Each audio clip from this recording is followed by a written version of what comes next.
Hi, welcome back to the stream. So, for today, we scheduled a friendly, and afterwards we will have the match against Sisbury, or however it's pronounced. I'm not aware, so probably butchered that one pronunciation-wise.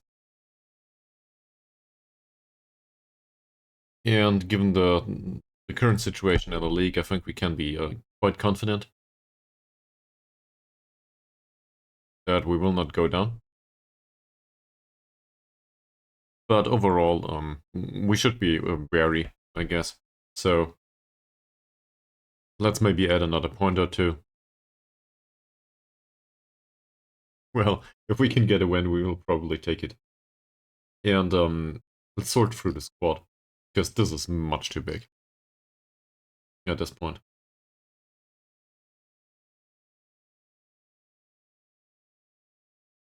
Also, for next season, we need a goalkeeper, that's for sure.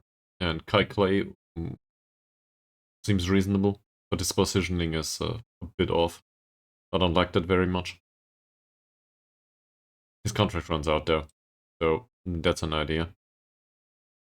Let's see if we can find somebody else. And in case this is not obvious yet, at least for now, I think this will be a slower save, because there's a friendly coming up, and this is about long-term planning at this point. So hopefully we can find players that are interesting to us, and maybe reflect on the overall situation in the club, at least from some perspectives. So there's another guy named Rooney.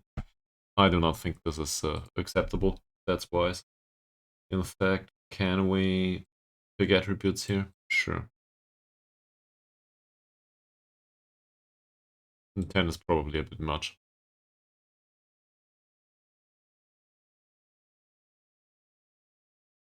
But apparently there's two players here that fit the description of somebody that has at least 7 points in all attributes as a goalkeeper. Well, they might. We will find out pretty soon that they don't. But who knows.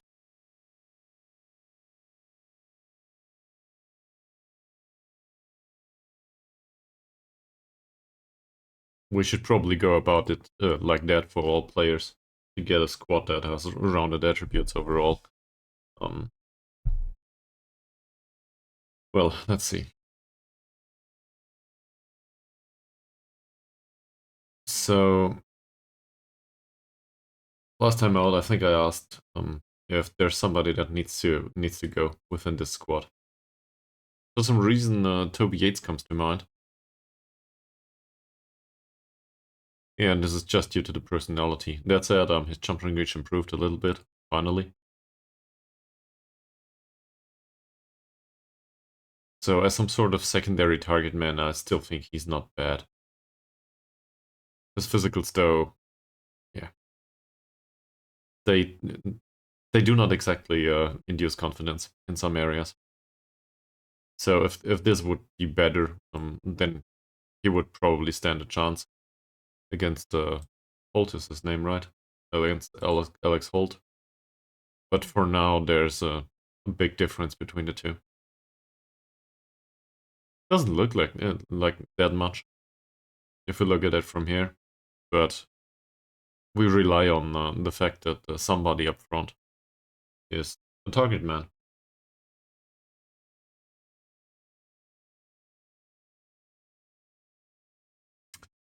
Yeah, there's that.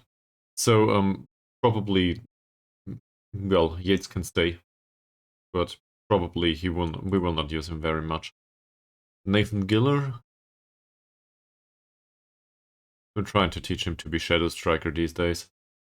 I think I changed that last session, or maybe the session prior to that. To be honest, his stats are all over the place, and I don't like it very much. Could be a decent poacher, but that's about all there is to him. So that's where we try to get him to Shadow Striker. But as you can see, there's so many gaps in the profile. And I'm not sure if we will play with a poacher anytime soon. So, sure, he can remain. Doesn't feel long-term viable though. But he will remain for the personality, I think. Harry Martin has no great personality, but on the other hand, I don't think we have a decent ball-winning midfielder.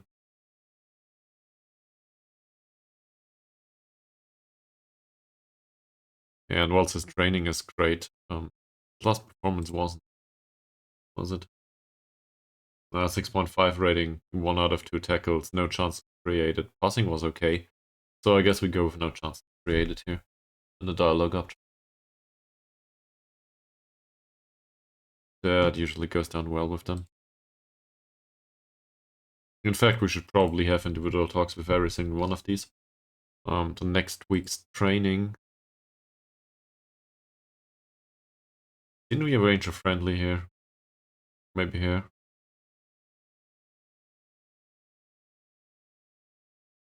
I'm confused. I think we arranged a friendly on Sunday or maybe on Friday. Oh, it's a proposal. That's why it is. So the friendly has been proposed to be played on Sunday. Which means obviously that we will not do match practice here. We will probably do it like this.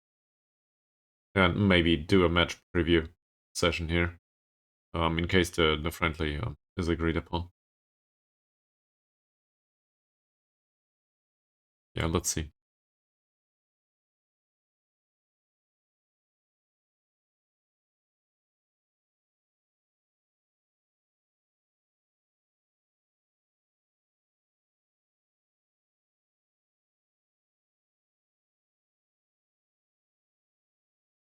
Alright, they accepted the friendly. This is fine. And I didn't set it on ongoing. So the recruitment focus has been completed. This is all they came up with for high-level players for our team. That includes Matthew Francis. In comparison to what we have, Matthew Francis brings along really nice pace. But the decisions and composure aren't great. And he's 23 at this point. Not great growth potential. That said, overall his performances have been fantastic. So I guess, even though he's not around yet, one of our regular watchers would want us to bring him in.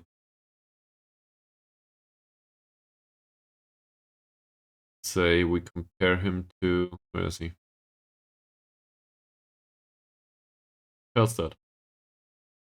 Felstad is probably the best we have right now.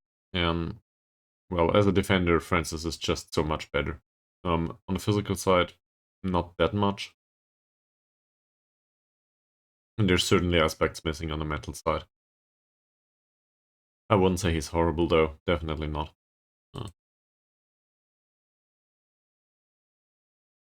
That said, I'm not that fond of the personality, at least how it's represented here in game. I'm not sure.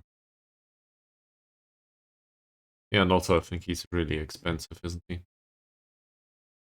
Yeah, so my problem is he's more of a no-nonsense center back than a central defender. We would need to, like, improve the decision making. Hi, welcome to the stream. I do not understand that, but I can try to use Google Translate at least this one time.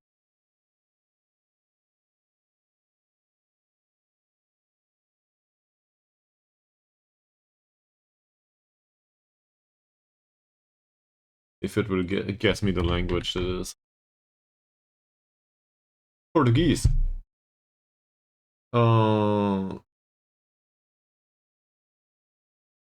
Está tudo bem? I don't speak Portuguese though, so sorry.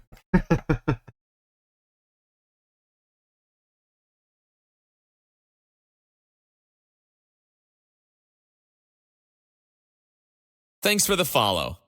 Thank you very much. Well, I will need to stick to English though. I'm sorry, I do not speak Portuguese. So, let me Google that.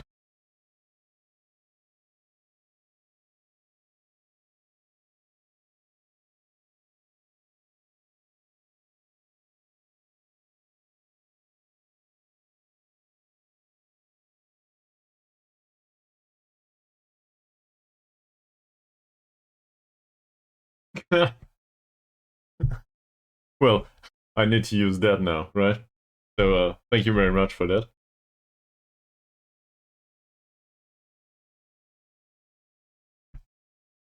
And,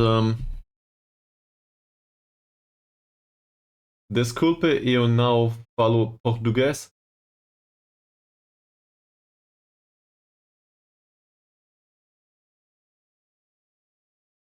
I hope that was fine.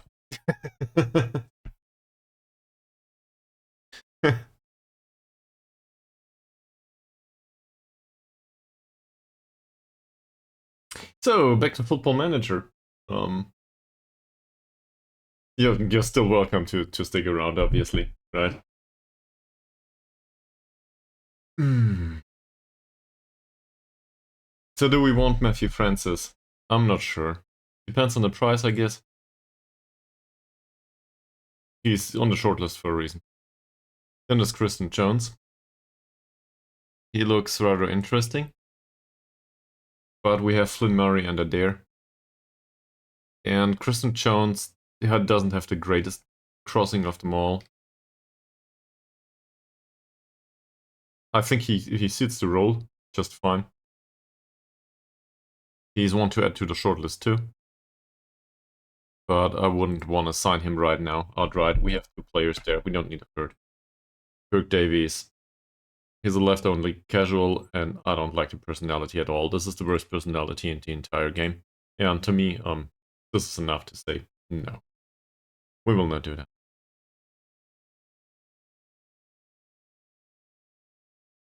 And then there's Gus Jenkins.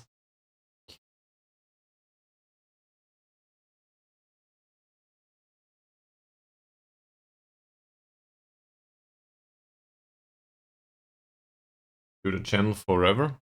I don't understand.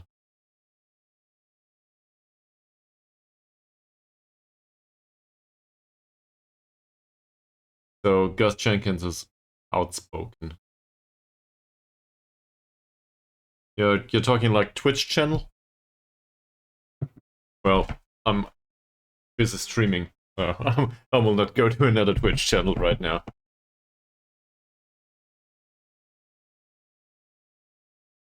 Definitely not. Matthew Harris. But thank you for using Google Translate along the way. Apparently.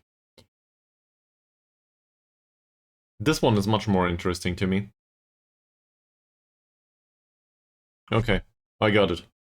But I will not do it. Yes, you see, I'm busy streaming.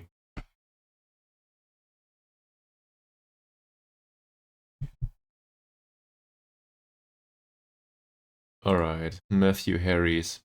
So if we compare him to Francis, both of these popped up in previous circumstances.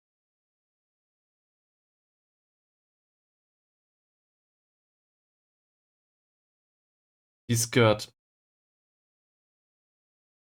decent attributes, but not great. Matthew Harris. He has better strength, though, than Francis.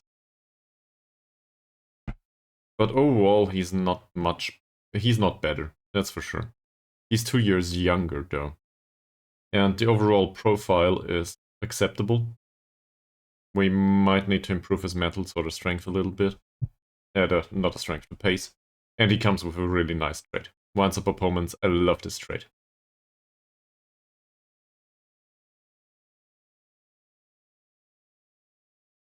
A lot. So can we include him into our squad? Maybe. He would be able to come in as a regular starter. Yeah, he wants to be star player though. So say we offer him squad player. That's fine with him. Seen from that perspective, I think this is a wonderful signing. I want this.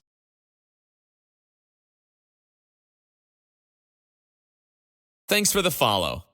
Well, there's another person. Hi, welcome to the stream.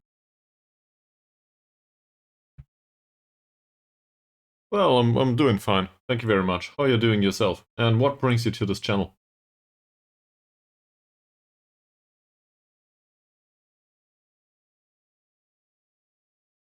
Well, nice to hear that.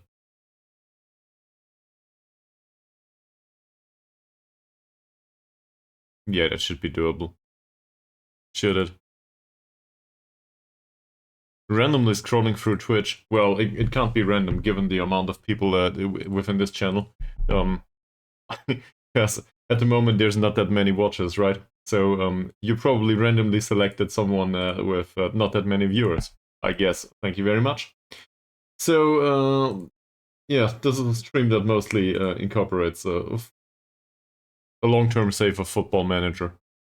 So until the regulars are around, you might stand a chance to ask questions about, I don't know, the game, whatever I do all day. Probably not about my job. But yeah, whatever you're interested in. And maybe we can have a nice conversation. Just be aware all of this is added to YouTube later on, uncut. So you don't want to overdo it with the sharing. Alright, let's get these two in on trial. So we don't know much about them.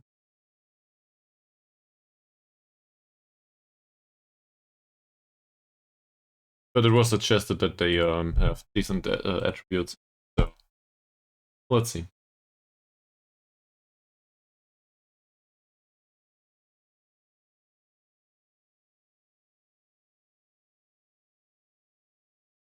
So what is it you're trying to find on Twitch whilst randomly scrolling through? Something in particular? Something entertaining? I don't know. Certain types of games? Or I don't know, not games?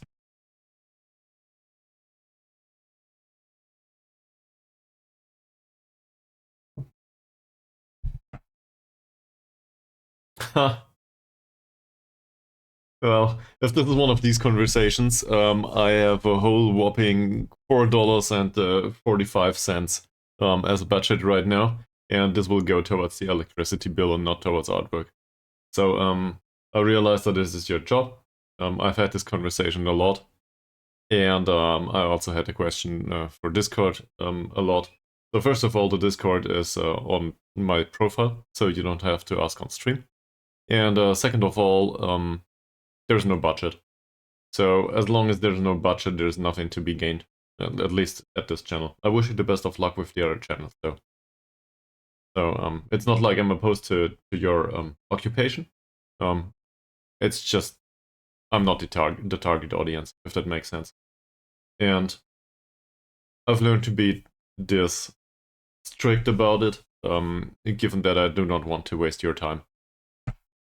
Because otherwise there's like a repeated long conversation you're trying to convince me, and well, there's no convincing to be had here. So yeah, as I said, I wish you the best of luck with that though.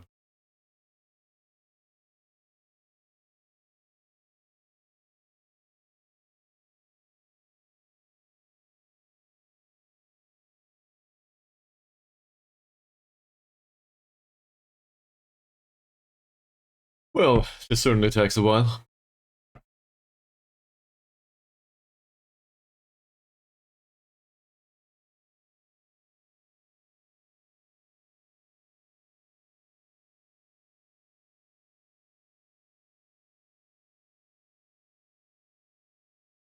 So the U19 doesn't play any friendlies. I think that's something that we should fix. Should we? Because the U19, here it is. They don't play any reasonable matches anymore. They had friendlies against Cardiff Corries as well as Riska. So that's fine. But we should use them to play friendlies too. If there is somebody that comes over for free. Apparently there isn't. Like, seriously?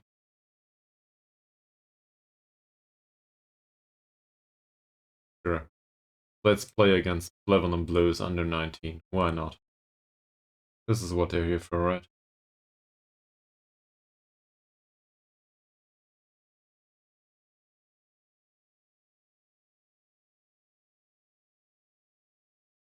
The wrong button. And we should probably arrange a friendly for the U19 for every single Sunday. I feel like they can use some sharpness. Why not? And it's not like we need them for anything else. We didn't play them yet. So this wouldn't earn us any money, other than giving some sharpness to the players, I think. And they will probably be in really high morale because, well, I expect them to win most of these. I really do.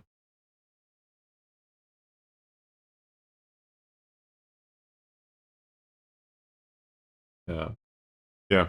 But I answered that already, didn't I? Oh, thanks for the handle. But, okay. Thank you, I got it.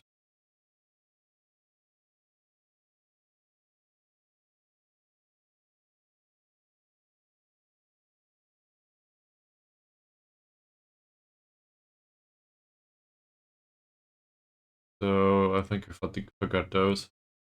Well, if we do a club twice, they will just not accept it. So, that's fine. Yeah, and this is a weird name, so we will definitely use them.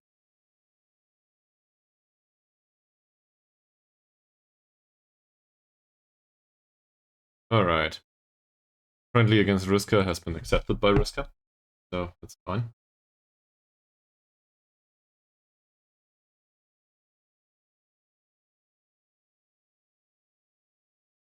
Otherwise, well, we were halfway through looking through the squad. So, given that the next match is a friendly, we will clear all of this. And the next match is a friendly against Riska.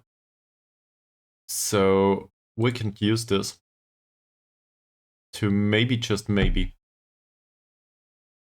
get into the mood for the possession-based systems. I wanted to include a possession-based system, I said that last time out.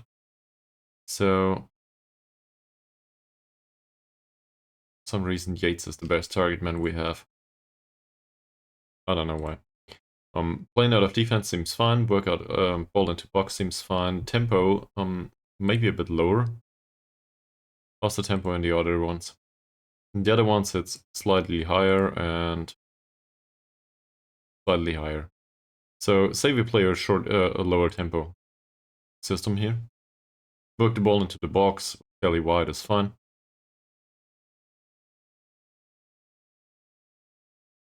Yeah, roll it out, counter press. We will still counter.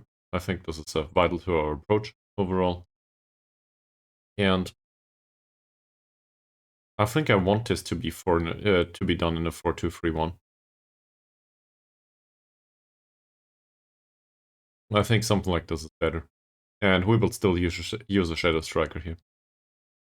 So that's new, at least to me. Yeah, trying to do that kind of stuff with a 4-2-3-1. This is all good though. This is. Yeah, let's forget these for a second and see where it goes. We want to play with inverted wingers, so we will include an inverted winger here.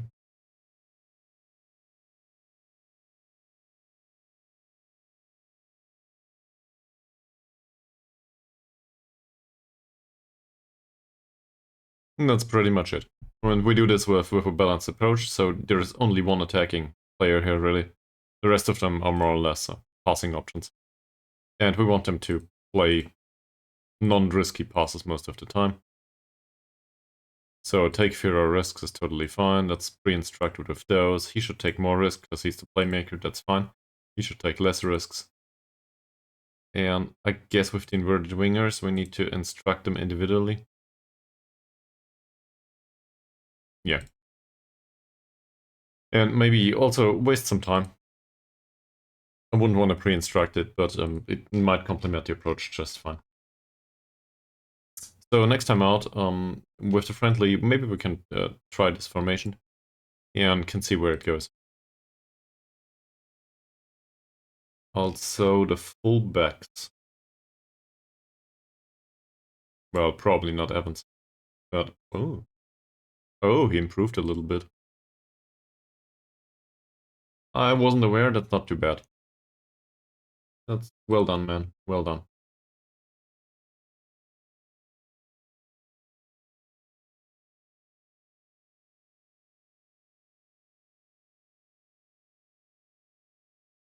So,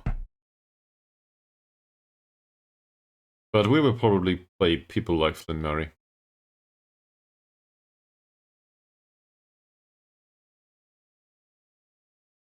And as a fullback on defend duty, he's fine. On attack duty, I don't think so.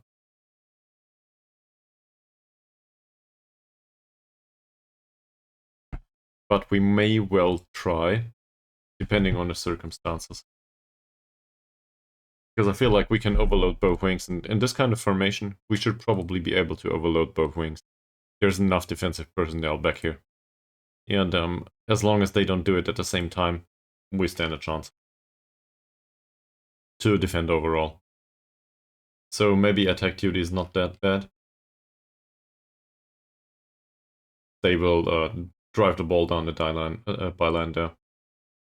In the case of our soon-to-be former players, like this guy, there's a certain gap in capability, I think. That said, he trains really well. That's something that I really like about Freddy Wiles as well as McDowell.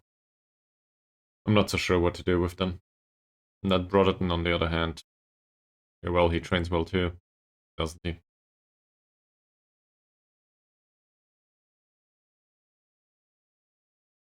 So, the topic for the friendly should be sharpness, which implies that Masaru will probably play.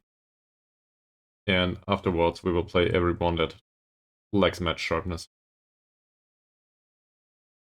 It's not so much about the result, at least not right now. Jamie Roberts could use some sharpness too, sure. Yeah, no same with Coleman. Gary Moody is a defensive midfielder, so I guess we play him there. He has a ball wing midfielder. Darren Evans, same, but he can also be central defender, so we use that. Freddie Wiles, that's the case for the bench. His position is taken. Jay Kirk will not play. Well, he might go to the bench. Then Alex McDowell is not match fit, but it doesn't matter much. Gary Byrne is our former playmaker. For some reason, the natural fitness is 5, so that's the reason. He dropped in natural fitness quite a lot recently. Is there anyone else? Yates definitely needs some sharpness. Ishak definitely needs some sharpness. That's a wrong wing. I still want him to play there. He needs to improve his overall understanding of being an inverted winger, especially on the right wing. Well, yeah, I guess that that makes some sense, but it's kind of obvious, isn't it? Given trainer, he knows how to play out here. The problem is he doesn't perform, so we will still give him some match practice there. And then there's people like Brotherton, Giller, Cloyd. Cloyd tries to be shadow striker right now. I don't see Cloyd being in the club next season. I really don't. So I'd rather give the spot to Giller. And now, well, to be perfectly honest, we can probably just right-click those that do not have perfect sharpness. Well, not Clay though. Or that are not in the green zone. So let's give them some time on the pitch. Yeah, probably Mr. K Grenade too. I forgot him. I nearly did. Adam Jones needs some time on the pitch, apparently. And Terry Cobb, apparently. Well, not all of them will play, but we stand a chance here. To give him some sharpness. And if we can give him some sharpness, then that will improve the overall performance and training, I think, of all of the players. So maybe we get an impression on who we want to keep. But especially in injury situations, we'd rather have them available, right? And this will not overdo it in terms of running their condition down too much. So that's fine.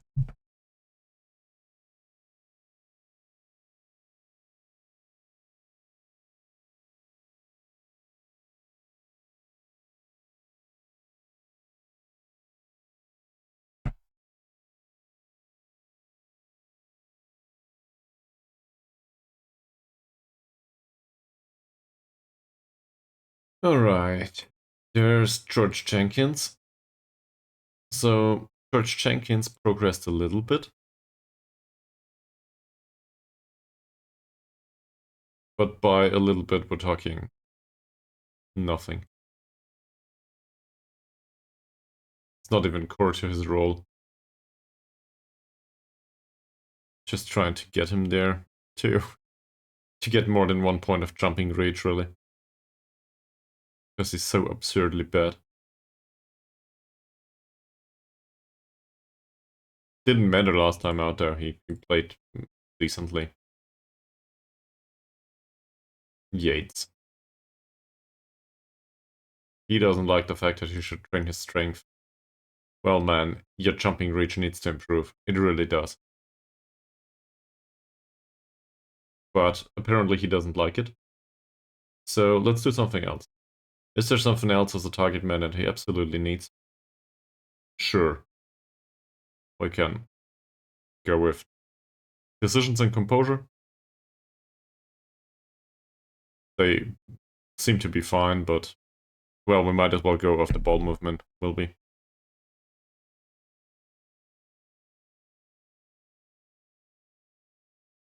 There's something else about him. No, he's unhappy with the standard strength coaching. Right. So hopefully that will sort itself. Luke Thomas mentoring unit's general character had a positive impact. That's the one with Jones. He's a central defender after all.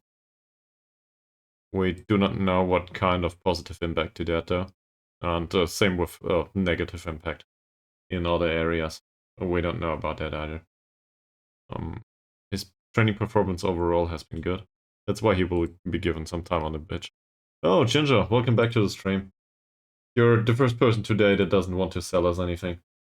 So, much appreciated to have you around.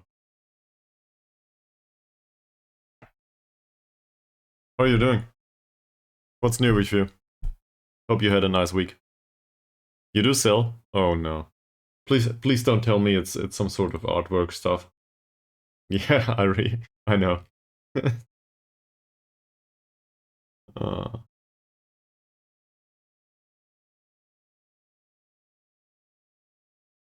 oh, not much to tell really.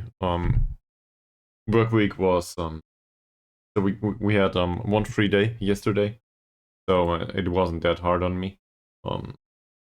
And I came to do a lot of streaming, I think. My better half is asleep right now, so I can do an additional stream. And yeah, I'm more or less fine. And I'm willing to just chill for now. That makes sense.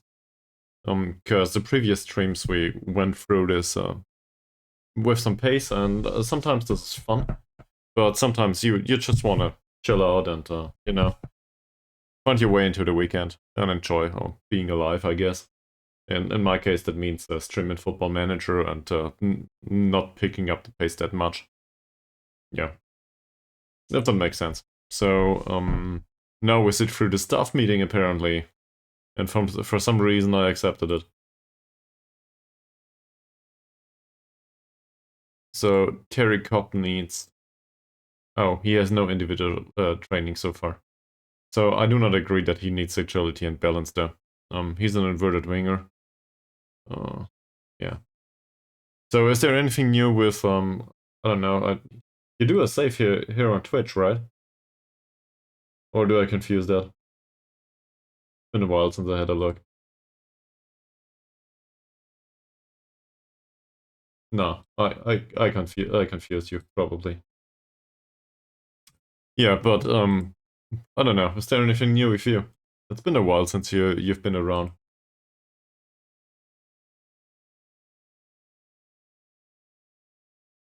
At least that much I remember. What do we want him to train though? His free kicks and corner taking are so bad. It's not even worth the effort. Oh. So I I'm not aware of the circumstances. Is there some sort of success?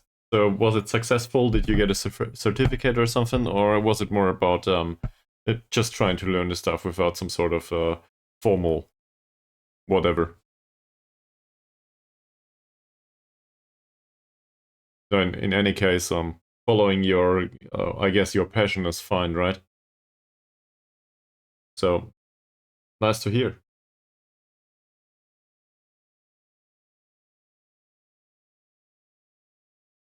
Wow, wow. So yeah, seen from that perspective, that's quite impressive. So congratulations on that. 4 out of 18. That's low. Yeah, I see. And sometimes this can be in some areas of education this can be a bit weird because you sort out people for no reason or for basically no reason or for random stuff. Like this did not adhere to the instructions in a very specific manner and therefore you fail the exam. That happened to me previously, but in other areas it makes sense. Like you need to get this right, and if you don't get this right, then whatever. You will not be a good referee going forward. I do not want to go with ball control training. Basically, the problem here was he has a really decent technique. So everything on the technical level here isn't great. Despite the technique and the first touch. So what do we do? Train his shooting? That's in a weird way absurd. I guess we can still do the worst of them and that's crossing. And ignore the fact that his technique is 12, it will probably be 15 near the end of his career. Well, not at the end of his career, but if we continue to train him like this.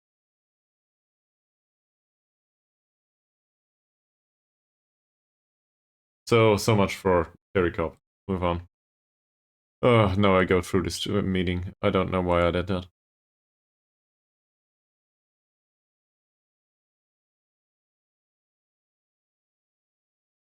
Yeah, so you have additional courses coming up, right? So in case you want to go to the 4th tier or not under 19 games, I guess. You got to do an additional course, get additional qualifications, get an additional assessment, and most likely you will need to repeat that until you pass, right? So I don't know. You can probably only do that once in a certain time frame. That feels like the way professional pyramids of that kind of stuff are done. Okay, so I get at least it's 2 tiers, but I'm not an expert on the way it works in Germany, but it feels similar. I think in Germany it's from what I know, 2nd tier referees tend to go up at some point, but not all of them. Like if they need to pass some sort of exam, I think, or need to be selected or something. I'm not sure how this works. And afterwards, they stand a chance to play to to be referee in the first tier at some point. Yeah, and it's the same between third and second. And if they are very good within Germany, then at some point they might be recommended for international matches. So obviously this is at the top of the pyramid for referees. But I think this is how it works. Yeah, exactly. It requires some match practice. And so this is just guesstimating from my side. But the 20 games will probably minimum required, but overall there will be an average amount of games that people need until they reach the next level, right? And some of them will have like 40 until they take the next exam. Because they just need to practice.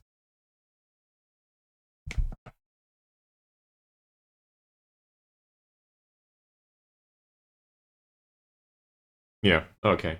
Yeah.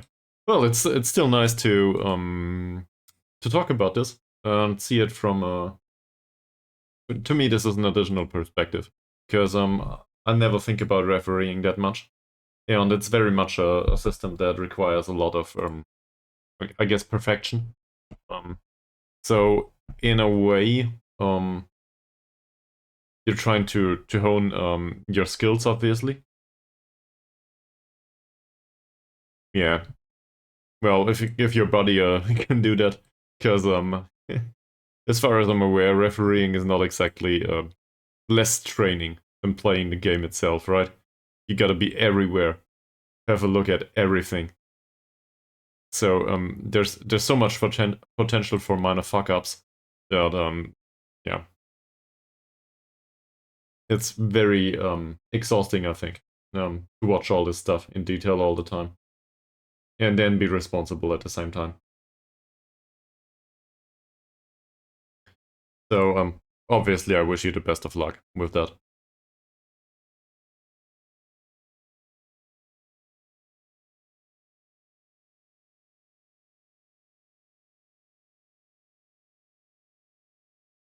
What?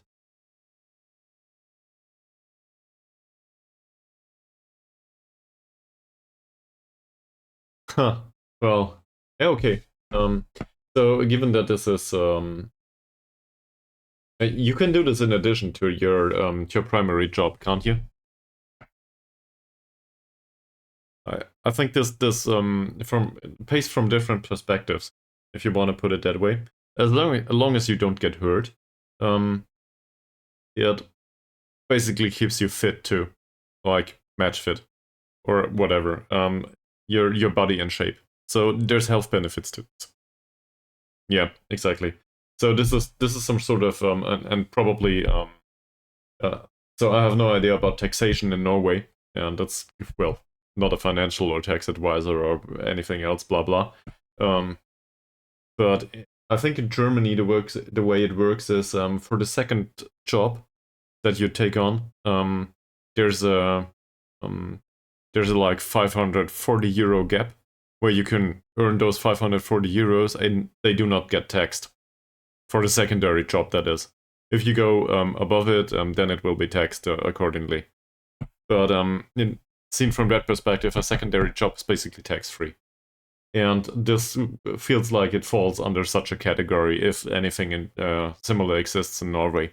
So you might do a primary job that pays the money and a secondary job that comes in with additional benefits, seen from an efficiency perspective.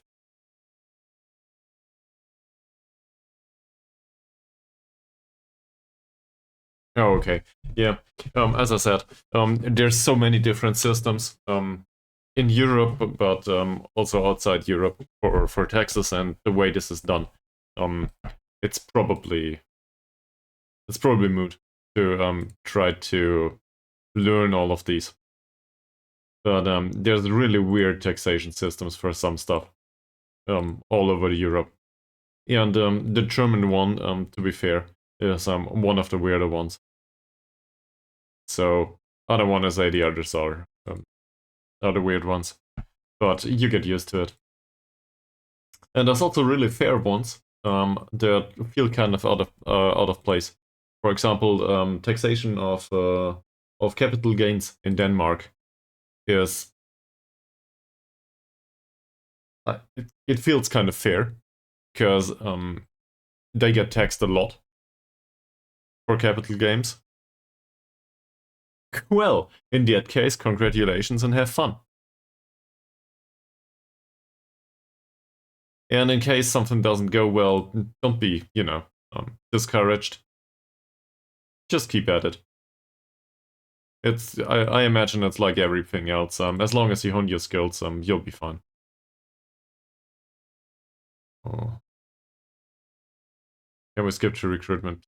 No. This is all so stupid. I really want. Can they just give me a summary to inbox every single time? Of course not. Yeah. No, I think I imagined as much. And we talk about talk about expectations for referees all the time, and also in Football Manager we blame them all the time. But in fact, to do this job is really hard. Like, if you do a good job, nobody cares, at least from a public perspective. And if you do not, if there's a slight mistake in some area, you will be criticized all the time. It's like, it's comparable to being a defender or a goalkeeper. Nobody cares about the 85 minutes that you did well if there's one big mistake. And that feels comparable, and it can be a strain on the psyche. On your mental health, I guess. So it's not only taxing on the body. It takes a certain person to go through with this and keep at it. And some, how do I put this?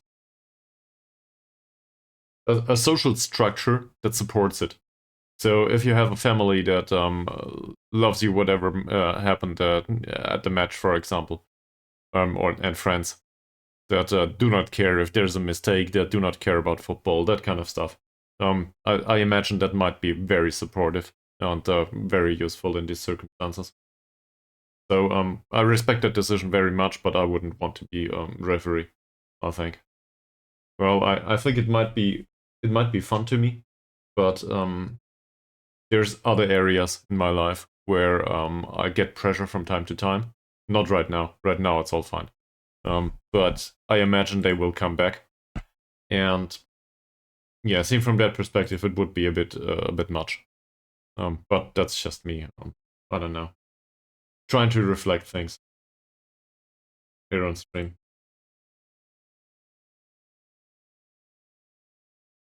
So, besides being a professional referee at this point, is there anything else in your life that's, I don't know. What did you do in your free time otherwise? And by the way, I will switch on the light now.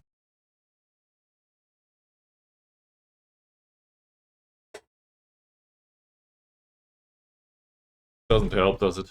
No, barely.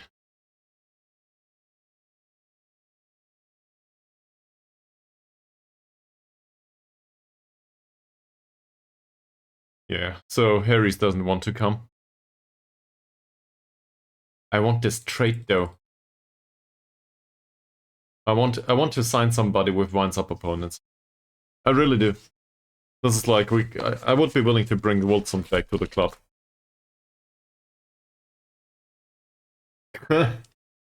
Wow.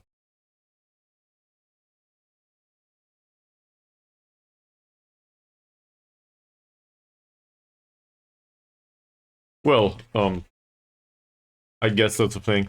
For me, it's to be fair, most of the time I spend at work too, and well, afterwards it's the streaming, and then I barely get to do all the stuff that goes along with the streaming. For example, the YouTube videos. So I had some time today after work prior to starting the stream, and I did some YouTube videos with the thumbnails and the descriptions, and this is not much work. This is like 5 minutes per video.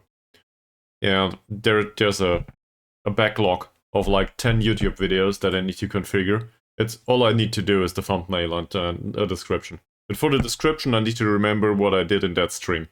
So I go back to the stream, watch like 1 minute here, 1 minute there, give a bare bones description at the top, so people might know what went down in this episode of the stream, and then I schedule it for release. So I did that to 5 out of 10 videos today, and afterwards I crashed on the couch. Like I literally had some food and crashed on the couch immediately afterwards, and now I woke up. And this is what I do in my free time. Streaming again. For additional work. Yeah.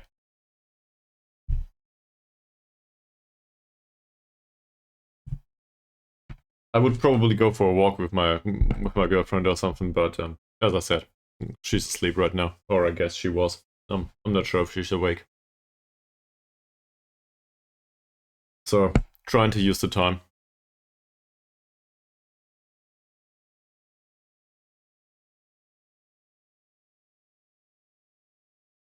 Also, I did not do the stickers yet, so this might not be relatable to you, Ginger.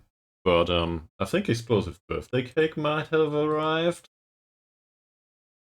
Yeah. Um, it's no fair calling out people on stream. But yeah, I didn't get to do the stickers yet. Seriously. So we need to do with the standard example, a standard sample for now. Hopefully I get to do it at some point. But there's so much other stuff to do besides usual work. You know, busy work like sending back hardware that doesn't work, or I don't know. I try to sell some of the small scale stuff that exists in my household, or in our household, I guess it is these days. Um, all the useless old books and stuff. And I need to take pictures for it. I didn't get to do it. There's hundreds of those of these small items that I want to get rid of for only €1 or €2. I didn't get to do it yet, and I don't want to throw it all out. It's a waste. Well, I guess in a monetary as well as in an environmental sense. I don't want to contribute that much to pollution of the planet, I guess. There's quality-wise good books that I possess. I just need to get them out of this household in a reasonable manner.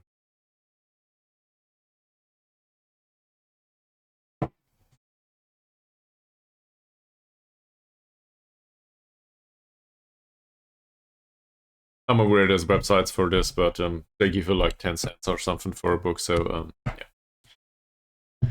I don't think I'll do that.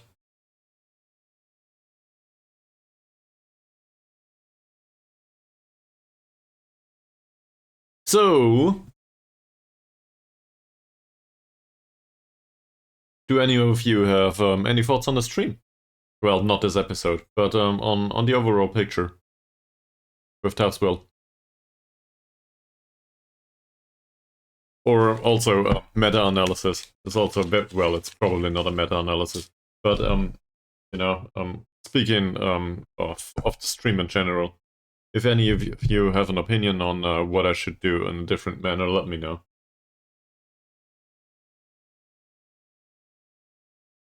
That's probably the third sticker. Feedback's always welcome. It feels like this is a catchphrase for me too. And it is, seriously. Feedback is always welcome. Even though it might not feel that way sometimes. Feedback is good. Especially the one you do not agree with. But also the other one. For mental well-being.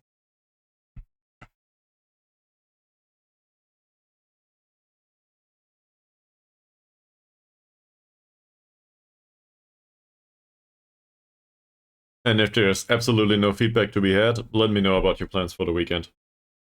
Because I'm hunting for inspiration.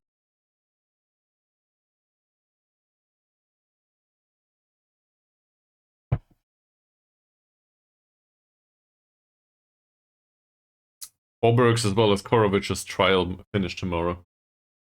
If only they were not Swedish. This is a lower level, but I think at this level Korovic would be fine in midfield. He's 25 now, I know. But I think this would be great. Especially given his ability to take set pieces. I would like that very much.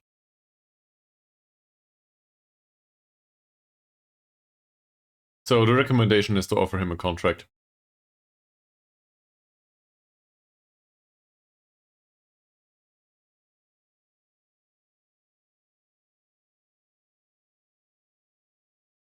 Okay.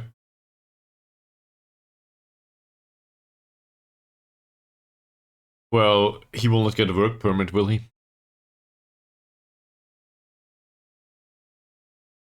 He's fluent in English for some reason.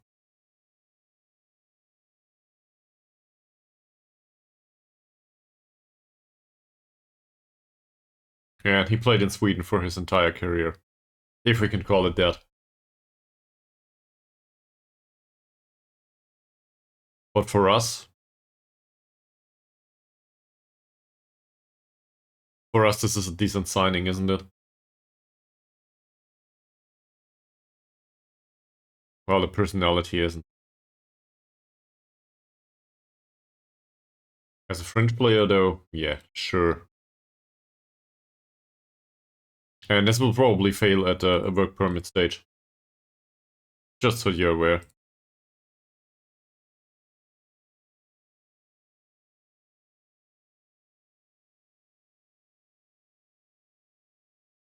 He also doesn't have the required number of points from the other categories, league matches, level of league, achievements in the league, continental cups, etc. to reach the point threshold required. Yeah, we will not be able to play him. And Elias Orberg is even worse. He's no good for us. And he doesn't have the points either.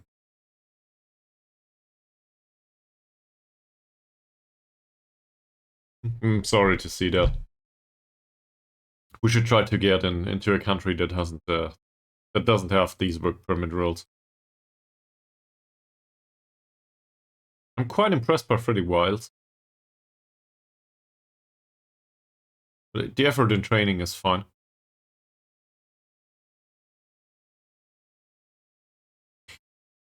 Okay, so now we can go through the squad and think about morale. And also, well, some of these will leave by themselves, right? But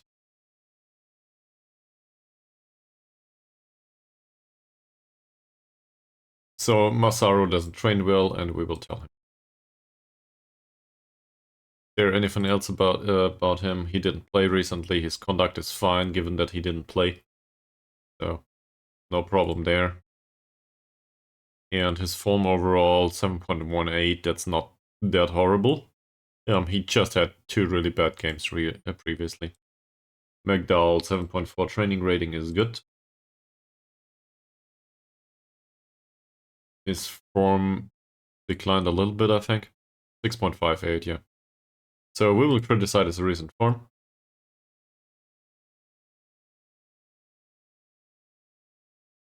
Here we go. He's fine with it. Perfect morale now. Gary Moody, his training has been good. I like that. His form, though, that's not good enough for the first team. At least not to me. Apparently we criticized his form previously. He did come on as an inverted winger. What? What? I do not remember this match. What did I do? For 10 minutes, well, I guess. Okay. Interesting choice. I do not remember doing this. Mr. Cake Grenade is on a 8.6 training rating. That's just wonderful. Yeah, not much complaints.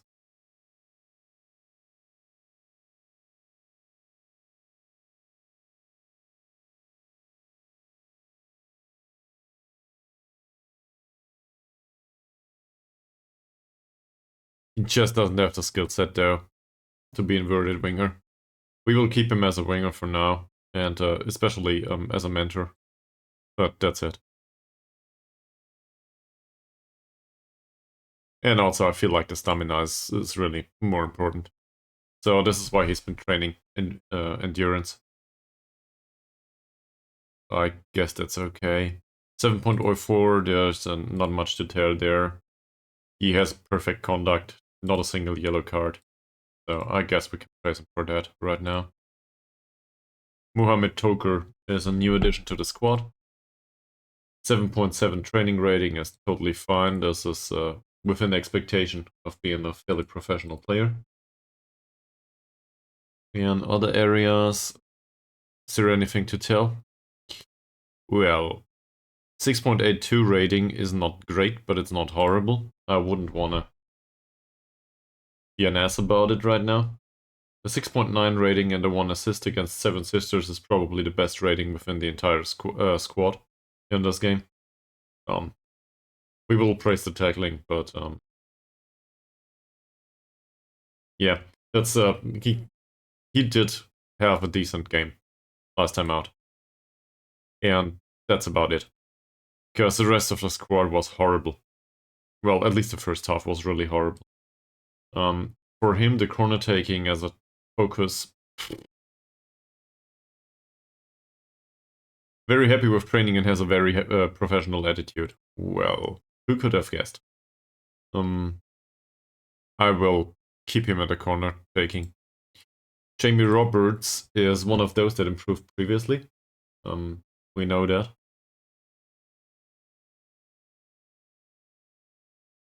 And his decision making at this point is really interesting. That's not bad. Also, pace and stamina, not bad. Overall, there seems to be natural development at the age of 32, because he certainly didn't play for us. So, that's totally fine with me. But, given his targeted role, his marking and positioning are so far off, he needs to be much better there. I do not know if he will ever get there, especially at his age. But he's an addition to the squad that personality-wise I'm fond of. Did he play last game? Yes, he did. 6.9 rating. Perfect tackling. What's that to complain, right?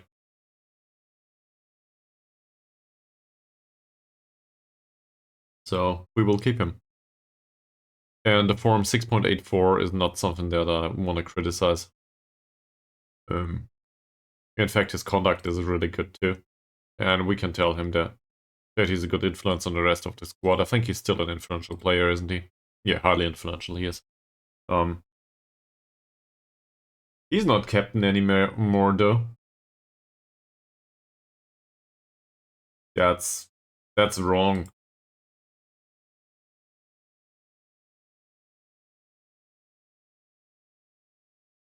He's in third spot for being captain on the pitch, so definitely not. Where is he? There.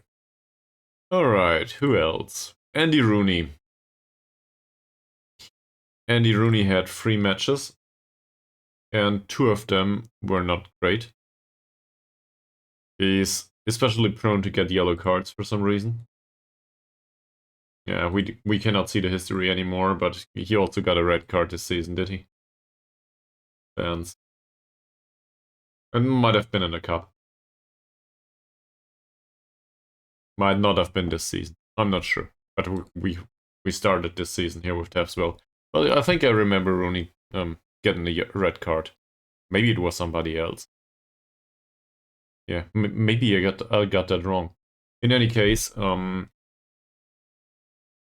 he tries to be an inverted winger. I'm not so convinced by his training performances recently. So 7.2, not great. We can criticize his form. He's really dangerous. As a spokesperson, not a spokesperson. Yes, as a social contact, I guess. Given his volatile nature, I do not like that much. But we need to talk to him about the form. This is not good enough. So we will try to tell him.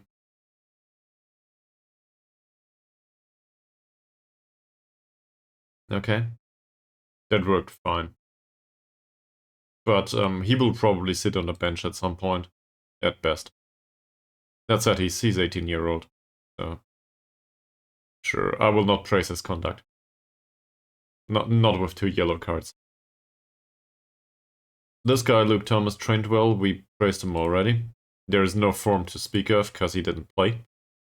I would have brought him along at some point, but you know, the decisions and composure are somewhat off-putting, same as the pace.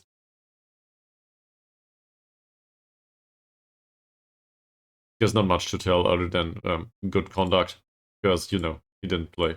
So he cannot get yellow cards, and he didn't skip training either. Gavin Trainer. Well, Gavin Trainer has all he needs to play in that position. Well, maybe not. But his training rating is okay. Ray can certainly recommend that. His performances on the pitch, though, not so much. And there's no option to criticize his form. Conduct is good, though.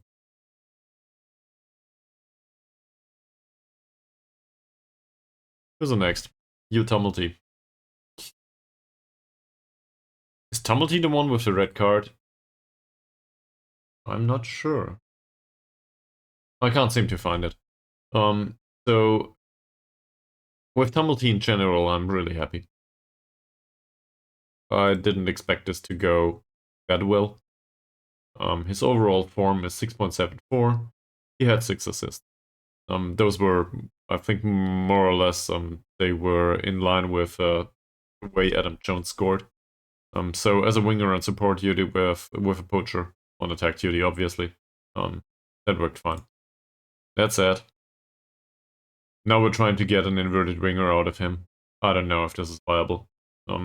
He's got the physicals for it, not a problem, but the rest of it is borderline available. It's basically not even there, really. So, for example, we could try to teach him to refrain from taking long shots with long shots 1. On the other hand, he still tries to play out of trouble. Way out of trouble, sorry. I'm not fond of that trait. And I don't know how we can get rid of it. His personality is okay. Yeah, okay with a slight plus. He doesn't get much, though, in terms of match experience over there. So maybe we can give him some. Freddy Wild. We talked to him about training. He did play in the last match. There's not a problem here. In fact, he had a key pass. So I guess that's a plus. I'm not sure if I want to criticize a 6.66 rating. Probably yes. We can probably do that. And we will just tell him that he needs to be better. Apparently this went down well with him. Then there's Toby Yates. We had a talk about him previously on the stream. In terms of development, I do not think that he develops much. But jumping reach improved a little bit. Strength improved a little bit. And now we changed him to attacking movement. Just because he was complaining about jumping the strength training. So we will keep him like this. Yeah, there's that.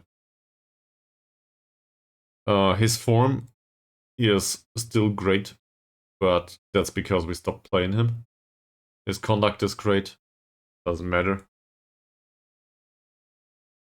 We'll praise him for it. And overall, his mood doesn't improve that much. So maybe we can tell him that we expect his form to continue like this. No, we can't. The training I don't want to praise, and I wouldn't want to criticize either. I think this is reasonable development, but it's not great for an 18-year-old. He's 19 now. Yeah, his birthday has been a while though. Chris Adair declined recently. We played him and afterwards he declined. For some reason. 7.0 training rating is okay. He barely plays. And I brought him in and we played him for 2 games. And afterwards we realized, well, there's a better option. Not within the squad, but we bring in another one. And then we played that guy. So Adair has the comfort of being second in line. That's not great for him. Well, what can we do?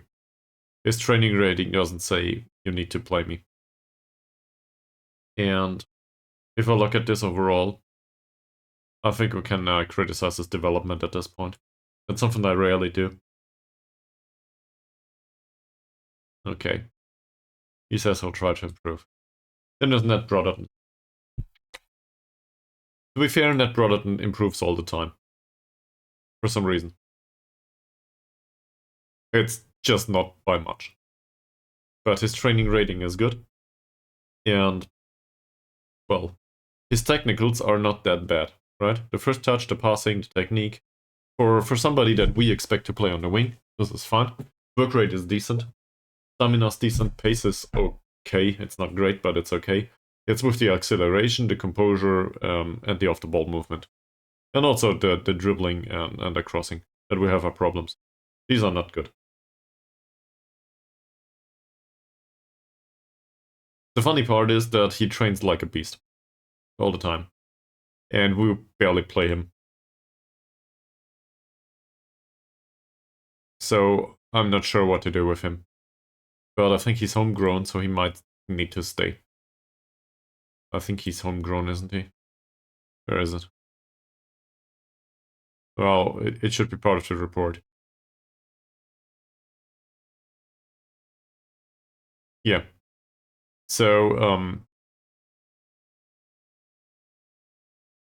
he's been with Taffs Well for 3 years before the 21st birthday. Basically, he grew up with the club. So he counts toward that limit. And we need to include homegrown players into our first team. And that's something that we didn't do much. So that's a problem for us right now. I guess we can praise his conduct, though. And I'm not sure. Did we put him in a match squad? We didn't, but he's on the bench. So we will give him some sharpness next match. Gary Byrne. I've come to the realization in this stream that Natural Fitness 5 is probably not a good fit for this squad. That's not to say that I want to get rid of him immediately, but you know, the combination of a personality that is unambitious and low fitness levels and these performances, like 16 appearances on a 6.6 rating is not great. So I think we can criticize his recent form.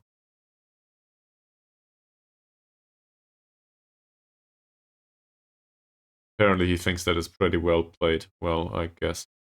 So let's praise his conduct. And what else? Training and development. 7.05. No, I don't think so. Yeah, so he didn't like it. Conversation. Kai Clay. This is decent training, isn't it? He's been fine. His positioning is absurdly bad, so the focus is okay. Avoids using bigger foot, sure, why not? I don't want to do his technique. I don't think this is vital at this point. His one-on-ones would be, but again, I think one-on-ones come with... What is it? One-on-ones come with command of area. That's a slight weakness, I guess. And a tendency to rush out. I don't like that much. So, I'd rather keep him like this. 6.994 rating, and the last match he had a 6.3 rating. So, this was the second, well, it was the second time in 3 games, or the second time in 5 games that his performance was absurdly bad. We would have drawn that match if not for his errors with the goalkeeping. So we will criticize him.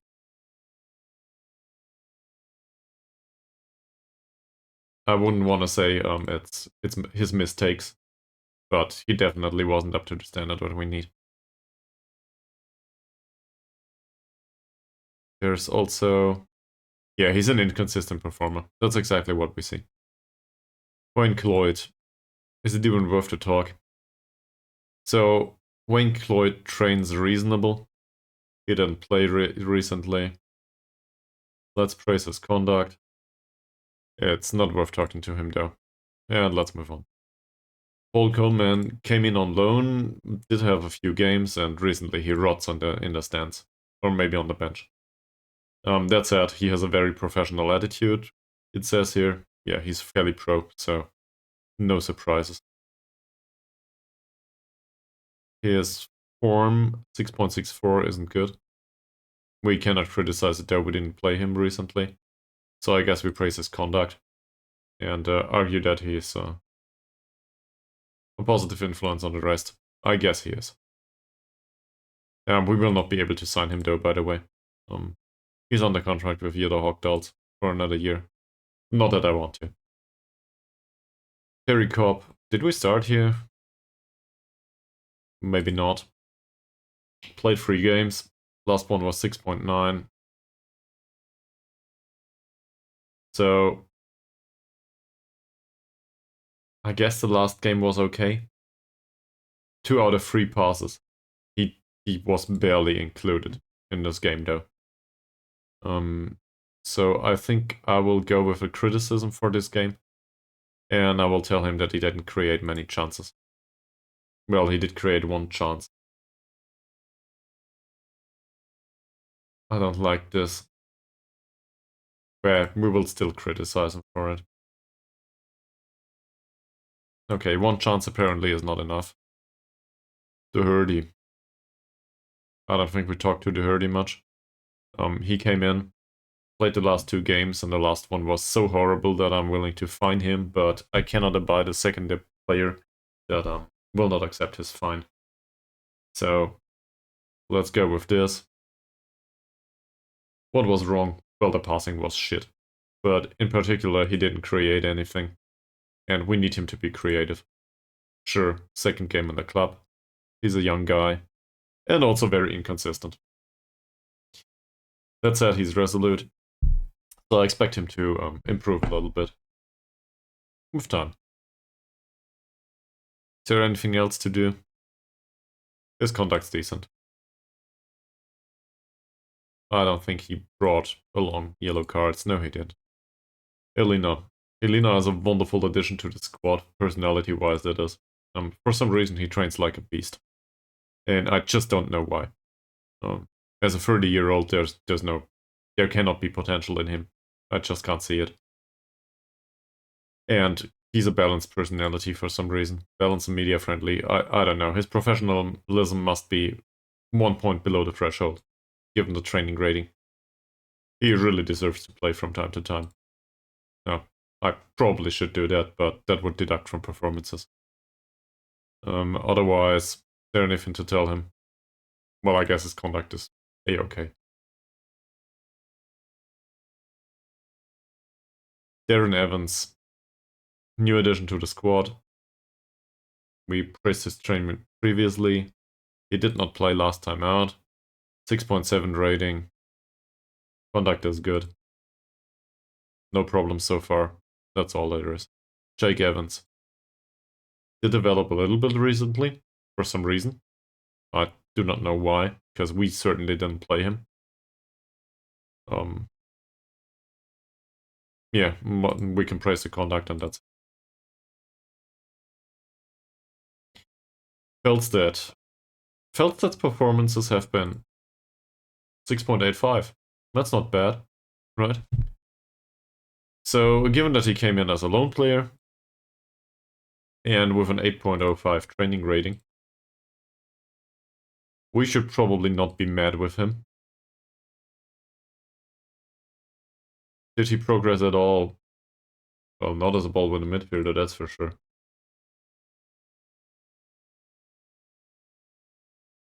Barely.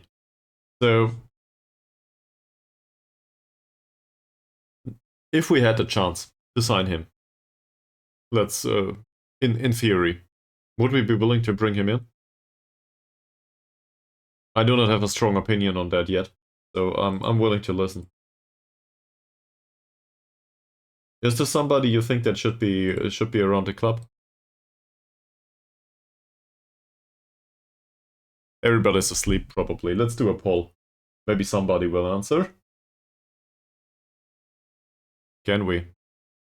Never mind. He's on a long-term contract with Wisbech, so we would need to pay for him. And his strength is 5 too. I forgot about that. Aggression is the same. Yeah, he's got some deficits in his game. But on the other hand, he's in decent form. It's not great, but there's a reason why he plays. Flynn Murray. That's not good enough from a training perspective, but especially the match performance is really, really bad. And I think in the last game we conceded 3, so yeah, that's an easy one.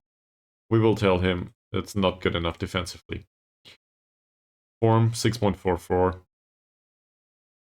That's a case of let a dare play, is it? Should be.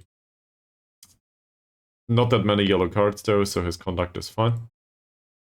He might need some time off pitch. Ryan Gibson. We praise him for the training. I guess he deserves that. 6.3 rating though. This will give him an official warning. No chances created, and his shooting was wasteful. We'll go with the no chances created though. That's always the easy one. 6.52. Did we criticize his form recently? We didn't. So we will tell him. There you go. Perfect morale. Nathan Giller. This is where we started. Apparently not. He has decent training. It's a big squad, sorry. We need to get rid of some of these.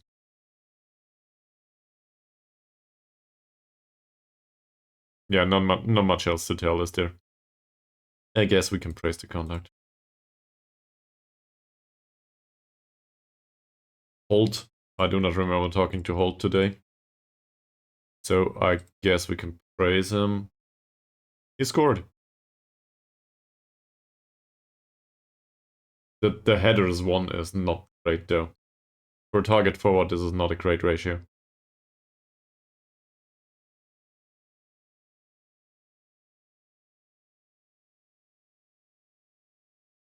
He doesn't want to be praised.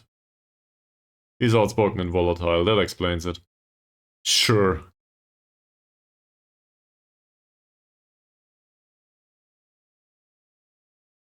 .82 form is not fantastic. So I guess we praise his conduct.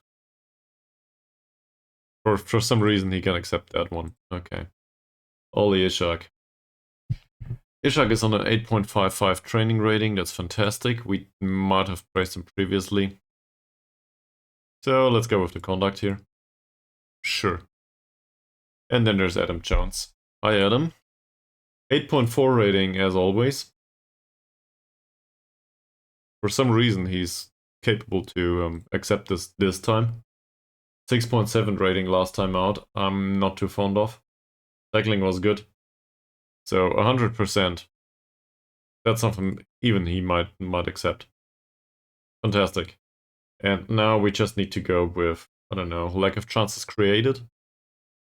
He counts as a midfielder after all, as a shadow striker, right? Fantastic. Fantastic. Sam Jones. 7.9 rating. He's pro, I do not accept any argument here. The last match was wonderful. I realized that we conceded 3 goals and he's a central defender, but he had an assist as well as a goal.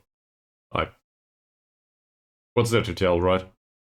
So we will praise him. And we will praise the fact that he scored. Yeah. There we go. Anything else? 7.26. That's good form.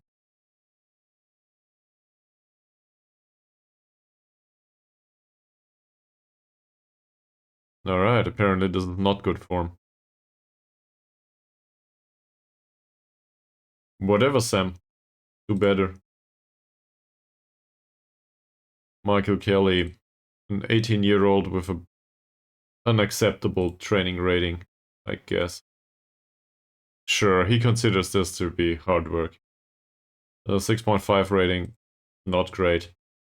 No chances created. Overall, that's good though. 6.62 is not good enough for the first team. So we will tell him.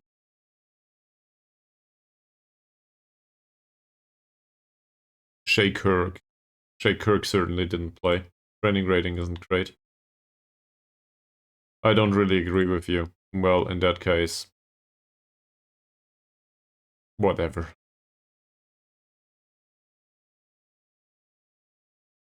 His conduct is good though.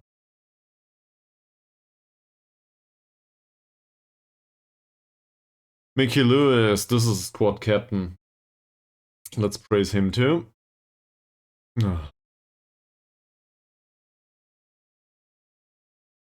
Okay. 6.4 rating. We will warn him about this. The tackling was not good. It's at a whopping 0% success rate. So that's an easy one. And 6.64 is not good form.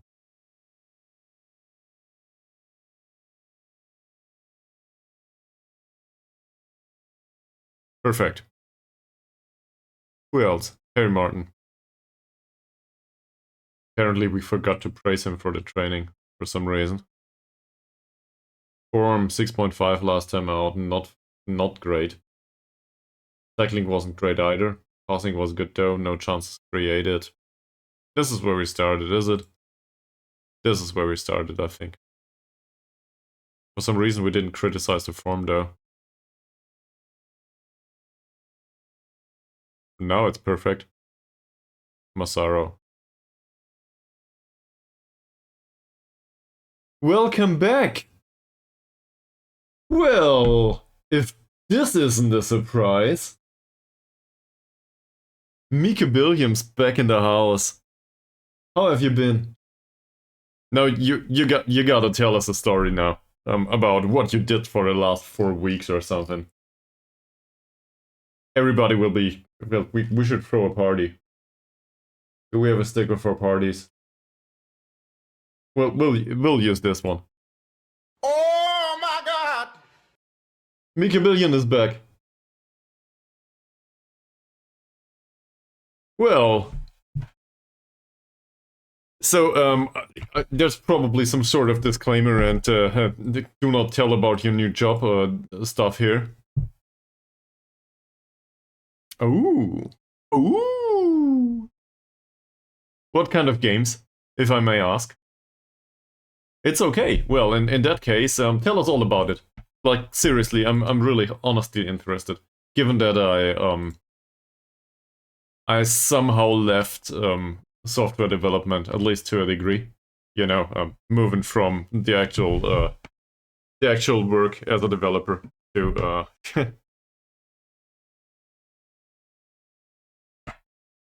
ah, okay. Okay, well, that's really nice to hear. Seriously, best of luck with that. So, might I ask, what is it you do there? Didn't you do like the phone stuff in your previous company? I vaguely recall stories about that. Okay, yeah. Okay, nice. Yeah, cool. So, best of luck with that. That's friggin' fantastic. It's well, it's not the only feel-good story of today, of my day, to be fair. But I'm excited. This is fantastic. I cannot tell you too much details about it, sadly. This is where I came from. But let's say the social environment is vastly different to my previous job, I feel. And this is not this is not me insulting the previous colleagues. The previous colleagues all had their stuff to do and so on. So there wasn't that much time for appreciation of whatever you do. At a new job, everybody's really nice, and they take their time. Like it feels it felt really weird to me. It was just I was not used to being talked to as a human being and not just as somebody that does stuff. If that makes sense. So hopefully you get the gist. And this is, but as I said, this is not criticism of the previous employer. They were just under so much pressure. Yeah, it is, and it feels very encouraging. And yeah, I I get a lot of time to educate myself. So I could probably show a few things on camera here, but that's too much detail. So I like to learn, and I learn a lot there. So that's good. I like that very much. And also, it's not a job that comes with a lot of pressure for now. It's not like I can deal with pressure to a degree. I think as everyone really. There's a certain threshold that, and afterwards you just break down. But for now, pressure is a-okay-ish here. Yeah, they're they're really great. That's kind of weird to have people that take care of you. Like seriously, I'm not used to that. I always thought my girlfriend was the only person on this planet that is willing to take care of me. Well, with the exception of my mother and my father and the rest of my family, obviously. But that's something different. There's foreign people basically at my job that want to take care of me, at least as an employee, but maybe also as a person. That's unknown to me. I don't know how this. I I just didn't feel it in my previous job, maybe. So that might be on me. In case one of my former colleagues watches this at some point, it's not a diss. I think of my former colleagues in a fond manner, too. At least sometimes. You know, you always try to figure out what went wrong and so on. So the analytical mind never stops, for example. And whenever I read a book and I read stuff about management, for example, and software development, I think back to previous occupations. Yeah. So I guess this means you had a rather stressful private life. I will not do opposition instructions this time. This is friendly. We will try to play this game without any instructions. Because, you know, we gotta learn how to play a short passing game in the balanced style. Sure, Nullet around. Sure, Nullet is not around. Well... Did you also move cities or something? Not... I don't want to intrude too much. But,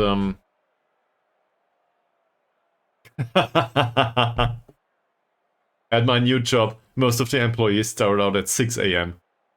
Or closely afterwards. It's like... Yeah, but this is great, by the way. A commute is one of these things that really is draining. Let me reference a random person here that will not be described any further. But a certain person said to me that a commute isn't that much of a problem. Within the city of Nuremberg, it's like you can reach basically everything within half an hour. Now that person has a commute of 15 minutes, and that person enjoys it very much. And recently there was a statement that this is so much better. And to me, my commute is like 45 minutes, if I go there and do not work from home. So, whilst I'm willing to show up every single day, it's certainly draining at some point.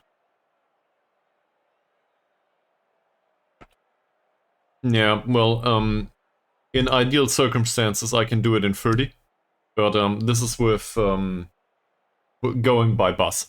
I don't own a car. Well, we don't own a car. So, it's going by bus, and I need to switch buses. So, depending on, well, if the bus is late or isn't, I might fail to get to the next the next one, and need to do one later. And so the commute of 30 minutes, if it's perfect, might increase to 50, right? And then if you do 50 minutes towards work and also back, then it's really long. And it's really a drain on your time. Otherwise, it's tolerable. But, you know, everybody travels, within the city, everybody travels at the same time, so they are not exactly reliable.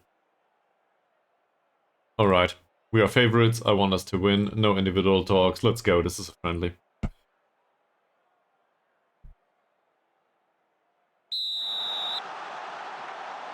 The safe's going,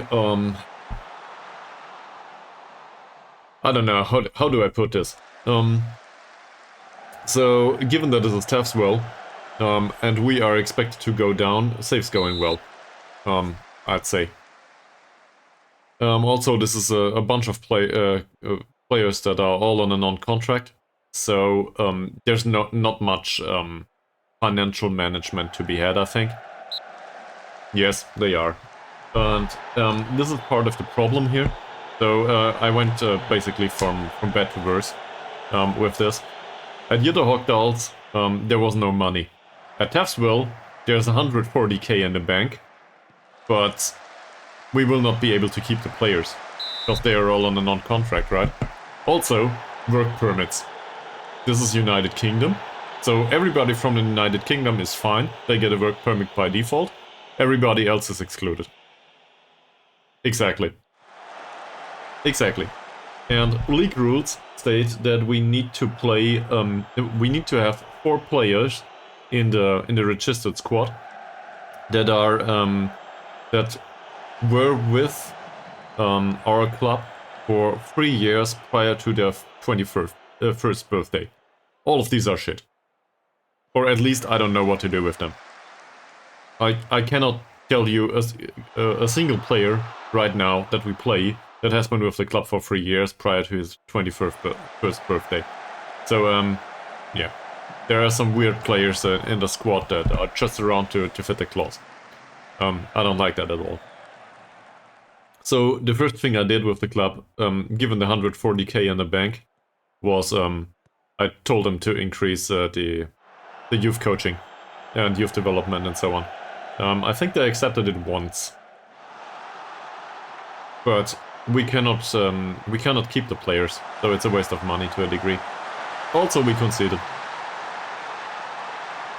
That's not good. By the way, oh, it's offside. Okay, cool.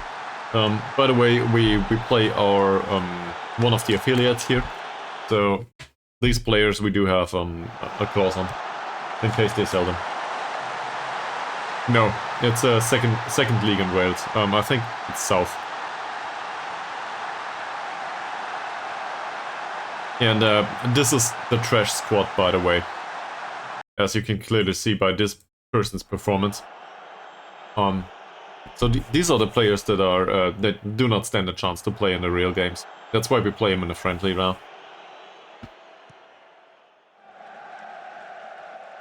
Or do not stand a chance is maybe a hard statement, but they needed sharpness. So that tells you something about how much we've been using them lately.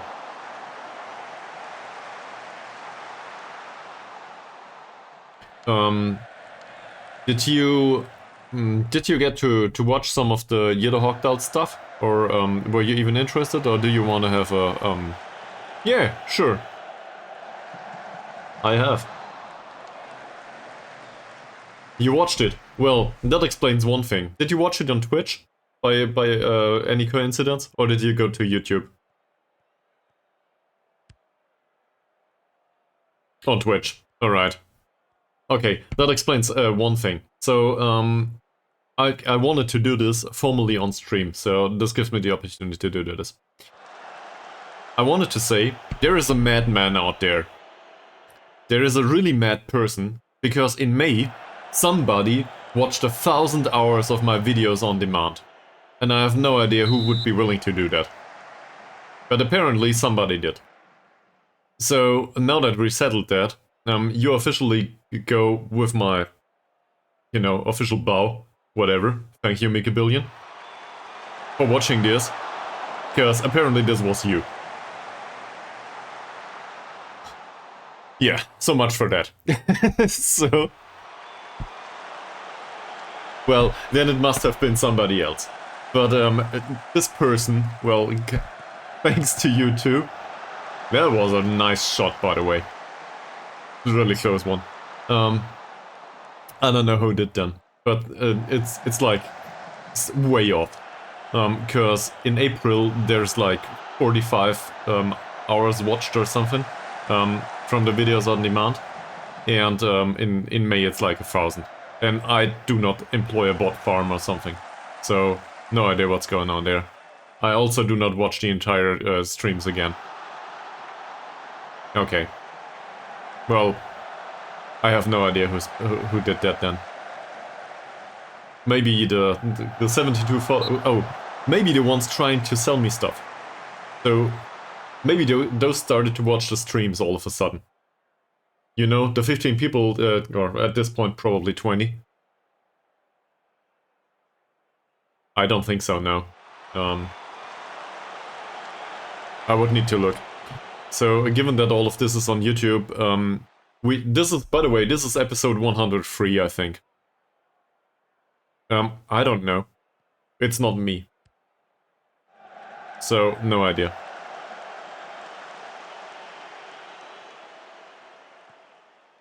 I can look this up whilst we're here. Give me a second. Maybe I confused it, but I think it was 1,000 hours. There we can see it. This one will count. Yeah, maybe. I'm not sure. But it's 1,157 hours in May alone. And in April it was 43 hours. Oh, it's minutes. Never mind. It's minutes. That's my problem. So that's my bad. Yeah, that makes more sense. I'm sorry. 1,000 hours would probably, yeah, that's a lot, sure.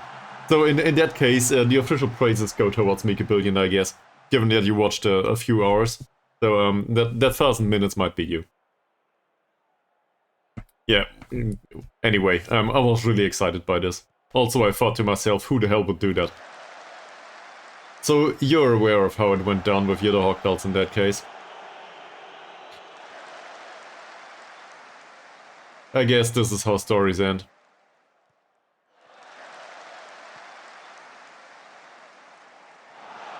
Nah, I wouldn't say. I wouldn't say. Explosive Birthday Cake might have that opinion, but I think we didn't stand a chance there. And given the circumstances of the club, we did a fine job. So in the end, we can be happy about it. It was a good story and a good relationship.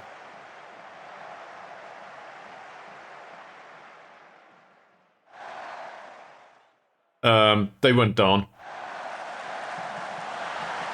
Same as us here. Apparently, this game is not for us. They are soaring in inverse, I think. I would have a look, but you know, right now we're trying to lose a friendly. So this is probably, is this berate territory? It's berate territory, at least to me.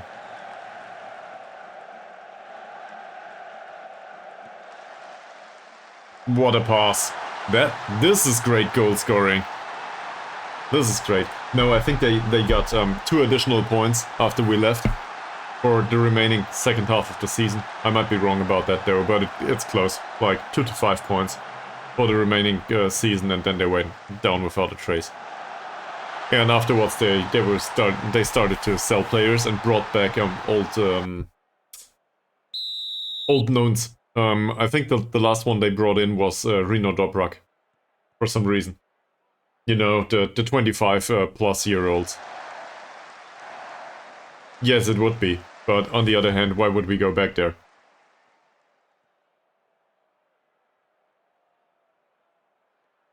Robert's free kick. Are some of these players really good? Is there an oversight somewhere? Should we have done individual instructions? They do not even play in the league.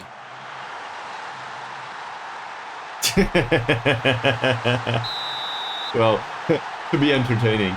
I guess that's a thing, yeah. Okay.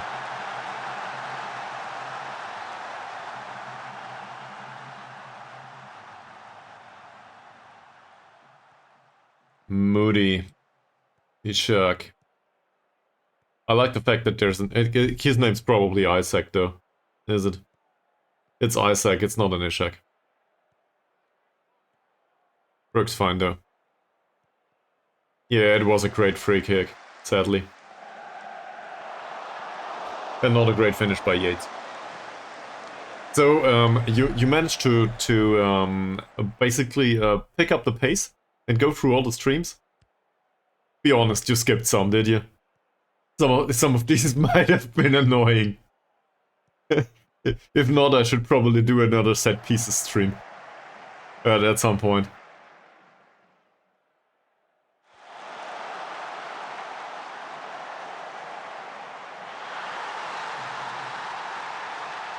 Okay, okay. Yeah, okay. Okay. So, this is like episode 15, I think. Let me have a look. It's been half a season with Taffs Well at this point. And the decision making to go towards Taffs Well and to be employed here, this was not my decision. This is all on Mies. Is Mies around? Probably not. No, he's not around yet.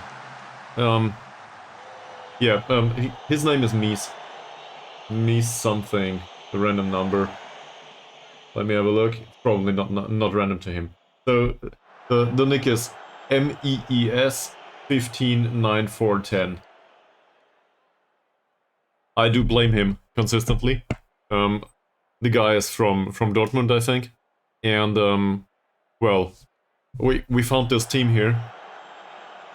So I do blame him for it because I chose this team. Well, in the end, it's for me to blame, right? But I chose this team because the kids remind me of Borussia Dortmund, but the away kids of this club are similar to the ones used by Schalke, 04, or 04. So this is the local rival of Borussia Dortmund. Given that Mies is a fan of Borussia Dortmund, I wanted to please him and annoy him at the same time. So every time we play in these kids, it's totally fine for him. And every time we play with the away kids, it's the kids of the local rival. That's why I did it.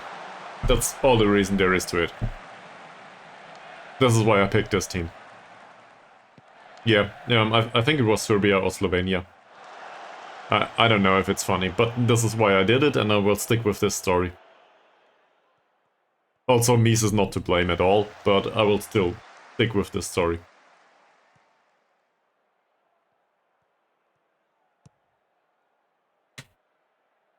Yeah, it's not a bad long ball towards Trainer. For some reason he has a recent performance. A decent performance. Recently. Words escape me. I also applied for other teams, I think.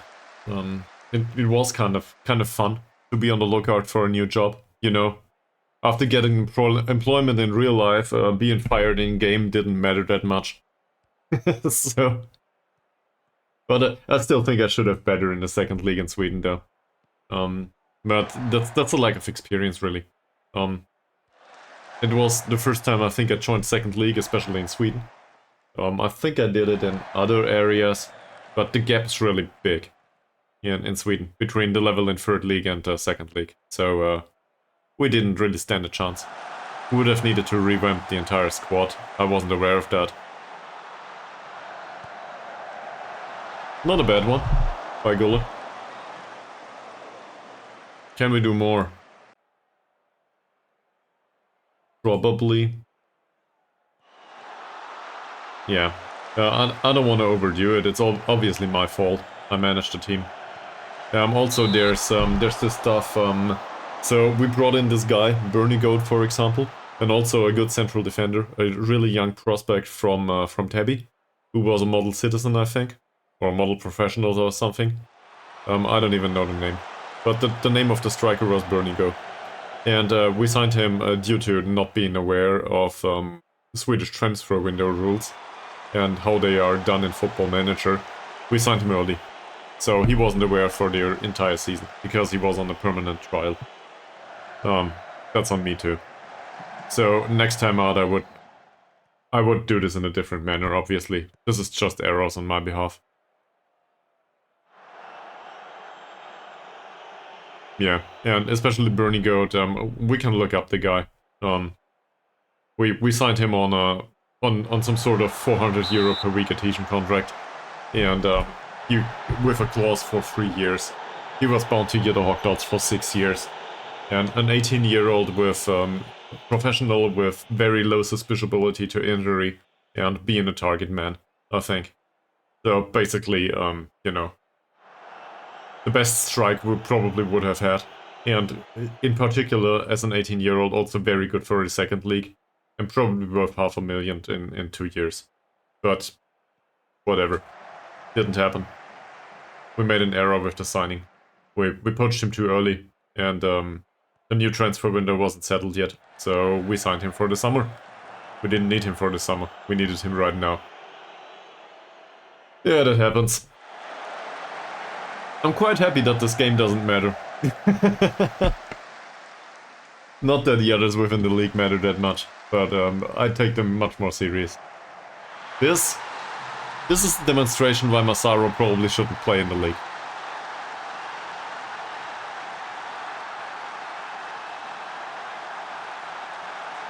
And this is one of our feeder clubs, by the way. So we get defeated by the feeder club. Yeah.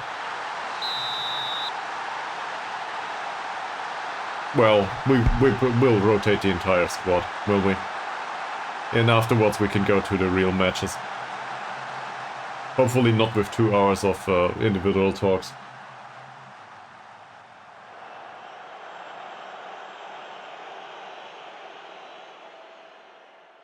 There's a few more people joining right now. Let me know if you're new to the stream and if you have any questions, because this is a meaningless friendly, so we have like 45 minutes, not in real life, but in friendly talk, to talk about stuff. And we will be really, really annoyed by this, and put them on for an additional 15 minutes. Afterwards we can rotate.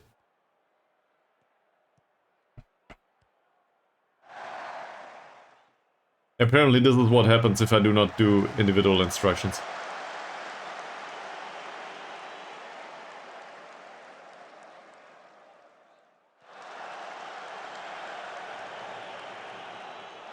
They lose like every single duel here. At least it feels that way. Come on, run, man. This is not running.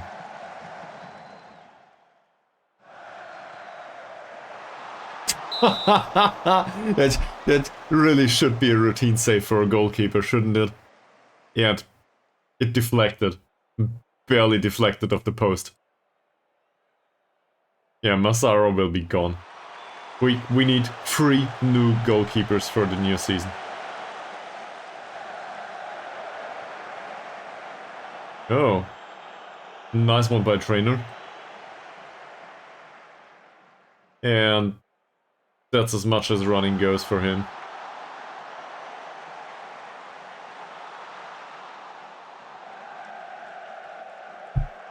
That's all there is to it. Great. So, I would also love to present you with some players in this squad that are capable. Alas, they are not on the bench and neither are they in the pitch. This is a 4-2-3-1 that is intended to control possession in a balanced approach. And this is the formation that I basically created, I think, an hour ago.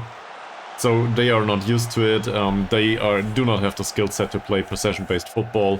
I just want a tactical alternative.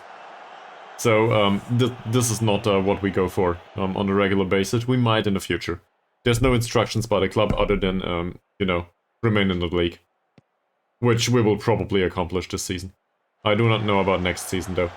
That said, we've been playing defensive football for most of the season with sharp passing, and most of the success came with a poacher by the name of Adam Jones.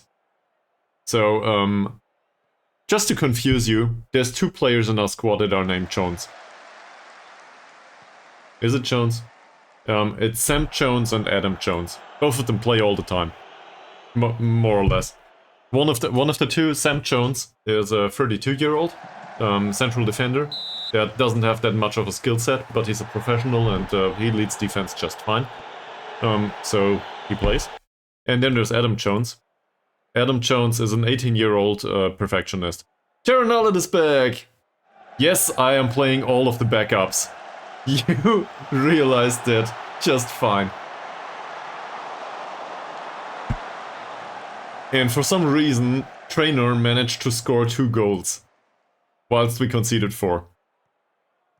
But this is a friendly, so do not be wary.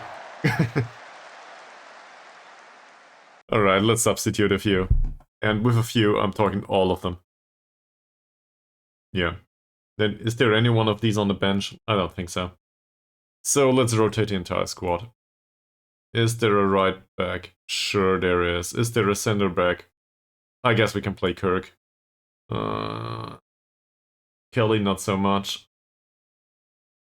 Yeah, it's really confusing though. I need to give away additional nicknames probably.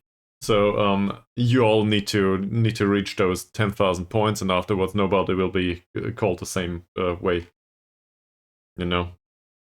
We can bring on Elena. Why not? Also, Rooney really doesn't deserve to play, does he? Mr. Cake Grenade does. So let's switch this to winger for no apparent reason. Adam Jones is on the bench, so let's bring him on. Why not? Together with Elena, this will be just fine. Rooney and Floyd. I guess Rooney it is. Out here. Brotherton might need an appearance, but let's bring Kelly on.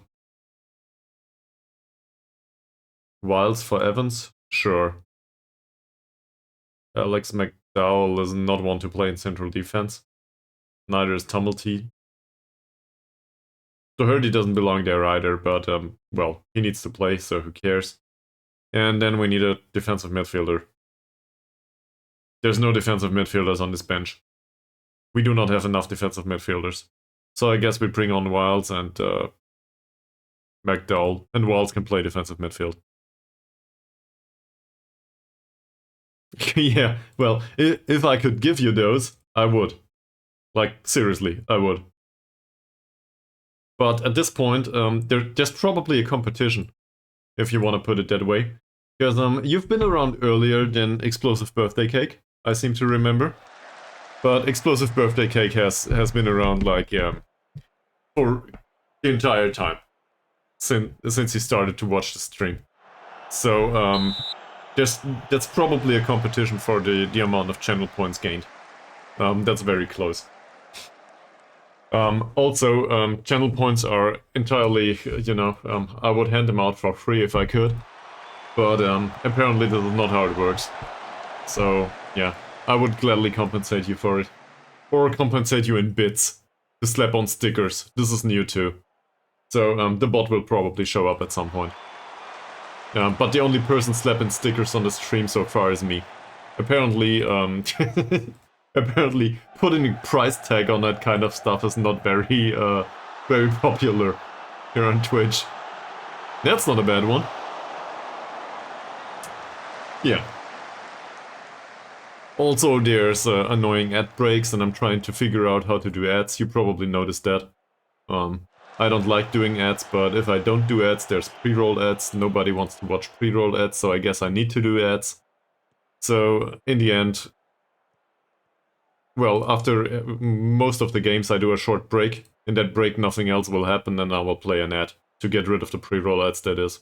So, you know, you can ignore the stream for 3 minutes. That's the best solution I came up with so far.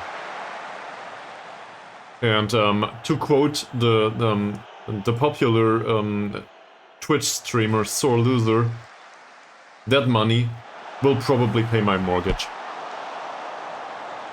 And I think in his case it was like 120 euros for 4 years. So, or dollars or pounds or whatever it is. In Sordo's case it's probably pounds. So, yeah. It's not about the money.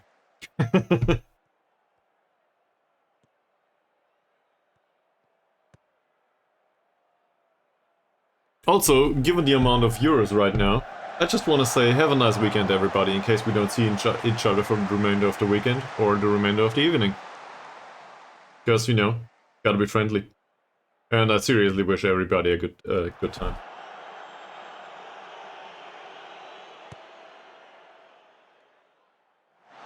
Oh, Coleman.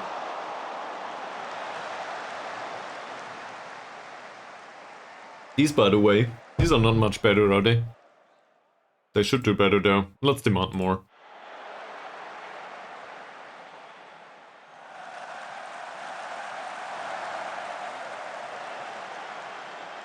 And just to put a pin on it, we still play in the balanced formation that goes with... Oh, come on, Jones, seriously.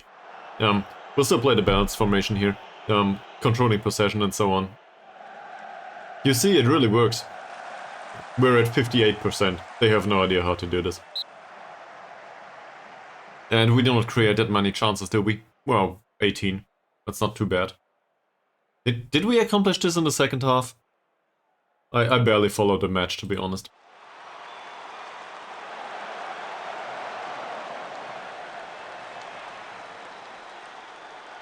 So, yeah, the other two tactics, I can maybe introduce those verbally too. One of the two is a classic 4-3-3, but with a defensive pin on it. We play with fullbacks on defend, most of the time, I think all of the time.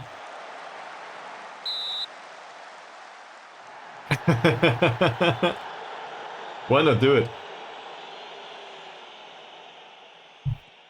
Seriously, if this is what's fun to you, why not? I think Mies plays the save in Colombia right now, and he said it's like 70 games per season. It's so annoying. He wants to get rid of the club. Or something like this. I don't want to misquote him.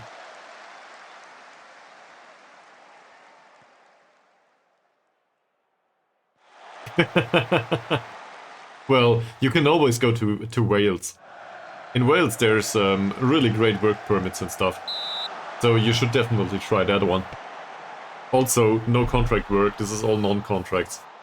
So whenever a player decides he wants to leave, he will leave.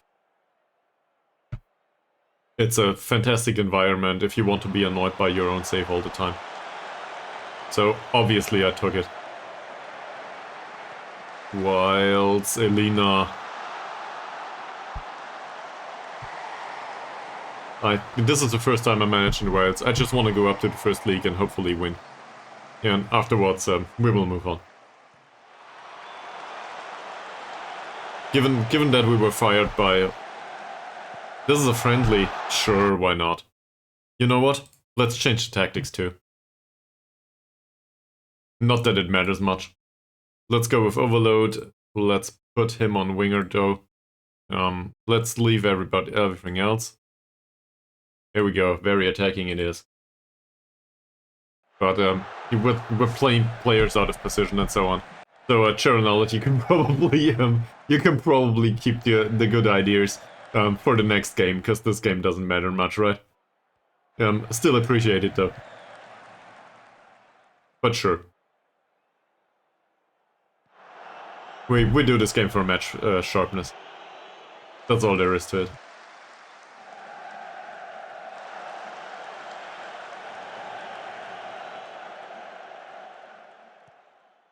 That's not a good ball by Rooney. Also, we should probably play down the wings, should we?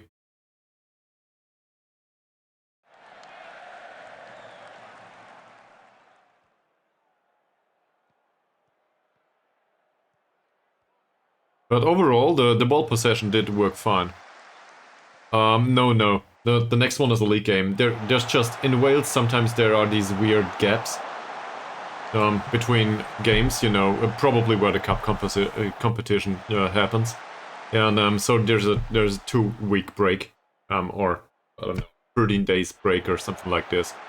And I just wanted to gain some additional sharpness. So I arranged a friendly with one of the feeder clubs. In fact, I think this is the feeder club that we arranged, so that we got into the club or whatever.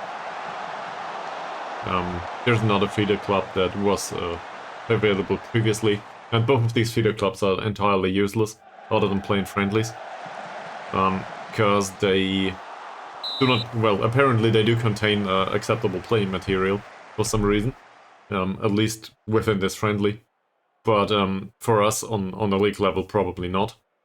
And all we get is options to sign players on a similar contract in case they sell somebody, which happens, like, all the time, for some reason. But they do not play a league. So we can push our loan players towards them. They will not pay the wages. And also, it's entirely useless because, you know, this is all non-contracts. So we cannot push anyone out on loan. So, no idea how this should work. Maybe that's an oversight on my side behalf, but I don't know how to do this.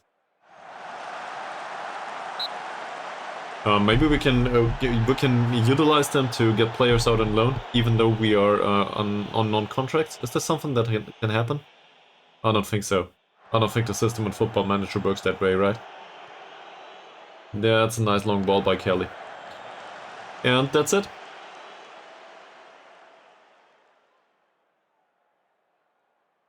So obviously this game got lost on the conceding side. The ball possession and the chances created isn't that bad. So this is down to the player material, I think. I'm not concerned with this. That said, I'm probably not that very concerned with the remainder of this season's performances, so...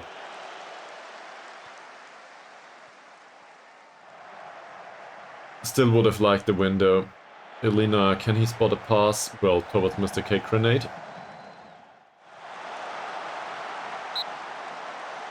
That's not a classical Jones. A classical Jones would be in the back of the net. But he's getting there. Remember, he's still accomplished as a shadow striker, so... Also, some of the attributes are missing.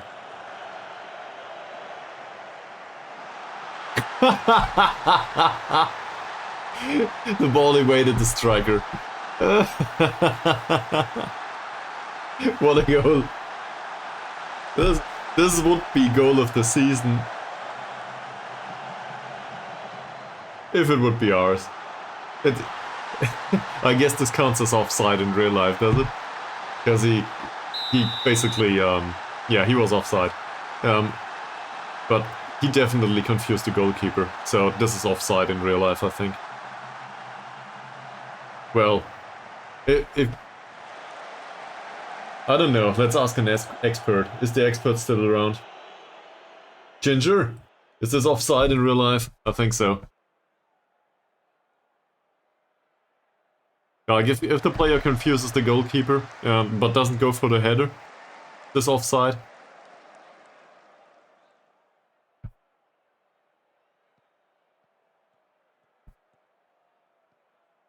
No answer. Apparently, we bored him to death at this point.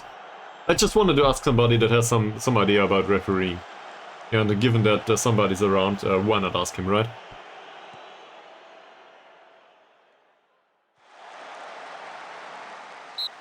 Alright, that's it. So, expected goals-wise it was fantastic, but otherwise it was really bad.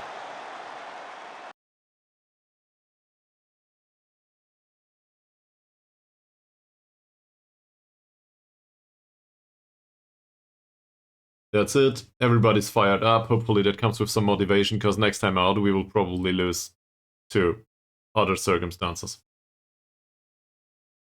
Freddie Wiles is very awkward with his new position. Yeah, that's probably because we played him there because nobody else was on the bench. I'm fine with that though. He had some time on the pitch. And we slammed the team, that's true. Alright. So... I avoided it for 2 hours and 11 minutes. That's not true. I ran 30 seconds of a net. you know, at the start, whilst starting the stream. So I need to do this now to get rid of the pre-roll ads. I'll be back in 3 minutes, and I will probably go to the kitchen and snack some olives or something. Be right back.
That's it.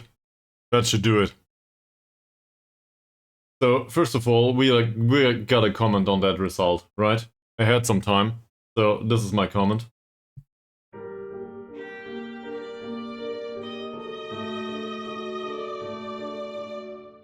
I love those.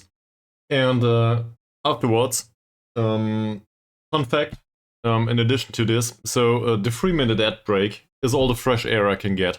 Because I cannot leave the window open, there's, you know, children outside. And that's really annoying while streaming for you as well as for me. So,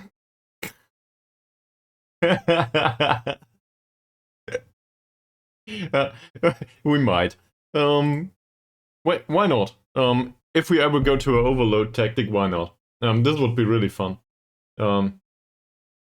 You got 40 seconds of ads, well, whatever. Probably you're not a great recipient of ads. So what can I do? Maybe nobody wants to advertise on this stream. Given the amount of shit I talk about different products and marketing, it's probably a perfect consideration. Anyway, I wanted to mention that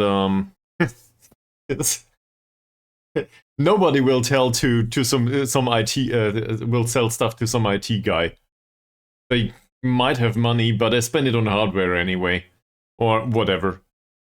They don't own cars, they do not have girlfriends, they do not buy hygiene products, and you can probably not sell to them. So, what's there to do? They probably all have some sort of VPN client at this point, given the amount of VPN client advertisements in this world.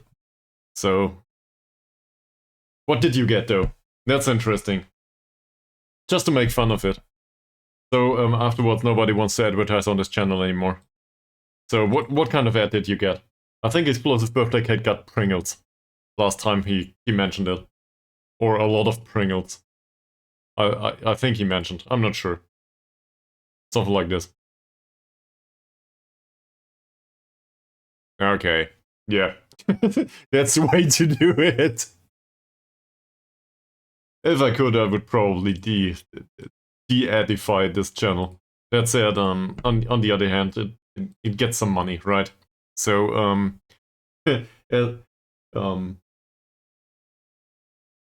a friend of mine that discovered that I do streaming came into this channel, basically dropped me a message telling me I would be highly insane to stream for 1 or 2 people, because the electricity bill is higher than what I do, do get in income as an affiliate. So I guess the argument holds if you do it for monetary reasons. Yeah. So it pays part of the electricity bill. And also, apparently, I really waste those. But the fun fact is, in ad breaks, this is the only fresh air I get. Because I open the window for 2.5 minutes and afterwards I close it back. Or I go back to close it. Because I don't want to annoy my neighbors, and, well, the children do want to annoy me, but we can probably avoid that. That said, it's in the evening. There's a playground down there. It's probably deserted at this point. Or, I don't know, somebody's sitting down there smoking or something. Which is bad for health, by the way. Do not do that. No smoking on this channel.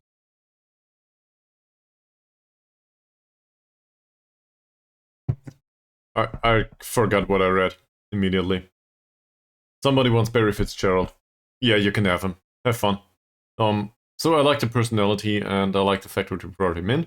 And I would be willing to keep him, but the passing is so absurdly bad. For some sort of playmaker type, let's get rid of him. If they want him, feel free. They play a cautious style. Gegenpress.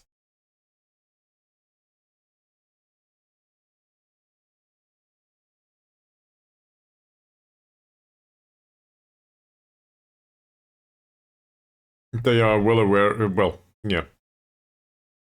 Cool. So we go back to the defensive formation and get rid of all of these players. Go away. Yeah, we could. We could. So let's see, what do we know of these here? That's a definite case of distribute over the defense. And he's not that pacey either. And so, do we want the 3 points? That's a bad question, is it? So, I guess we could do something like this. Because Adam Jones knows how to play poacher. But for some reason, he knows how to play target man too. I'm not a big fan of this, though. No. I'm thinking Adam Jones can do the poacher for one last game. Probably train for it this week. He can definitely do that. And we try to play him as a poacher for the next game and just run past defenders. Because, well, he's not that fast, but his acceleration is a bit better than theirs. So he should be able to overtake them. And obviously we need to get rid of all the cross towards target man stuff. But let's go back to what was successful previously. Let's do that, and afterwards we can see. Because it would be really nice to get the additional 3 points against whatever this is pronounced like. I'm really not aware. Let's ask Google Translate again.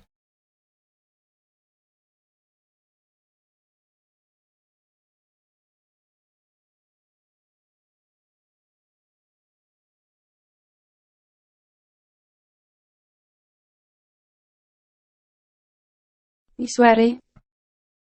This vary? That's rather boring. Stuff like this.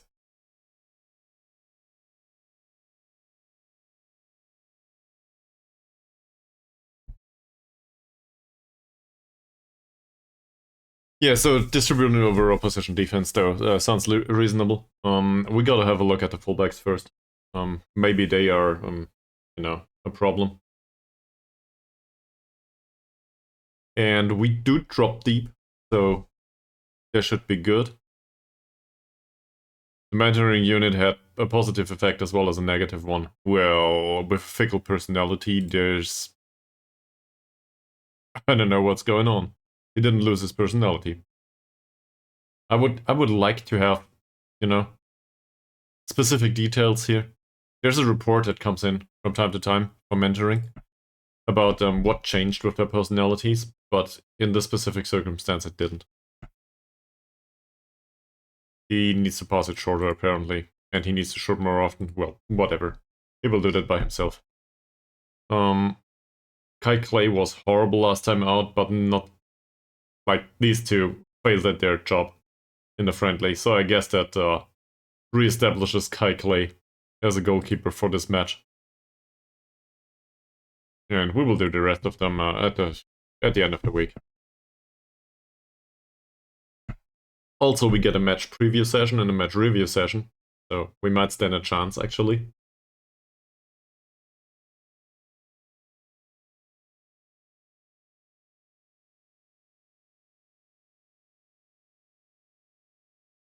I probably should have focused on that friendly to win it for morale purposes. We didn't, though.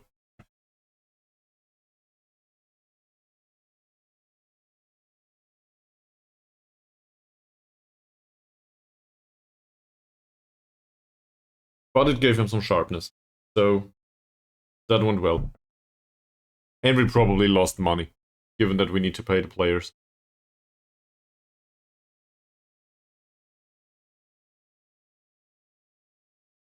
Alright.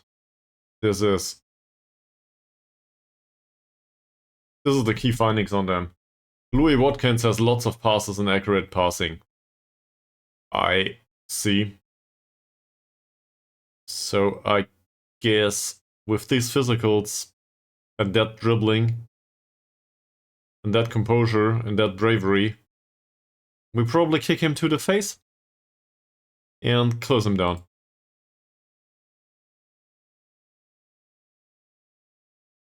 Okay. Yeah, we will see to that. And with the movement, lots of dribbles and frequently fouled. So apparently there's good dribblers in their squad. We will need to see about that. Cool. So, training's not finished yet.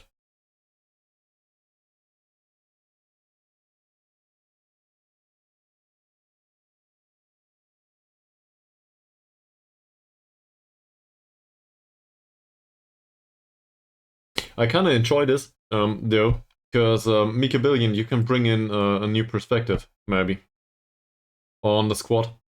Because we need to decide who needs to go, right? This squad is much too big at this point, and some players need to leave. So we get new youth players into the squad, I think. At least if we want to. So the likes of Perk, Massaro, and whoever the hell is around with this club can leave if the youth intake is borderline tolerable. And I think the youth intake at this club will be much better than with Yedda Hawkdals. That's not a bold statement, because the standard of the first team is lower, and the youth recruitment is better. Alright, press conference. Let's do this. This is in the morning. It's Saturdays, is it? I don't care.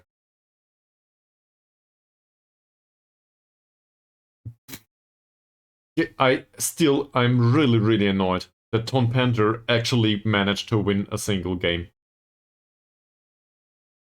Yes, it is. It is. I had a look into the database. Well, not into my database. I had a look into the general database. There's Dylan did a video on this. So somebody published a database. And Wales is like average potential ability is like 60 something. 62 or 64 or something. It's really, really, really bad. Like there are no world-beating talents here. Tell that to Bale. Whatever. But it's a freak accident. The likes of Bale. So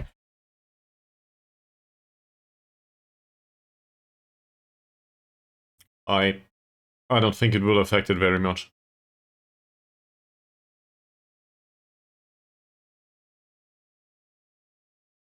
He neither has the passing range nor the composure. I guess, let's be honest, I agree. He should improve there.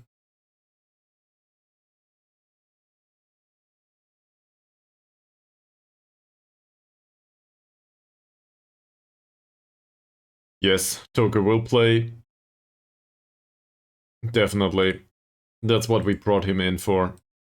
So Muhammad Toker is a new signing. Apparently we're dropping viewers now. This is really... Apparently this is boring now that we play a real game. So, this is Muhammad Toker. He's new. He's Welsh and Turkish, which makes him negligible for this squad. He plays as an inverted winger for us. Box standard stuff. He's not really fast. He has decent technical levels though for this league. Be aware that the technical level went a bit down, right? In comparison to Yellow Hawk dolls. And, well, his composure could improve. But overall, he has a decent skill set. Also, he's fairly pro. And level-headed. Fairly pro and level-headed is a good combination. Yeah, really. Why doesn't he? That's the other guy. That's this one. You confused them. He's the one to argue with officials. So, but overall, I'm happy with the signing. And I think we will play him. How's his training though? Not that great. Not this time out. Jones on the other hand, same as always. Perfectionist, always run. So we will play Ryan Gibson alongside Jones. This is not the way we do it in recent matches. I still think Gibson is fine. There's Gary Byrne available here. I do not want to play Gary Byrne. No, I think I will keep the Metzala. To be perfectly honest, it never was it was a topic that I was willing to talk about, but I think a Metzala brings in a lot of creativity that is needed in this kind of setup. In another setup, I think it might be different. And for him, for example, let's go to central midfielder on attack. So, looking at these attributes, it doesn't seem like he's much better utilized as a central midfielder on attack. Is it? Because, you know, the vision is not that great, the tackling is not that great. To focus him on this kind of stuff, it doesn't feel that good to me. Now, obviously, as a Metzala, the decision-making, finishing, dribbling, and vision isn't that great either. But I feel like he's getting there. He creates a lot of chances, and he takes a lot of shots. At some point, he will start, you know, putting them into the back of the net. And we can still clearly see that there's some progress here. As a Metzala on attack duty. Where is it? There's one thing that comes to mind though. This guy, Ryan Gibson, is a bit better overall with the distribution of the attributes than Adam Jones. So forcing Adam Jones to do Shadow Striker and Metzala might be a really horrible idea, despite the wonderful finishing. So maybe in the end Ryan Gibson is the one to take the position. I'm not sure. But that's the beauty of it, right? You don't know how they develop. So let's just give him time. As an 18-year-old, he has all the time in the world. For a lot of things. We will play the captain, the new captain, Mickey Lewis. Because I think the other playmakers are just rubbish at this point. He trained really well.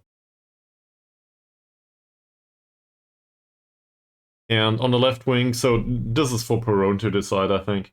Oh, not Perron. No, sorry, Chernalet, of course. This is where I confused you with another guy from the United States. I'm really sorry, man. So the Nick though, not the person. Do you think Rooney should be given another game at this point? Because he didn't perform well recently. He declines a bit. His training has not been great. Definitely. That's let me see. I wanted to use something here. I think his tactical knowledge is probably this.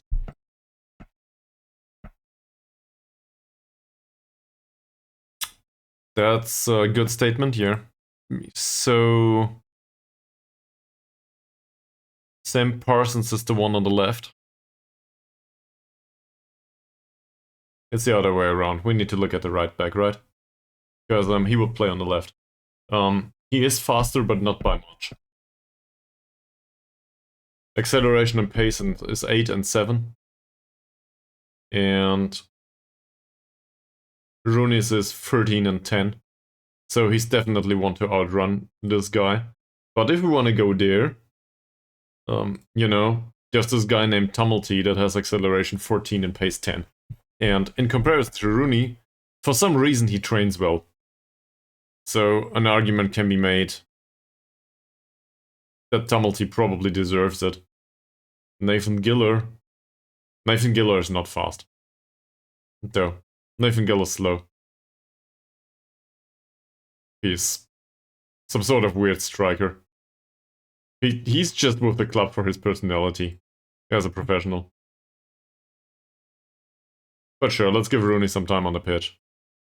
He's fast enough, and maybe bring Tumulty along, given the training rating, right?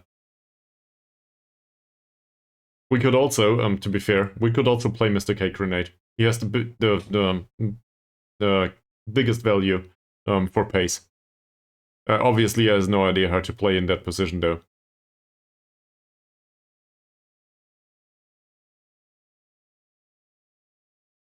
In a friendly.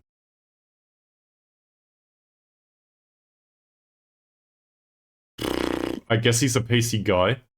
The acceleration isn't that impressive, but he is a pacey guy. So that there's some sense in that yet. Yes. I think I agree with this. That's a good idea.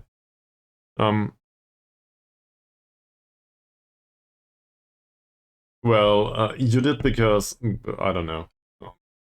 I think you thought he's pacey and he will stand a chance to be in the squad long term, which he does as a mentor. But I still think he's not a bad pick, really. And you can always change it, right? Flynn Murray. The 10,000 points are nothing to you, so you can do that immediately if you want to. But you might want to consider at the start, you know, prior to using the request, you might want to consider what player and what nickname. Because otherwise we talk about it for half an hour and well, it's kind of interesting to everybody, but it might be annoying to some people. Do we play Doherty?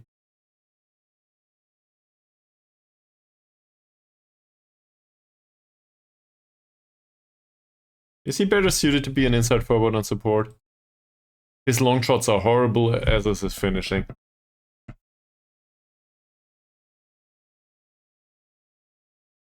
Nah, sorry, I disagree with this. An inside forward is much too focused on... Yeah, but on the other hand, he might run past his man. So you've got a point there. The problem is an inside forward doesn't work.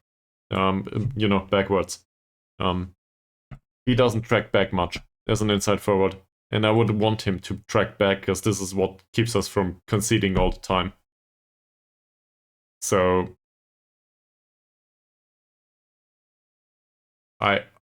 I can officially agree to this. You are entirely unpredictable. That's true.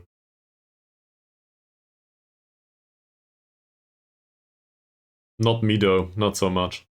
I'm usually not willing to experiment that much. So, Feldstedt as well as Jones, same setup as always.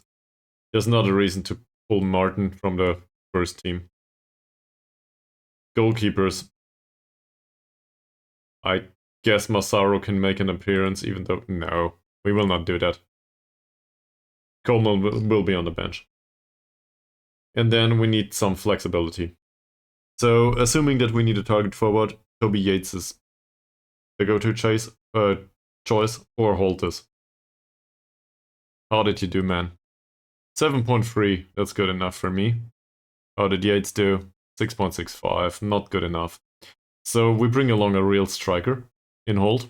For the Metzala position, we do not need a replacement, because Jones is on the pitch, so Shadow Striker / Metzala is covered, in case we want to do that. On the wing, Tumulty can play both positions. I do not think we need an additional winger, which gives us the playmaker choice. Do we want to bring along another playmaker? Sure. Brotherton probably not. But it's either Kelly or Byrne, really. Byrne is barely match fit, doesn't train well. So I guess we go with Kelly. Which is the better choice. Neither of them perform pretty in any reasonable manner, though. Okay. So that's Kelly. And then we have... Who's available? Well, we need somebody to be central defender as well as defensive midfielder, so that's either Evans or Gary Moody.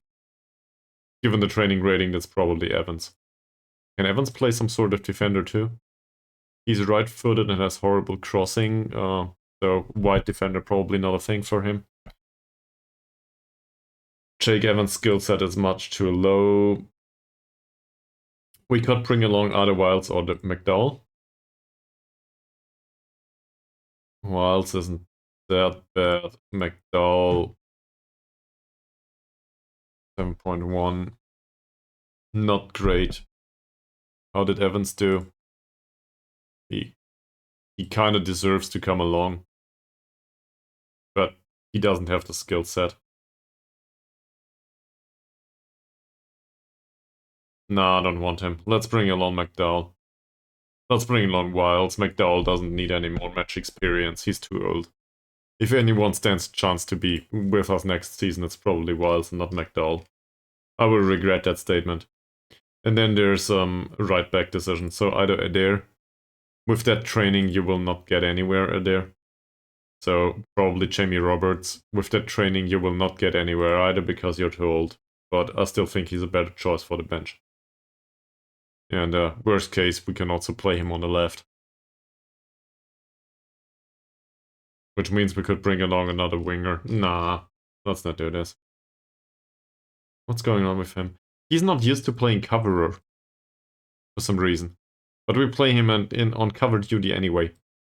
So let's put him on central defender cover training. And we will do this the same way here. Because this is what we do with him, right? All the time. Everywhere. Fine. There's 2 additional training sessions to be had. Well, too late, I decided. Sorry, squad.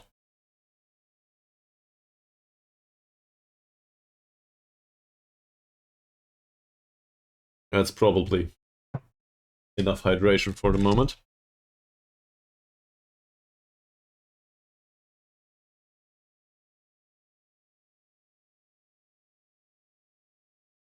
Well, I think obviously I want the 3 points here, but latest in the match against Cardiff Draconians, we should be able to finish this and wrap up the season basically.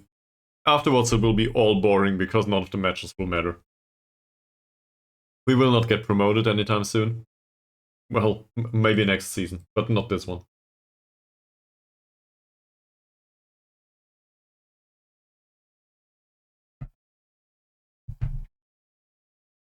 Come on, game. Process.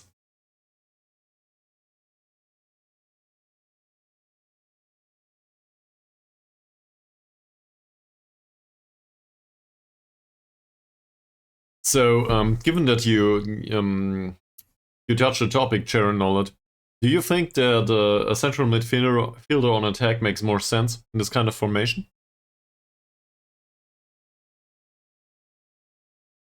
You know, playing him closer to goal, I guess, but maybe in more congested areas.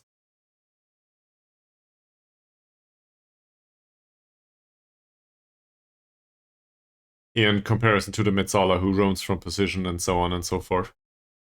I think we had that discussion, but it sounded like you had an opinion on it too. It was kind of a leading question if you want to put it that way. So I guess you have an opinion. I would be very interested in hearing that.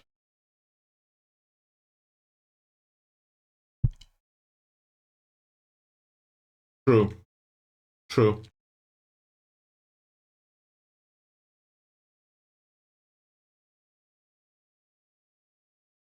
Mm, depending on where the space is, right? But you are correct. He drifts wide a little bit, yes. Mm. Doesn't necessarily need to be crossing though. Most of the time it's about passing, more or less. Yes, the culprit. Here we go. Welcome back, Mies. This is the one we were missing. No, I cannot finish this stream today. And Vixman too. Well, that's basically all of the regulars. What are you guys doing? Get a private life. Don't watch a streamer all the time. Nah, seriously. Welcome.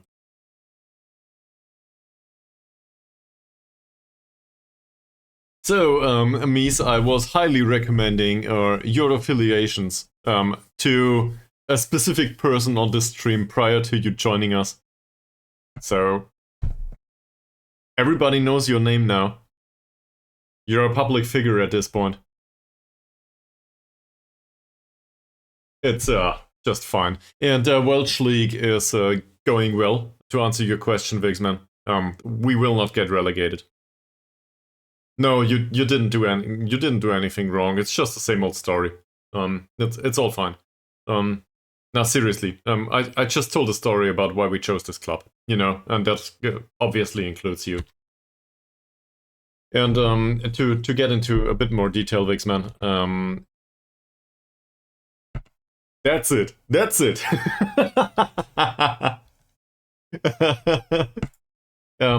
I do not expect to do anything exciting for the remainder of the season.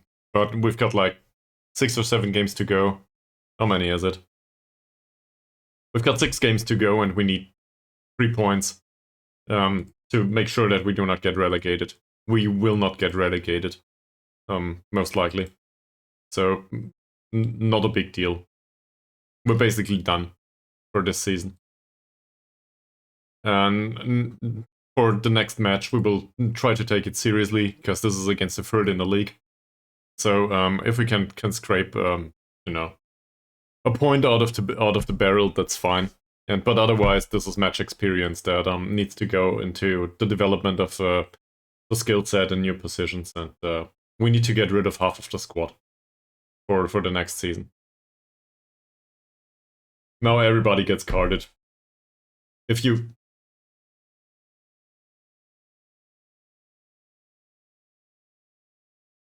Clay's parent club, no, I don't think so. This is the goalkeeper, right? Yeah, but I didn't want us. Is this the Italian club that we applied for? Then we applied for a club in Italy. They didn't want us. With Clay, his contract does not expire now. To answer the question, his contract does expire. Never mind. Who was I going on about? Yeah, Clay's contract expires. So you think we should bring him in? This isn't enough of a sample at this point. This is representative at this point. Let me do this.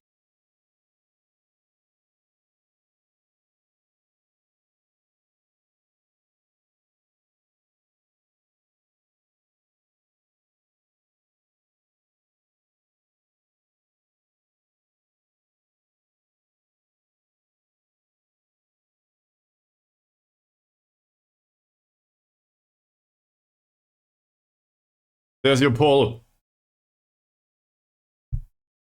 Now you need to answer the question. And I will do opposition instructions most likely. And then I need to, try to abide by it. He might not want to come in. So, full disclaimer, I'm not sure if we can do this. But his contract runs out at the end of the season, yes. He's right-footed. Let's show him to the weaker one. Let's start with the goalkeeper, as usual. He's utter rubbish with the left foot. He also has very interesting communication skills. Which means to say, he's probably no good at organizing defense, especially against through balls. He is no good at one-on-ones. This says we need to go with the poacher. I'm lucky we do. Is there anything else? His anticipation isn't great either.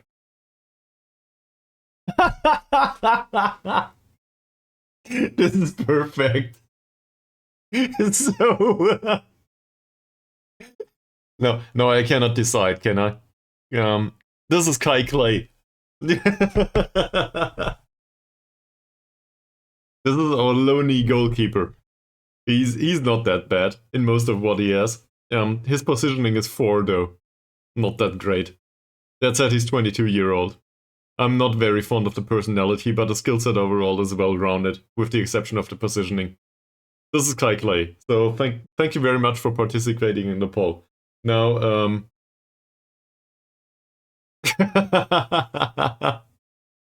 I need to look at the results though. There is one vote for it. Whose vote is this?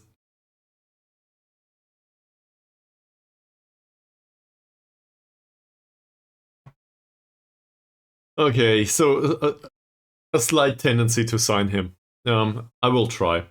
Alright? I will try. Yeah. Anything else about the goalkeeper? His strength is okay. His composure is okay. His bravery, his composure is not okay. His composure is shit. But, I don't want to close him down. Doesn't make much sense. We pray against the gegenpress formation. By the way, how is this pronounced in English? Is it gegenpress or something? Yeah. I will. Alright. So here's the deal. You gotta remind me of it after this match. Because I don't want to do it right now. I want to go to the match first. Is that alright with you? Hopefully it is. So, remind... Well, there's nothing wrong with this. We are very, un-American with this kind of stuff. Everybody's free to love whoever they want. I pronounced it correctly. Thank you very much. Gegenpress. Obviously it's a German word, so at least to me. Feel free to enlighten me if it isn't. Dribbling isn't that great, but not that bad. His strength isn't great. His passing is bad. His composure isn't great, so I want this guy to misplace his passing. So trigger the press on him. Do we need to close him? Do we need to mark him tightly? His crossing is dangerous. But hopefully we can force him into playing passes and not crosses. That said, he is dangerous to a degree. Marking him tightly is not viable though, given our wingers. Tristan Jones is reasonably pacey for a central defender, has good marking, good positioning, not great passing, and the dribbling isn't great either. He's somewhat brave though, but his strength is bad. For a 20-year-old central defender, this is bad strength. This guy should lift. So, assuming the bad dribbling and the bad strength, I think this is the case for a hard tackle, and also for closing him down, but not marking him tightly. We want them to play through him, right?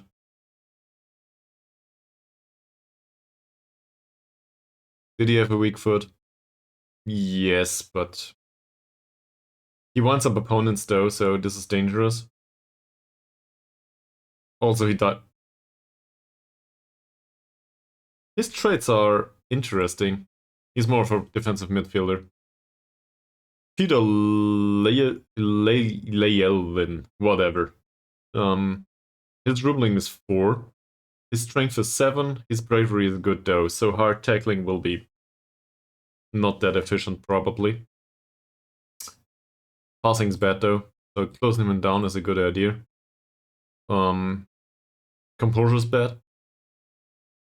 In case we do not win that many balls, we might go with hard tackling. Tight marking, probably not a good idea, due to the jumping reach and strength. I don't think tight marking is a thing here, so let's not do this. We want them to play through those 2 central defenders. Sam Parsons, his passing is better. His off-the-ball movement is shit. His dribbling is also bad.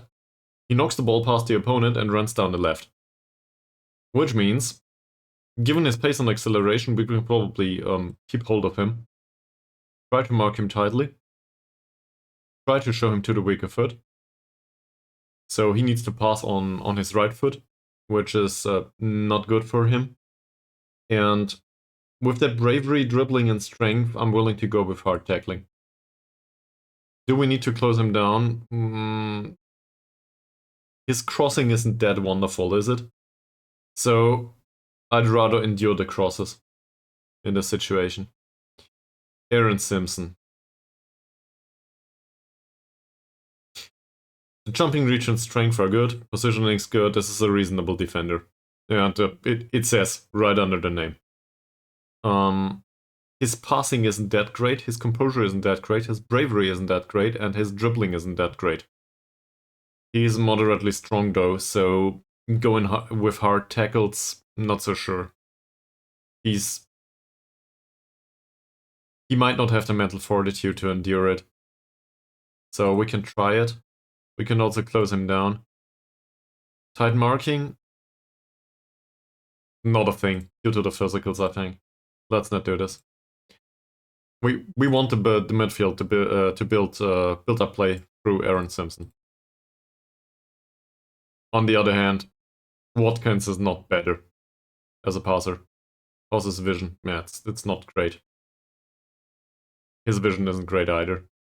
Also, he's weak. He's weak, he has low bravery, he has low dribbling. So, that. Mark him tightly, jumping reach is a bit of a problem. He has really low off-the-ball movement though, and he has the better vision of the 2, so I guess we can mark him tightly. But also close him down. Which is somewhat of a weird combination. Left-footed only. Okay. So let's keep it like this. Dan Bowen. Dan Bowen is right-footed only. Let's show him to the weaker foot. He is a winger. He's friggin' fast. He's really weak. And the problem is he has 14 points of dribbling. So do not tackle him hard. He has decent passing. To mark him tightly is a recipe for disaster. Given the off-the-ball movement, the physicals, and the dribbling, he will just run past this man. I do not want to play on offensive formation against this kind of player. So hopefully we can restrict his space to a degree. That said, this is really dangerous. We need to mark him. And on the left side, this is the Hurdy's job. So I think we should instruct him to mark Dan Bowen specifically. To hurt his marking is friggin' 5 points. 8 points of this positioning though. He will have a hard time. And there's nobody around that can do it any better. Our other wide defenders on the left side are even worse. They have reasonable tackling, but that's it. Positional play is not their strength. Davies has 9 points of off-the-ball movement, decent passing, decent vision, decent first touch, decent dribbling, not a great finish, not a great long shot, but he's dangerous enough. Off-the-ball movement is 9 only, but I think we can mark him tightly. We have a defensive midfielder that can do that job.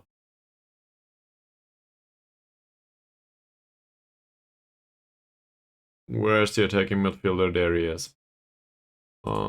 So let's do that. Is there anything else about him? He's left-footed. With that dribbling, probably ease off tackles. That will result in a normal tackle by his man marker. And I still consider him to be dangerous. He will probably get lost. Time and time again. Aaron Hillier. He's got a weaker foot. Great dribbling. So these three definitely explain the amount of fouls that were given away. No, that were given to this team in previous matches. His off-the-ball movement is okay. He's really pacey. Yeah. Same here. We need to close him down, and that's it.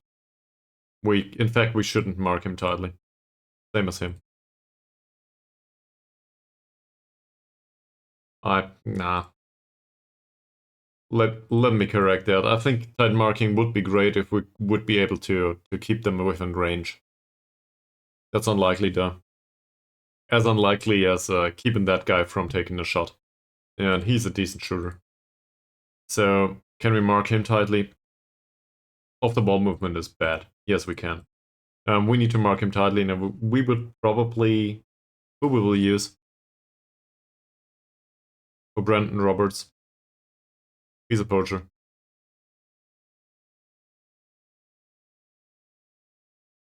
Feldstad doesn't have great pace. Jones doesn't have great pace, so I guess Jones will be the one to mark him tightly, and Feldstad can cover. Hopefully that works. In other areas, he's a good dribbler, so ease off tackles. I do not want to give away a penalty, even though his bravery and his strength are really, really bad. His composure, though, isn't great. So, I guess triggering the press on him still might work. That's a lot of instructions. Remember last game? Last game we got absolutely devastated with the same amount of specific individual instructions. Apparently somebody needs a squad number. Hamilton needs a squad number. Well, Dare doesn't play. You get the 21. That's it. So let's see how the gegenpress works. There's noises outside. Yeah, revenge it is, right? We will always go for revenge.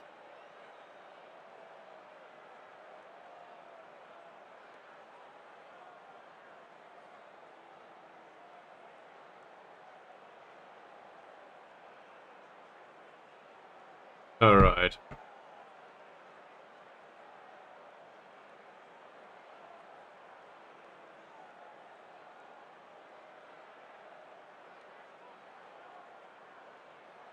Sorry, I got dropped a message. I need to answer this. So they are third in the league, we are 9th. We really just need those 3 points.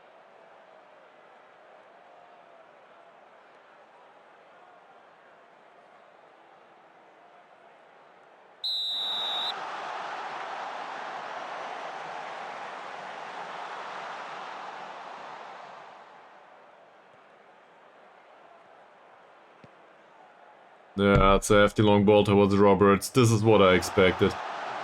Wow.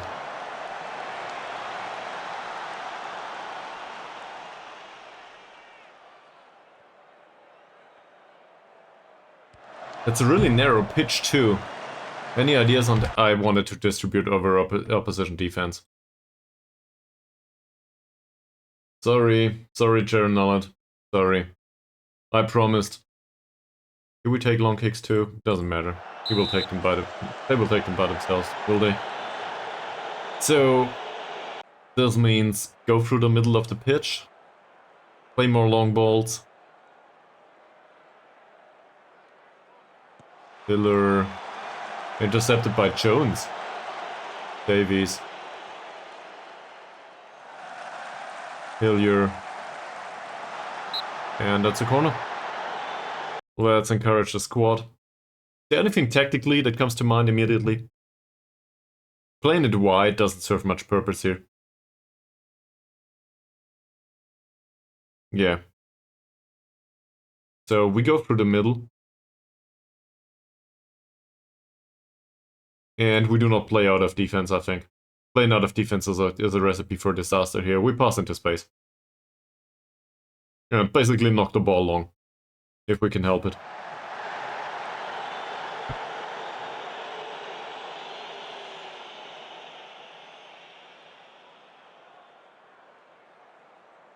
That's a good idea. Wow. No!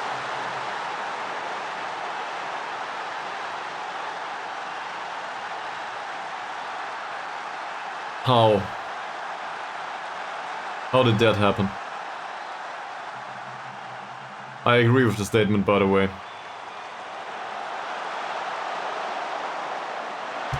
Who is this? Oh, Gibson. Seriously. So...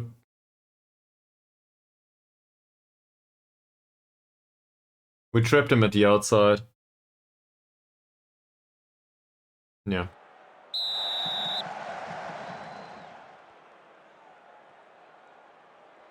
At this point, though, yeah, we are one goal down, so we need to create something at some point. And I think passing to space is a viable conclusion to this.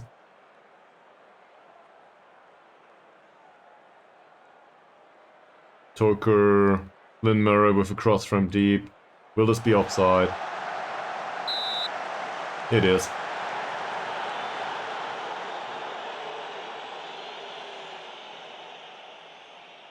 Roberts is on a yellow card as a striker.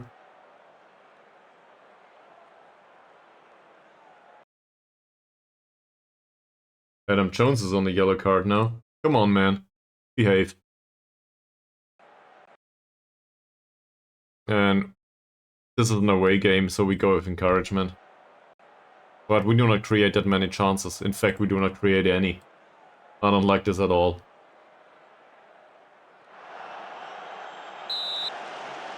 That's offside.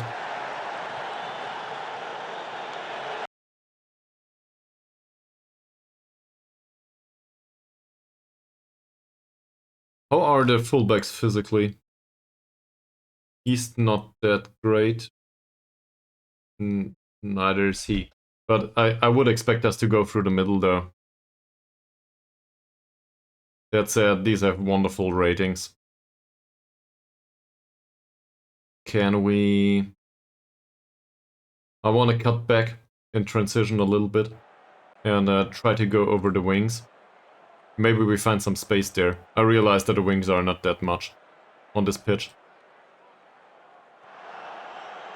Martin. Lewis. That's a nice pass by Lewis. Jones. Oh. Is this a shot? This is the first shot of the game, is it?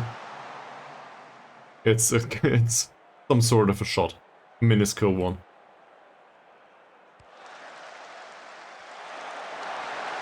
The other Jones. He's anxious. So much for playing trainer. Lewis towards Jones. Is this offside? It is.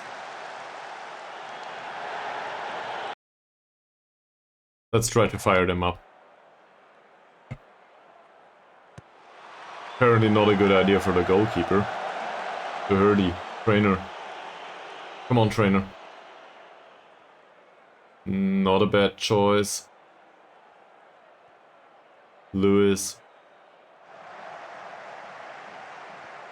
Doherty with a cross from deep towards Jones.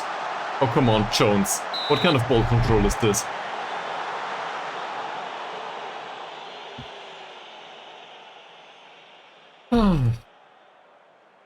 We can be happy that this is not about non-relegation at this point. Not in a serious manner. Toker. Nobody's there to pick up the ball.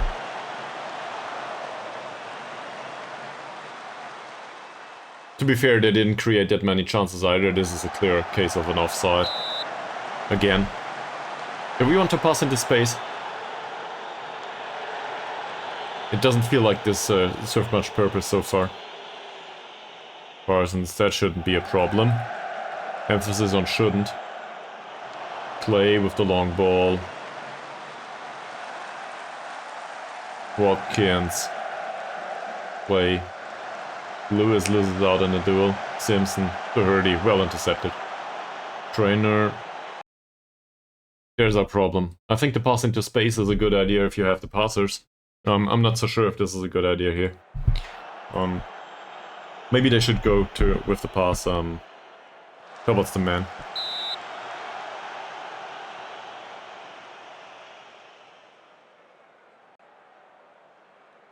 Alright. Hillier with the corner. We conceded after the last one. Wow. Lynn Murray with a horror tackle that doesn't hit the man. Hillier. Parsons. Levelin. Parsons again. It's intercepted. And Jones doesn't pick up the ball.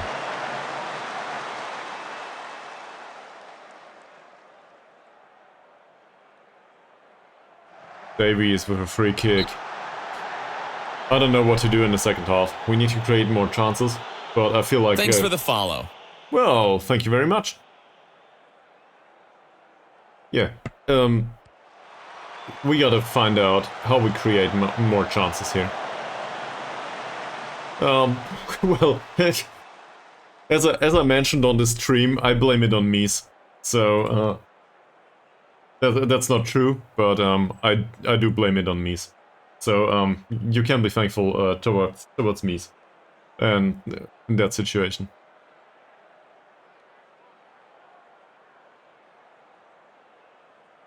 I really do not like what we did today.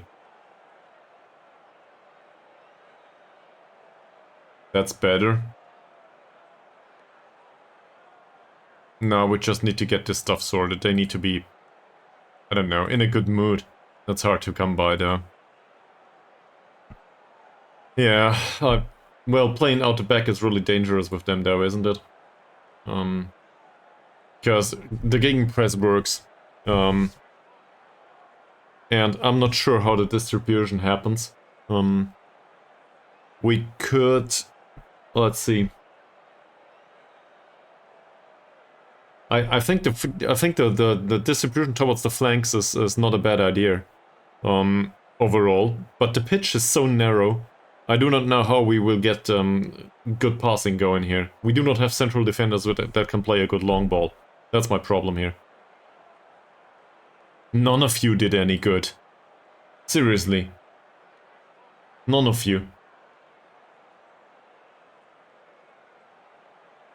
His decision making is horrible, is it? It always is on this level. His decision making is 8. Let the goalkeeper decide. I think that's not a bad idea. Let the goalkeeper decide. But one thing's for sure. Is his decision making acceptable to... He has vision 1. He has vision 1, that's the point here. Let's roll it out. I don't care where he rolls it. But he wouldn't see anyone anyway.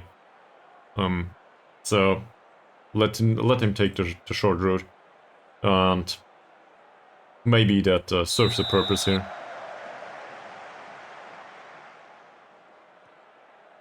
Yeah, but we do not have defenders that we do need somebody to be capable to do these. There's yet another Jones on the pitch, by the way. There's a third one.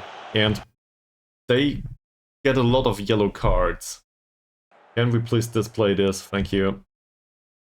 This is all over this pitch though. So if we can mark this Jones guy tightly and put somebody in there. Well, he's a good tackler and has good positioning and so on though. He winds up opponents too.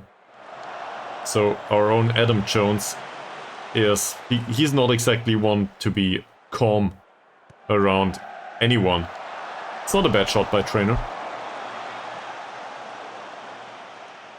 But I fear that he might get a second yellow card, and I don't like that prospect. Also, the penetrating passes didn't serve much purpose so far. So whilst I really like Adam Jones in general, I think we should probably sub him off at this point. Also, we cross towards target man and there's no target man on a pitch and I'm a stupid dumbass. Seriously. I should have removed that.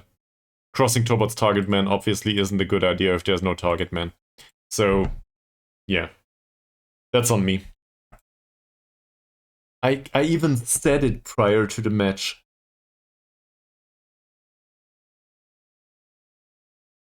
Alright. So, let's get Alex Holt out. At least then we have a target man. He will not be able to outrun his man. Doesn't matter though.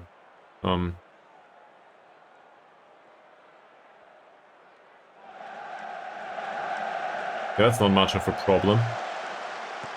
Clay's long ball towards Trainer. He doesn't win that duel, he wins back the... oh. He wins back the ball and loses it immediately.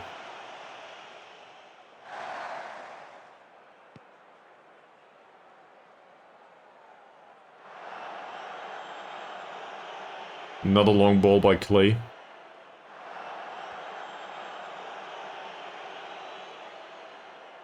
Parsons.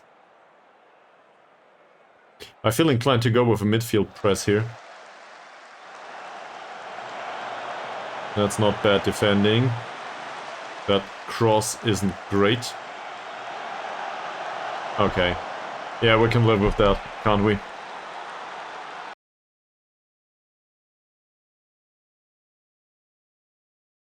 Let's be a bit more decisive with this stuff. Let's go with a mid block and push up a little bit.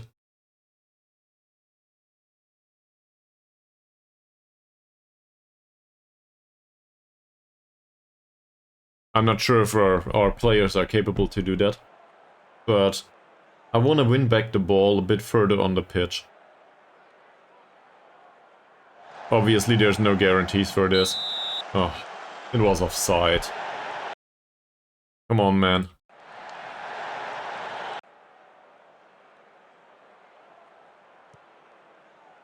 Their Jones. Not our Jones. Trainer, Holt. Holt, Toker, Gibson. Metsala drifts out wide, as you said. Lynn Murray, this will be a cross, will it? Yes. Toker wins the ball. Wonderful penetrating pass towards Holt. It's in. Fantastic. This is not a cross towards target man, I don't care though. It's a goal. That's what we wanted. So apparently, something worked here. It's definitely not a cross towards target man though. That's a nice one, Mega Billion. That's whoever designed that one. Good one. I like it. I should probably contribute myself, shouldn't I?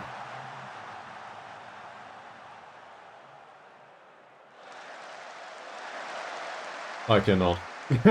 So I should concentrate on the game. Too late now. I can do something like this. Perfect, but a bit late. Also, you want to watch the game, right?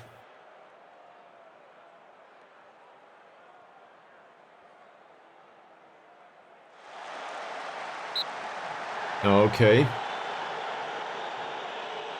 Well, I cannot do this in a few minutes. I'm not a designer.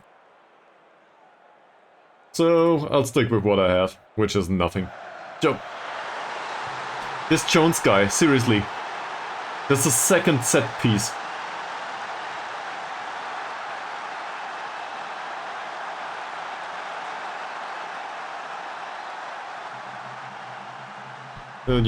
Who's... It's Feldstad's job.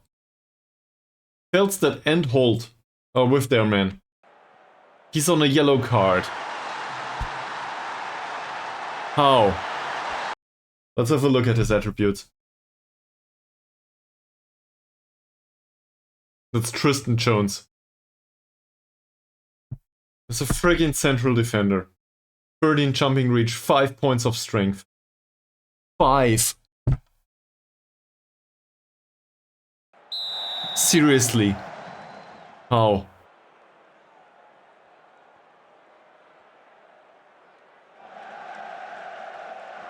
This shouldn't happen.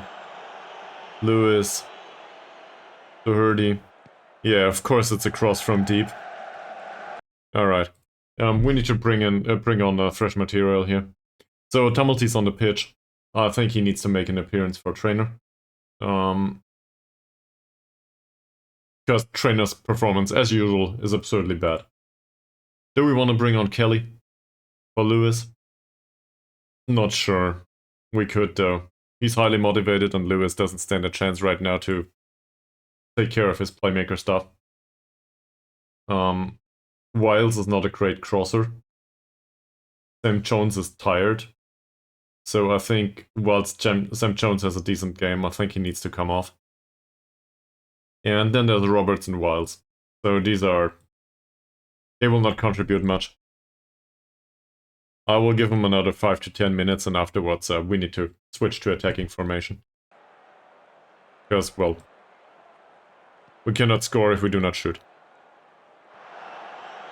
That should be picked up by Gibson.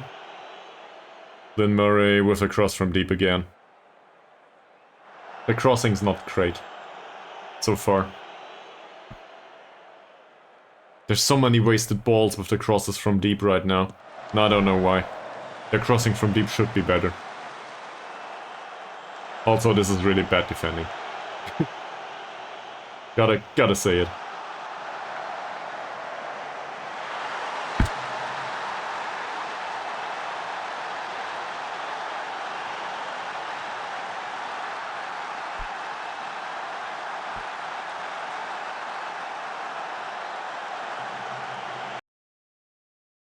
Sure, proceed with the tactical changes. Doesn't matter. We will do it this way now. Because, you know...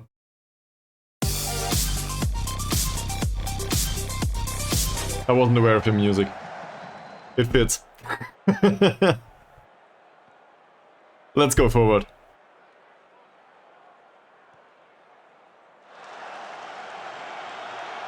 And if we concede another goal, who cares?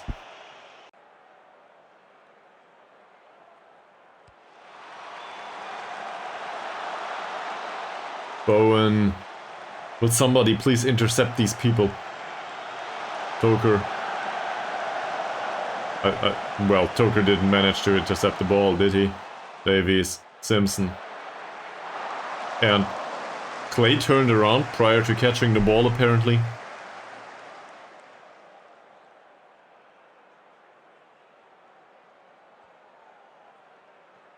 We do not get possession either.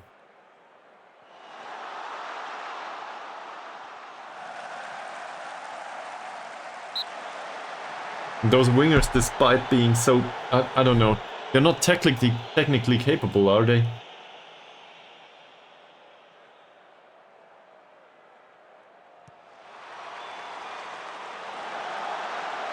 Again, we gave away another set piece.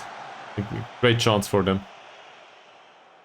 So, to be frank, we do not deserve to win this match. I didn't expect the pitch though. I should have expected that. Fails towards Tumulty and it's offside. There's just Toker on the pitch with a yellow card on our side. We can probably tell him to ease off tackles.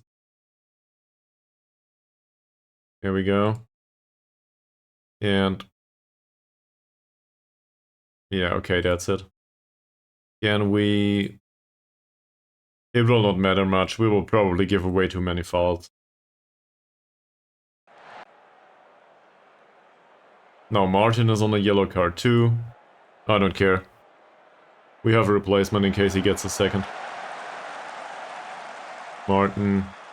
Well, not for this game, but not as it matter. That it matters anymore.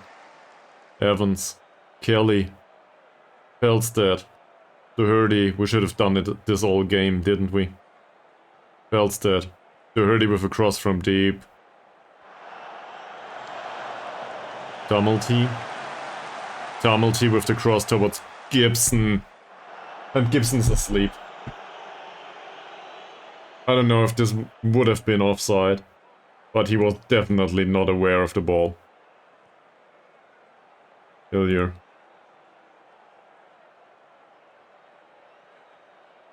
Parsons. Hillier. They just play the long ball. Well, finally. Nice job, Clay. Gibson. Doherty. Felstead. Kelly. There's some pace to it now, but that's not for Toker to get to. Martin.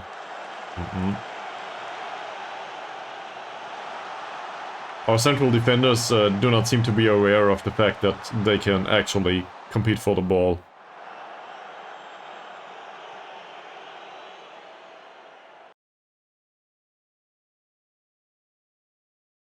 There's too much space there in midfield for some reason.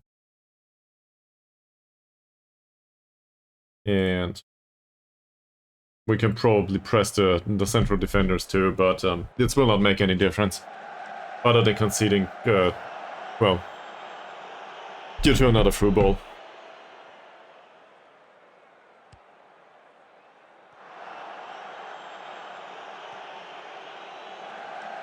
Playing material seems to fit their tactic. I wouldn't say they were lucky with the goal scoring, but at least one of the goals was a bit lucky, I think. Just the sheer amount, considering the amount of expected goals. That said, we didn't defend it well. That was good. Tumulty with the through ball towards Toker. It's intercepted. On a yellow card in the penalty area. I cannot believe it. Well done, Flynn Murray. Yeah, that's offside, is it? It is. Oh man. Hold on a yellow now. Flynn Murray with questionable defending. It's a hefty long ball. That's not for Tumulty. I don't think they substituted much. Did they? Graham is new. Tumulty runs with the ball. Come on, Tumulty. You can do this. Nice pass. Gibson. And... well, the goalkeeper distributes the ball immediately.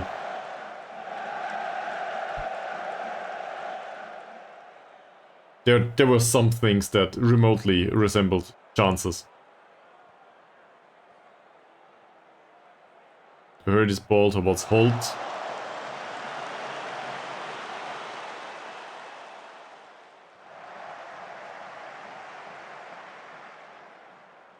This Hillier guy, maybe we shouldn't have done that stuff with easing off tackles. Maybe we should have taken the free kicks instead. That off the ball movement though, look at it. This Roberts guy is definitely on form.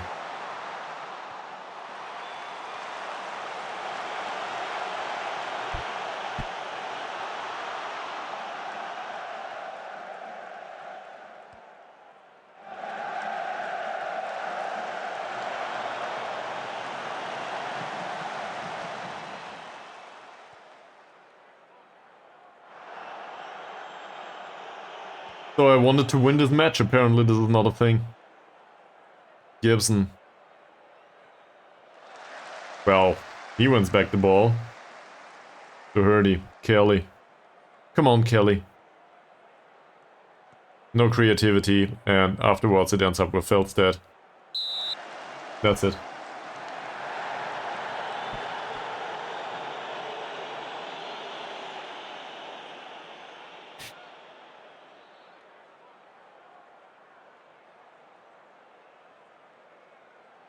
Anyone's got any ideas of what went wrong, other than conceding 3 goals? Because that's very apparent.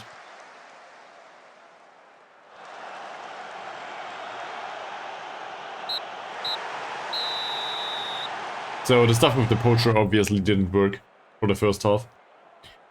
That wasn't great. And we gave away way too many chances here in the second half. But this was on the defensive formation. This was after a corner, this was after a corner. I guess we need to learn how to defend set pieces. We shouldn't have given away the set pieces. So the defensive formation is to blame? I'm not sure.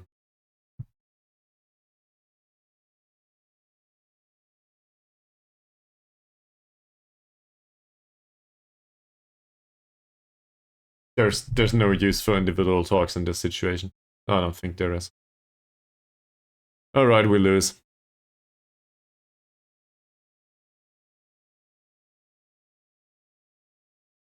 Yeah. It might be, yes.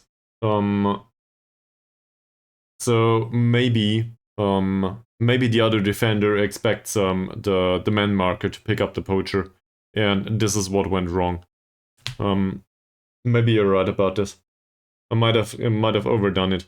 Now that's saying you know, if we had somebody with great mobility and great marking in central defense that would be capable to stick with him, then it would probably be a good idea.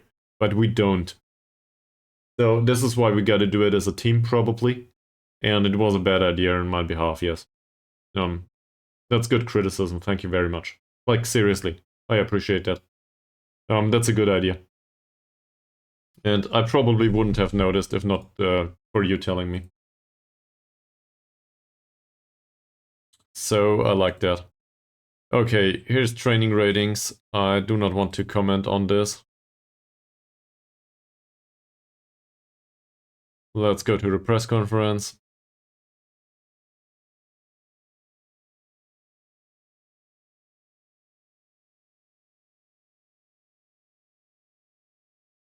I probably won't even bother watching. That's true. I will not. Yeah, to a degree.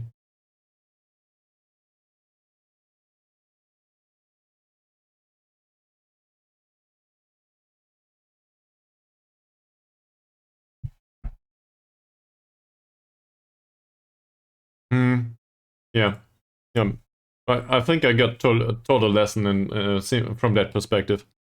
That said, we didn't concede the goals against the poacher. We conceded 1 goal against the poacher. Not all 3. The other 2 were just bad set pieces.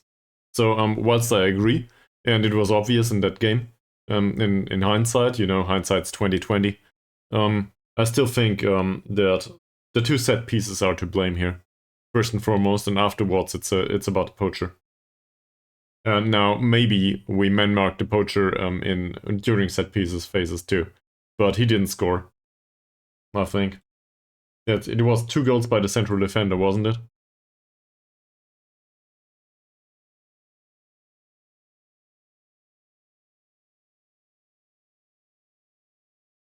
That's a winger. Yeah.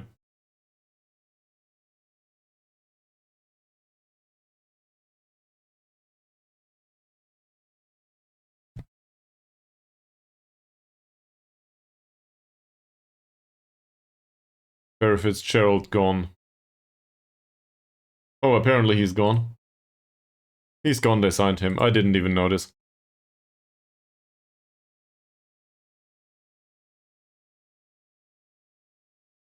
So he didn't play for us. Adam Jones has perfected his ability to play as a poacher, yeah, I guess. Surprise. We will get him back on training for Shadow Striker though, or maybe Metzala. Probably Metzala.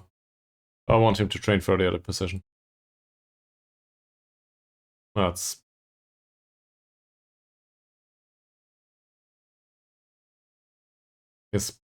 His deficits are quite interesting, I'd say.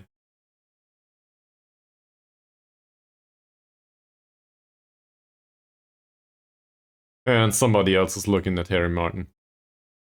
Okay. So we've got that. That's all fine. The points aren't. Well, let's have a look at the next match. Obviously, we will not watch it, but let's see how the other teams do. And if this gets us non-relegated. Apparently there's a save first.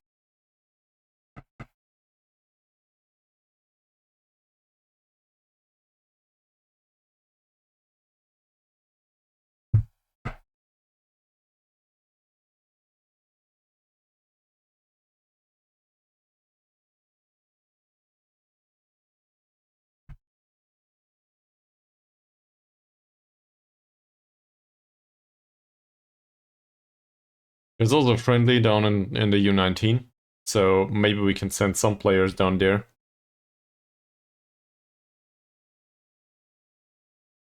Did they? They didn't play yet, did they? Let's go. Next match is against Cardiff Draconians on Saturday. So the game against Cardiff Draconians, we basically need to push them down towards relegation. If we can do that, we're done. This should be a no-brainer. And on the other hand, they absolutely need a win. We don't. 33 points. Goitre did play, they are at 19 points now. So that makes it 14 points, and we have 5 games to go. Yeah, this is done. Yes, they will not win 5 games and we will lose 5. This will not happen. So the season's over more or less. Not to our how do I put this? We did this in previous games. In fact, Toby Yates as well as Adam Jones did this in previous games. They had like 10 goals each, and that made it. We had this short run where we defeated the leaders of the league, and then afterwards we went on a devastation trip for 4 or 5 games, and we won each and every one of those. That's where we basically secured non-relegation this season. And afterwards, it's all gone to waste, since my tactical tinkering continued. So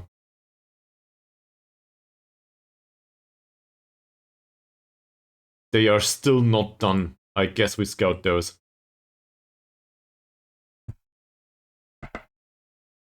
We have training though. No watching the game. We watch our own. And afterwards there's overall training, and then in the evening, maybe, just maybe, they can get some rest.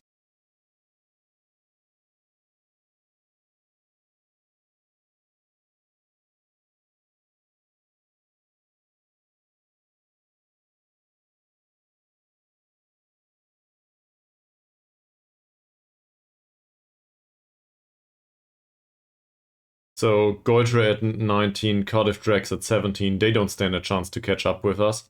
It's only Goitre. In theory, that is. Do they play each other at some point?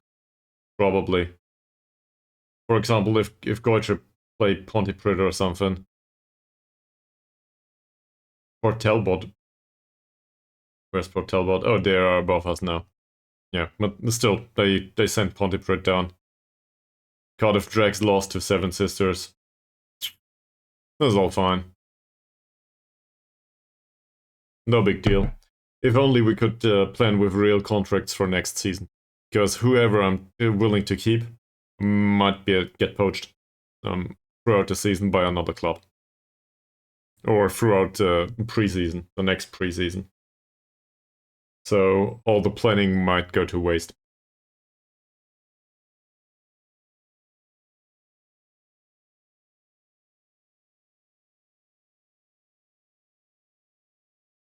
Also, is anyone aware, when is the youth intake in Wales? Does anyone know?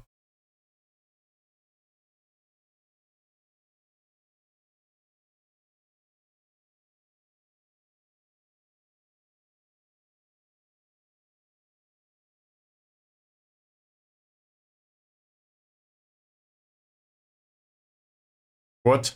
Wednesday? I'm confused. Is this some sort of elaborate joke?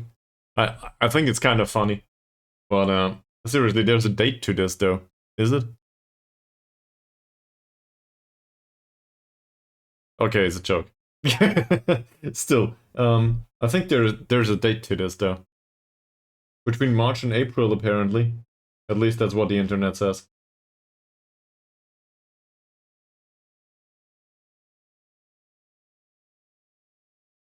You haven't take the... We don't know. This article is highly unspecific. No, I don't know. There should be youth intake though at some point. And that youth intake will probably 14th of March. Thank you very much. So if the youth intake is pretty soon, we'll see. The youth intake will come, and it might not include players that I like. But if it does, we might fire some of the older ones. Yeah, you know, not older ones, but some of those that we cannot use, like Shea Kirk. Because we do not have youth players right now. In the U19, there's nobody in here that counts as homegrown. It would be noted as a symbol here. Well, he counts. Tyler Johnson Richardson. He counts as domestic in Wales. And yeah, that's all there is to it. Was he around the club? No. Oh, we signed him from Blenheim Balloons.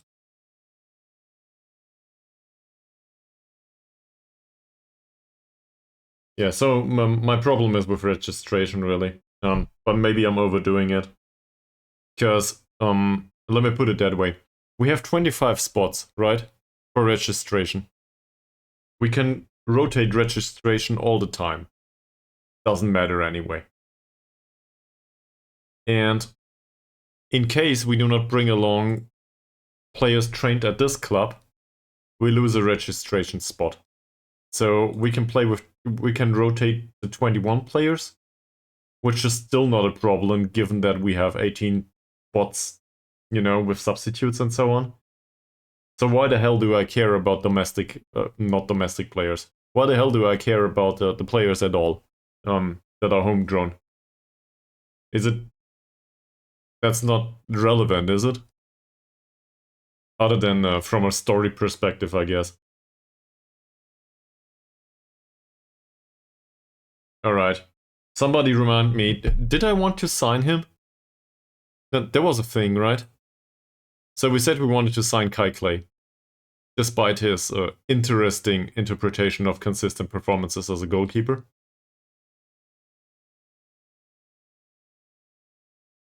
I think the exact thing was we want to sign him as a backup or cup goalkeeper. Backup it is? Yes, at the end of contract. This is fantastic.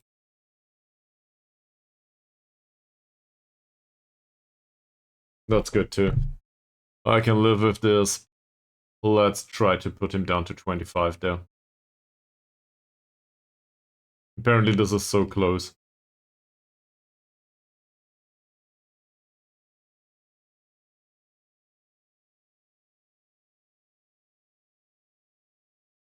Perfect.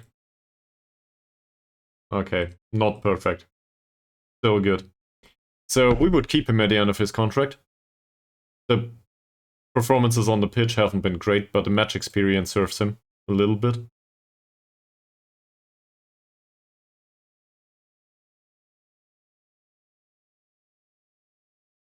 Yeah, he wants the 45 euros though. We gotta renegotiate this later on. Also some of the staff contracts. Does he insist on these? He doesn't. Alright, that's the minimum. Okay, cool. So that settles that. I guess the same question can be asked for Feldstedt. Feldstedt is on a 6.84 rating right now, 2 assists, 23 appearances. His performances have been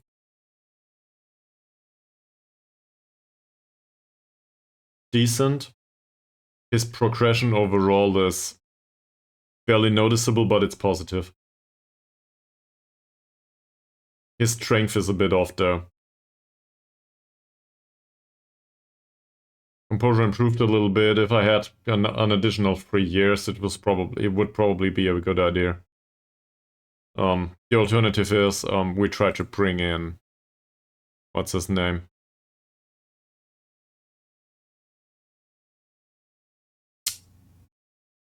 He's on a short list. Francis? His name's Francis, is it?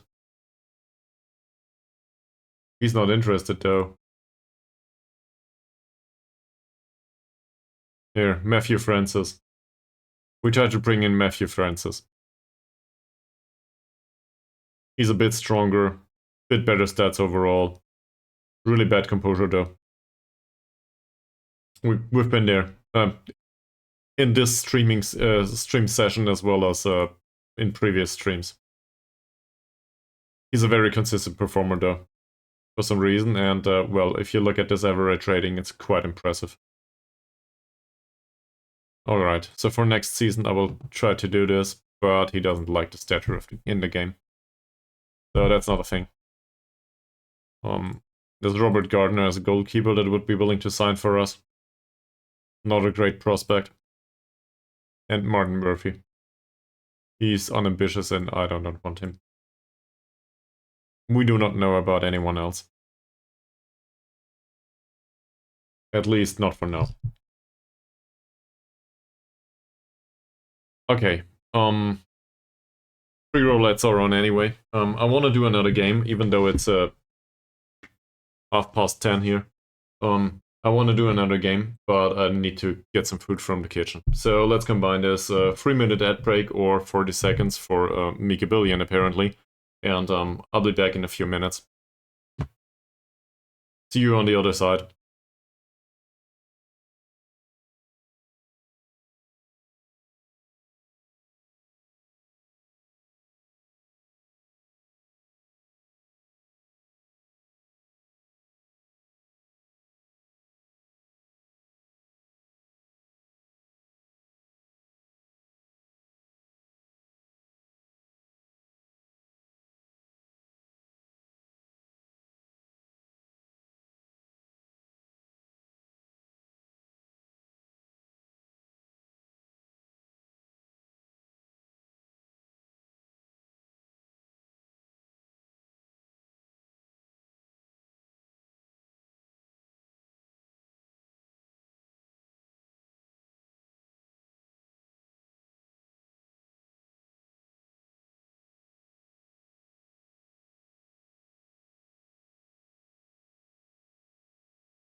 So I made it back within 3 minutes. That said, you have to enjoy me eating now, along the way. So sorry for the eating noises. But I really needed some food.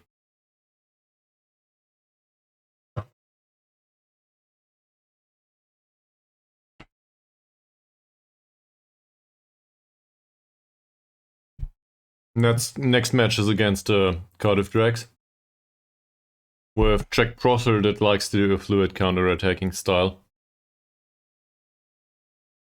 Tactics say 4-3-3. With a decent poacher.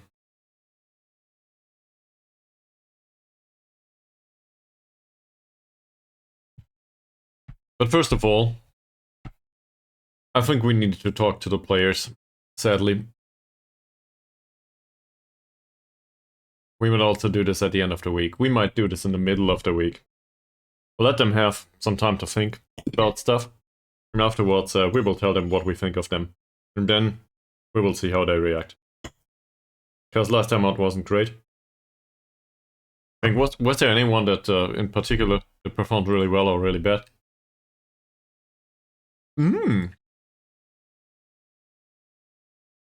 What the hell? He scored 4 goals?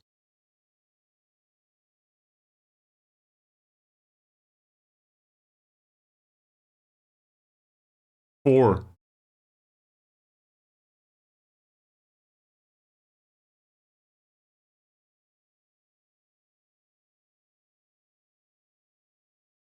Okay. Okay. So Cardiff Drags are the last club that we play. Afterwards there will be yet another break. That fits just nicely, right? So we do this game today and do whatever friendly we scheduled afterwards. So we can take our time with the game against Cardiff Drags.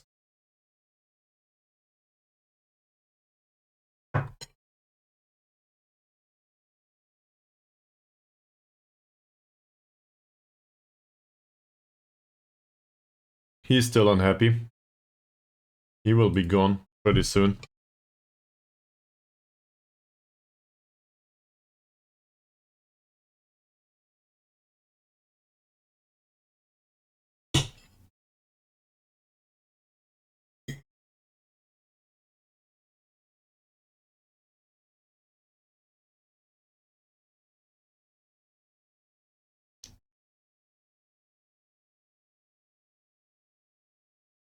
I should probably just sort it at this point. It's really annoying, this squad is way too big and I just polluted it with additional players.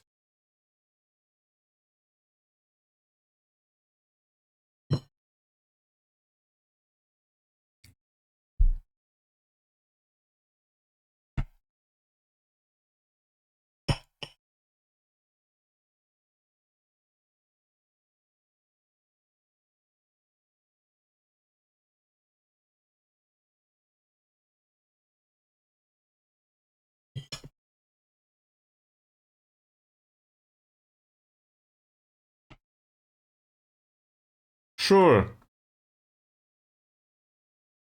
Not a problem, have fun. Play some more. Why would I disagree with this? Of course you can go.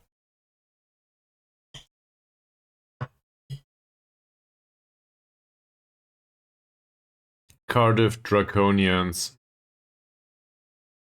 Fluid counter-attacking style.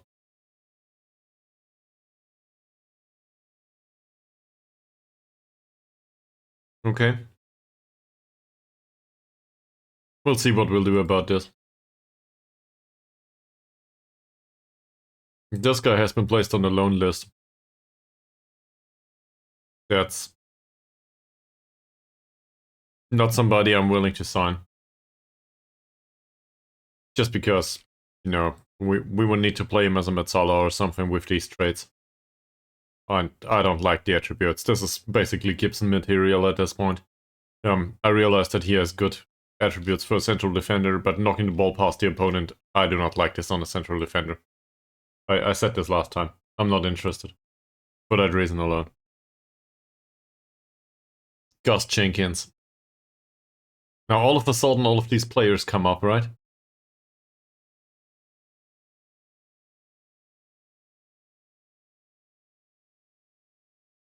It's not a great signing though. This is basically Feldstedt material. So, sure, that's okay. That's not great. Kristen Jones, extremely doubtful transfer interest. And not a great crosser. I don't want him. He can tend to be fickle. Nathan Barker. And, well, he fits us to a degree, but we have a replacement there, so not needed. Kirk Davies. He's casual. This feels like this is the list we went through this list previously. We did, right? Okay, that's new. Also, he's 30 years old, so definitely not interested. Gareth Jones, we don't know much about him. He wants to be signed. Well, in that case, come in. This is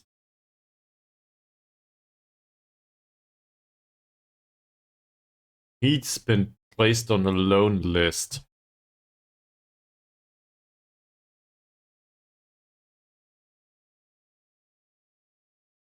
Can somebody give me a hint? This was a good idea. Sorry about the scratching noise.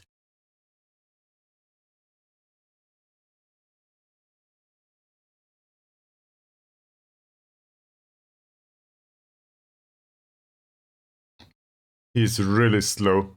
Acceleration is not great. An 18-year-old though. From Irish Premier Division.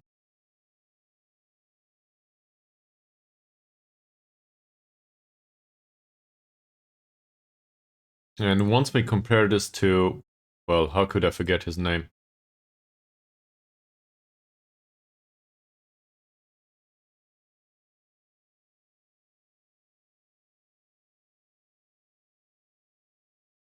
That's not bad.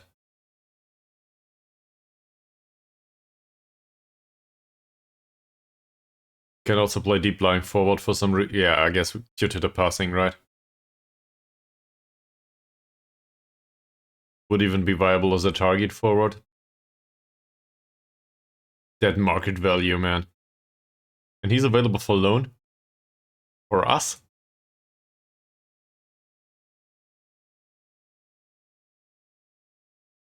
Now, if only he had a great personality.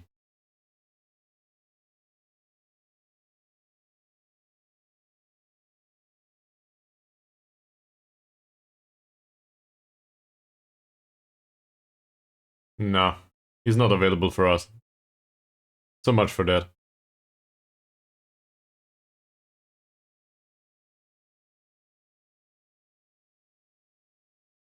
Gareth Thomas is not one I'm willing to sign, due to the bad crossing.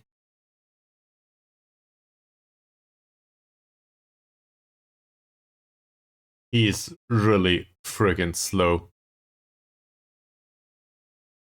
Like, seriously, really bad. That said, attribute-wise, his heading is 2. Never mind. Can he play defensive midfielder? To a degree, but same here. Pace is not great. Barry Jones is a spirited individual and he is a winger.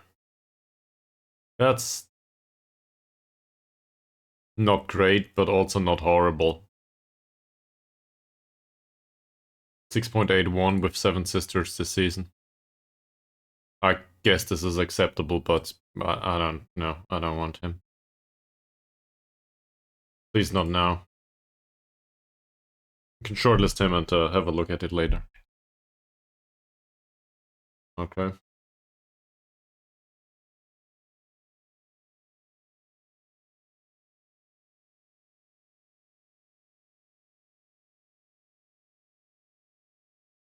If I knew, would he come in on trial?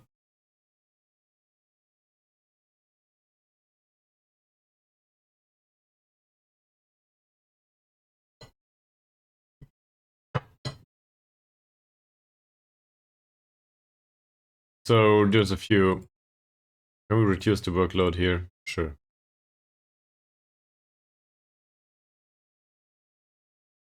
Let's give the U19 some preview and review stuff.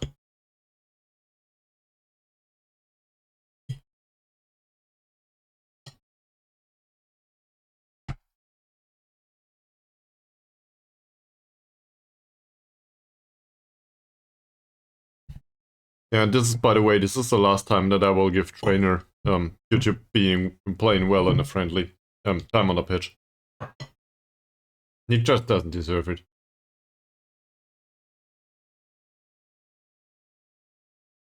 All of these need match sharpness, so I guess the U19 will not play after all.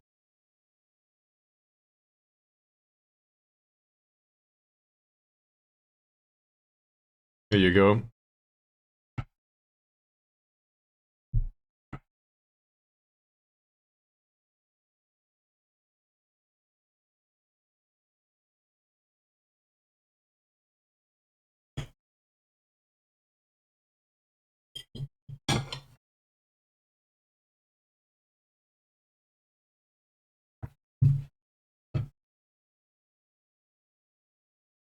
You get your will.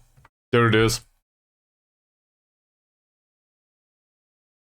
Kai Clay will be the new the new backup goalkeeper. Then we can keep Massaro, or whatever his name is, as an emergency backup, like in last-ditch situation, he can play. But he will not, if I can help it. And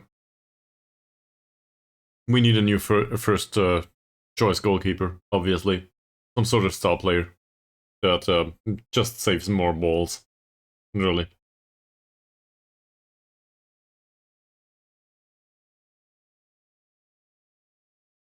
Someone that contributes to build-up play, maybe.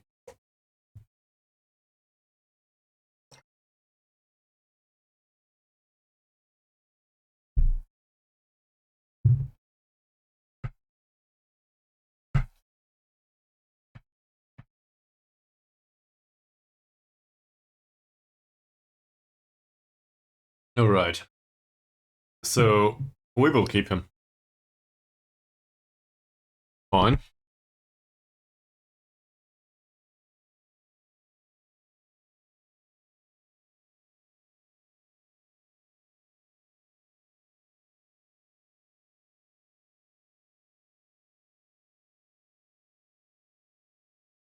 Some of these do not necessarily need to play next time.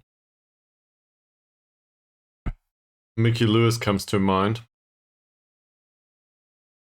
Whilst he has been reasonable, his match performances haven't been great. He came with a lot of enthusiasm to the club, and afterwards it fell off pretty much immediately.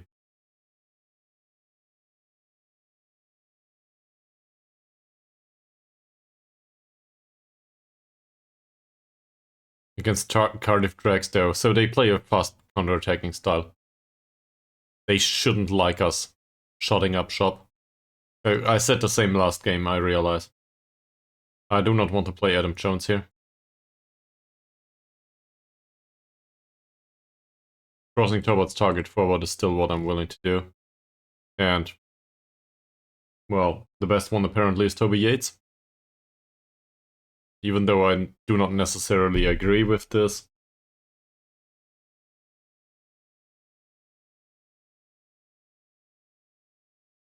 Okay, there's other stuff to do now.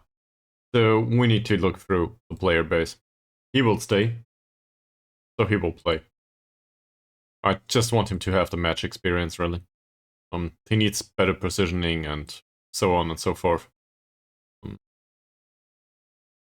Yeah. Is there anything else to say? Last time out he had a 6.9 rating for some reason. I have no idea how he managed to get to a 6.9 rating, having 3 goals conceded. We will still criticize him. Alright, apparently this was too much. His form is okay too. So it's the rest of defense. Liam Flynn Murray. I think he had a really bad performance. Yeah, it was 6.1. So that's no good. He didn't create any chances, and this was not the first time.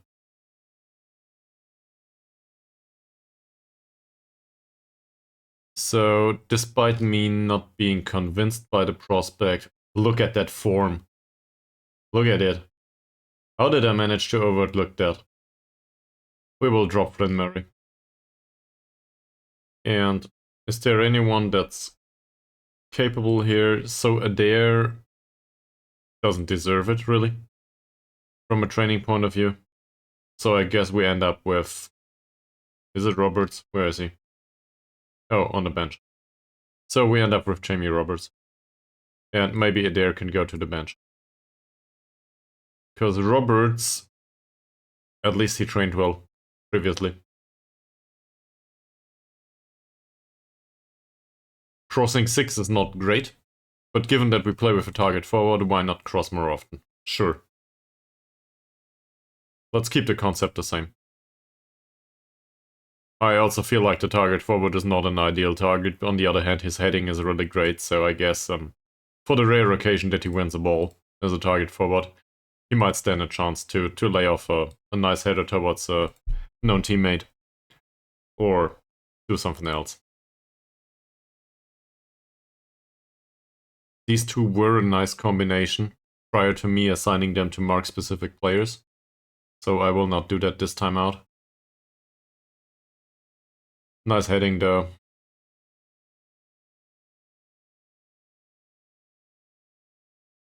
That's good. I'm not convinced by the overall defensive performance though. That's fair. 7.5 is not praiseworthy for him. He's a professional player after all. For Feldstedt, on the other hand, he might probably agree.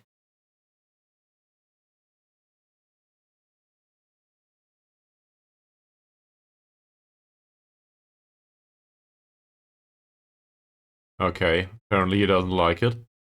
We might have praised him a bit too much. Doherty. Yeah, there's a lot of controversy in this squad, in case you didn't notice it yet. This is a new addition with these players here in Wales. And apparently I brought in some additional ones of that type. For example, there's Wayne Cloyd here. Wayne Cloyd doesn't even have media handling that is controversial. But he just didn't like the fact that we fined him for 1 day's wages. And now there's a promise going. I didn't promise him anything, he just expected it from us. There's a promise going that we do not fine him anymore. And this is why his morale is average at best. So obviously he doesn't play now. But he considers himself to be an important player. Then there's people like... Where's Adam Jones? Adam Jones is a perfectionist, who argues with officials. You can probably guess at this point. Exactly, he's outspoken, volatile, and confrontational. So, whilst his performances on the pitch and his training rating and so on are wonderful, he's a pain in the ass to deal with. And there's a few others of this kind in the squad. Being outspoken apparently is a thing here. Gavin Trainor comes to mind. Where is he? He was on the pitch for some reason. A 21-year-old that's temperamental and is volatile, media-friendly, and confrontational. I cite him because nobody else was available for that position. I've been... Let me have a look. 12 games. This was the friendly. Yeah, no. I've been regretting it ever since. I think that's true. I thought I might reconsider, but I've been regretting it ever since. The only thing he has going is the nice trait. That's good with him. Otherwise...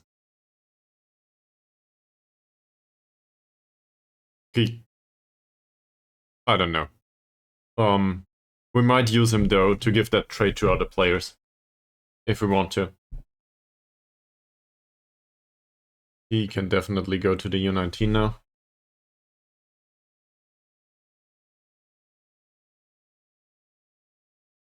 And there's a few others of this kind. Some of them have media handling that is appropriate for their behavior. Some are, the usual traps. You don't see it. But, so for example, Toby Yates can also be a bit confrontational, I think. It's just balanced and media friendly is just not a good personality. Overall, I'm used to a professional squad that is very determined and just doesn't speak up, I guess. And they muck up about everything here, it feels.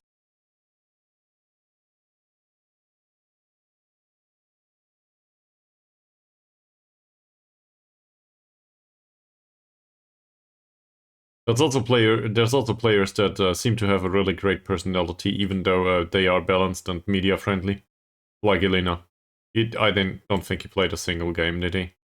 We might have played him at some point. We played him at some point, well, the friendly. And he had 3 games out here, and he didn't perform. I think we played him in preseason 2, there he scored like 2 goals. I don't know. Never stood a chance.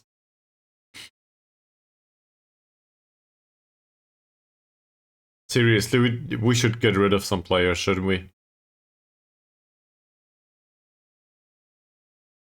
So, I will double check this. Not to make a dumbass out of myself. What happens with registration? Where is it?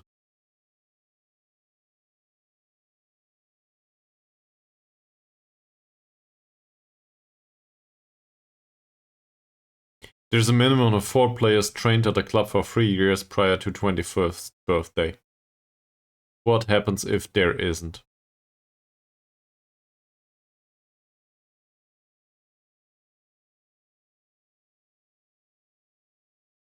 Say we remove... Where the hell is Kirk?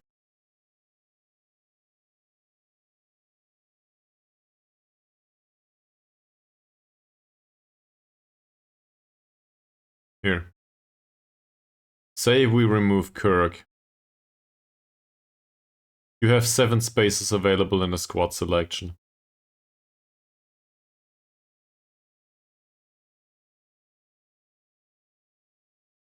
Oh. So...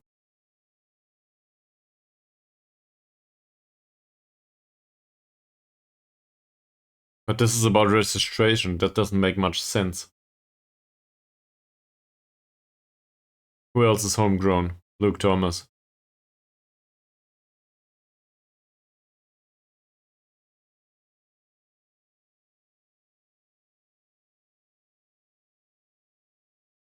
Yeah, so I guess this means that we do not have the appropriate amount of bench spots.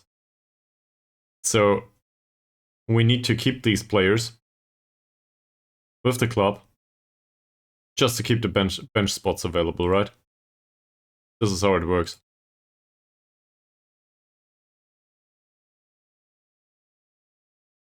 That's kind of weird, because you do not need to bring them along. It doesn't make much sense.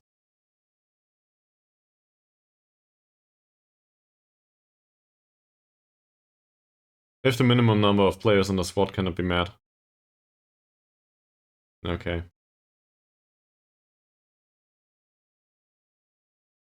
There's a minimum of 2 under 19-year-old players in the squad. Well, that never made a difference to us, did it? Sure. So, form recently has been horrible. Well, not horrible, but we got 4 points. We didn't abuse that thing yet. So,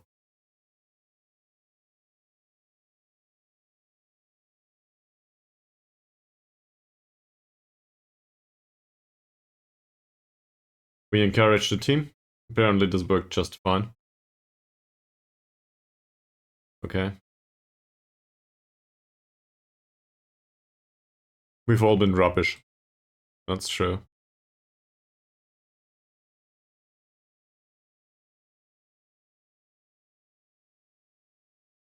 And that improved morale by a lot.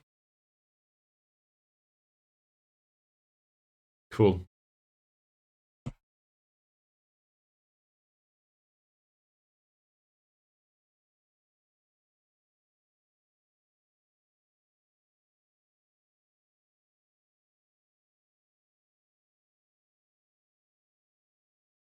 Now we move on for the game against Cardiff Drags. Hopefully get a point or three.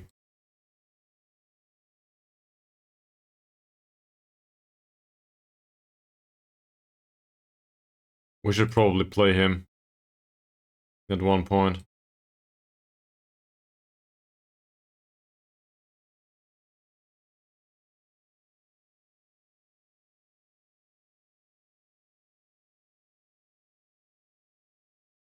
He still doesn't know how to play there. Can we... How are the other ones? He trains as a midfielder. So we put on Gary Byrne. Just because he knows what to do there. He gets used to playing as a coverer finally. I'm not sure about Yates.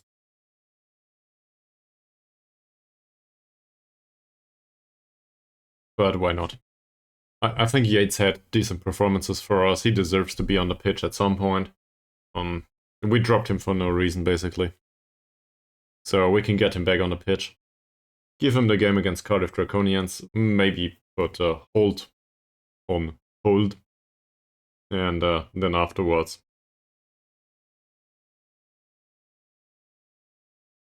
We can bring along somebody else.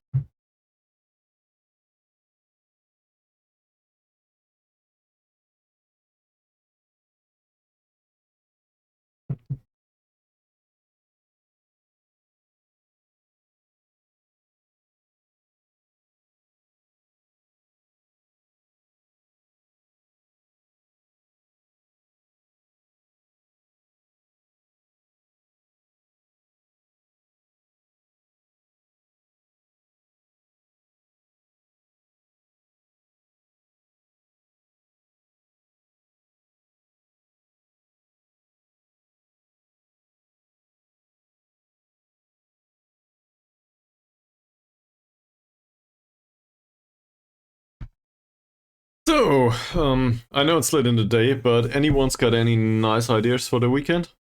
Anything you're willing to share?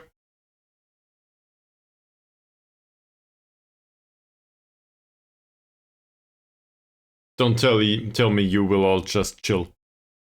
Somebody will do something.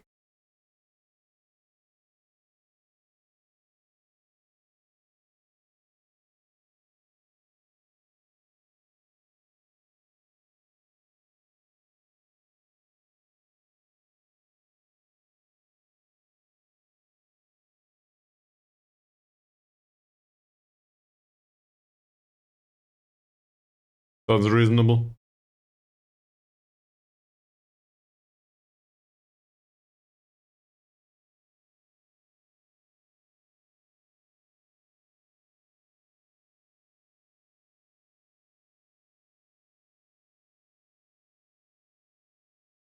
We will probably celebrate the inclusion of our new, I think it's also grill in English, right? Barbecue. So we will celebrate the inclusion of our newest family member,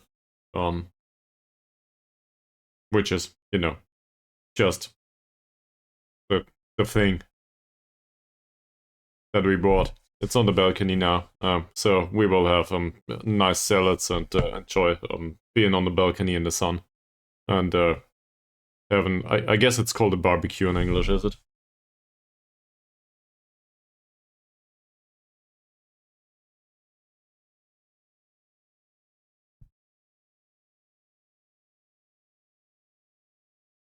Yeah, that's the plan for the entire weekend. Not much else.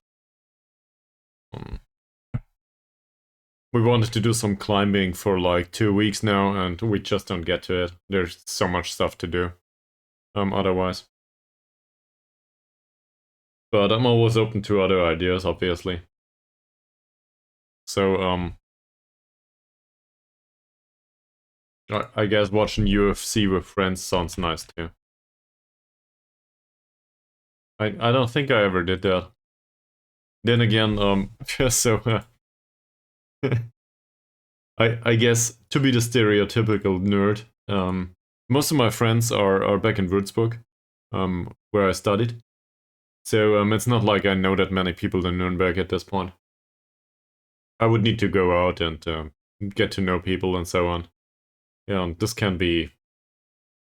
I wouldn't say it's daunting. It's not like I have a problem meeting new people. Quite contrary to what the cliche says about computer scientists. But I don't know. I never got to it since I moved here.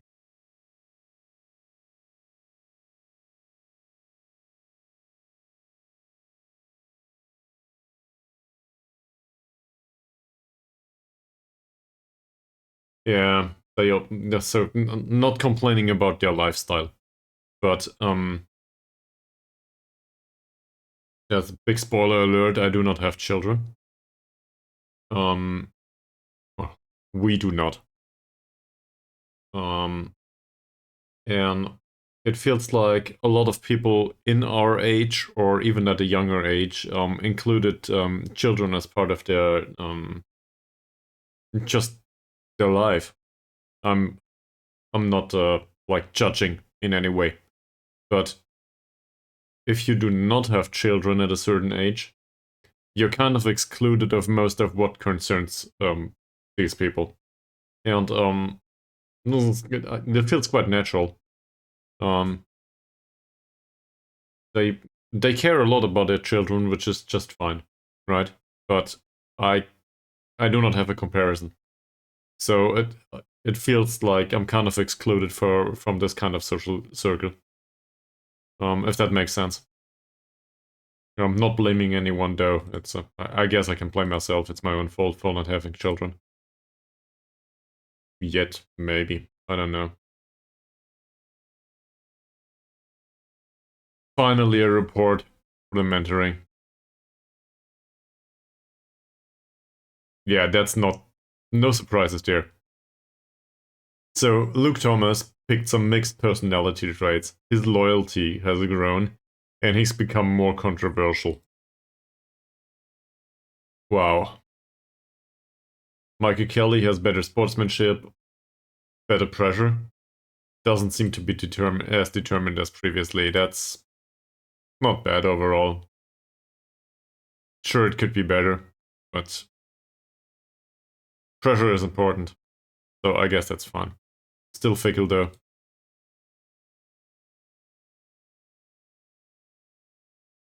Let's have a look at the mentoring groups, now that we're here.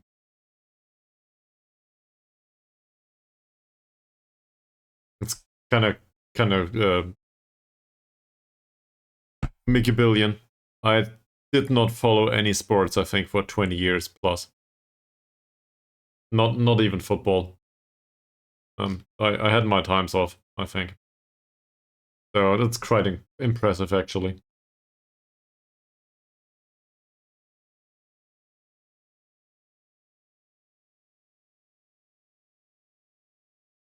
Oh, he's 22? Wow.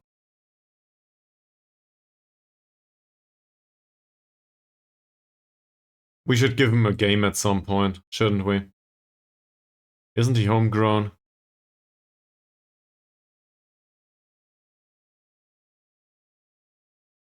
He's homegrown. Belongs in this team. Fairly inconsistent. Nobody expects anything of him.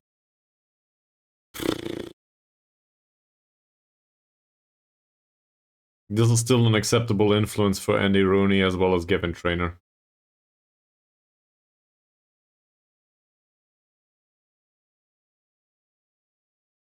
That's quite a lot, man. That's quite a lot. I guess it's cool to have that kind of hobby though. This is stupid. They don't do anything to each other anymore. They are all estimated influences on the group, but nobody gets influenced anymore, so this can go. I think this got removed due to the age. There's influence on Flynn Murray, which is good, by Wilds and McDowell. I can live with this. He also knocks the ball past the opponent. Flynn Murray doesn't yet. Not that it matters. He would be okay. Same for Wilds. All of these are horrible dribblers, so that's okay. Ball-winning midfielders. Shea Kirk needs to leave, but we need to keep him for substitute squad. Gary Moody. Not great. And Harry Martin is okay. For some reason, Shea Kirk is the one to influence the other two. I do not know why. It's really, really absurd to me. Not okay. Holt, Yates, and Giller as target men.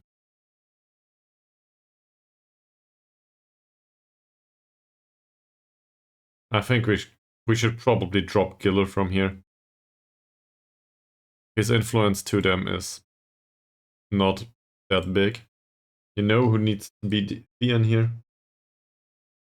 This guy. He's a target man. I realize that he's only balanced personality.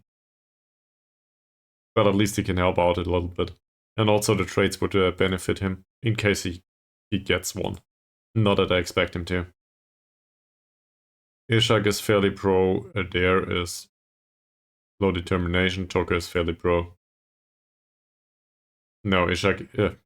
sorry, Isaac. It's not Ishak. Isaac is spirited, so both of these benefit from Toker. Guess that's good. And then there's fairly pro players in Roberts, Kelly, and Evans are the ones to benefit from this, so this is fine. An argument can be made that we should put people like Trainer, Rooney, and Mr. K Grenade together. Well, we did. Yeah, that's not bad. They can inherit traits from each other. Who's left? The goalkeepers. Nothing good comes of this. Doherty is resolute, but he's an 18-year-old. Evans is fairly pro. He's a central defender that plays short, simple passes. Do we want this on the other ones? Not necessarily. Also, his personality would probably suffer. Byrne is hopeless. Tumulty has a bad trait. Brotherton is not good enough. And, well, looking for a pass rather than attempting to score is a questionable trait. Gibson get forwards whenever possible.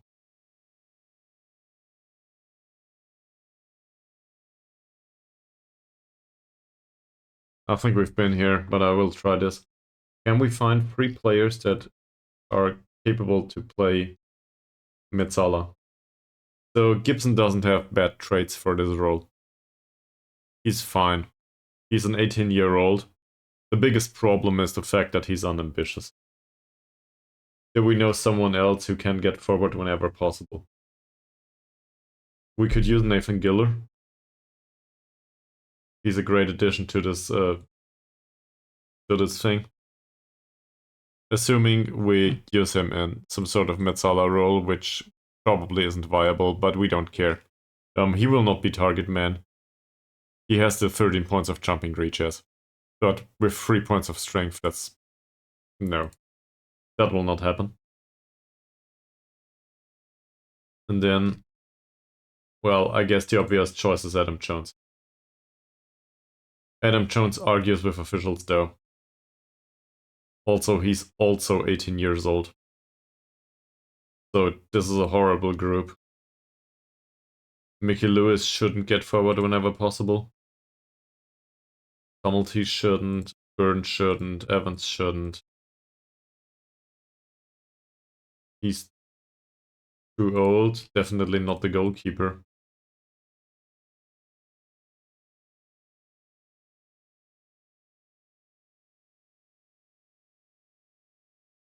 Also an 18-year-old. Gets forward whenever possible for him is not a great trade. No, I think it should be on Adam Jones, really. And Adam Jones doesn't get anything from this group. So I guess the question is, can we live with the fact that Nathan Gillow and Ryan Gibson might inherit the trade argues with officials? I guess. Also, Adam Jones's personality is questionable. Well, the personality is great. His hidden attributes aren't. Because I do not want this on all the other players, but on the other hand, it's a trade-off. So if we can get 3 perfectionists out of this for some reason, I will happily accept this. And well, Giller probably is a hard pick, but if we can get the unambitious of Ryan Gibson, that would be great. Because overall he develops well, right? At least it looks that way.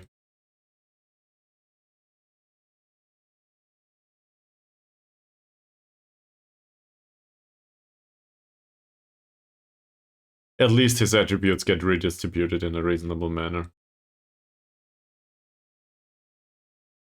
I wanted to do the game.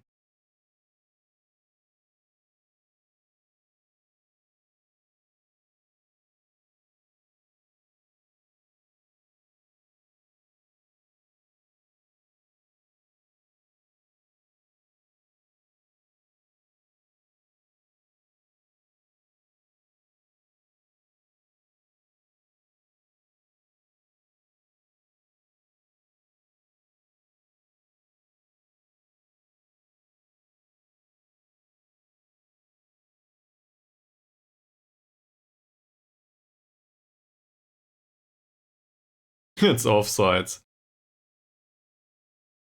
Yeah, definitely. Hopefully we can do that. It sounds kind of weird, given that I'm used to playing Dungeons and Dragons stuff. So Draconians are not specifically something to beat. But we'll try.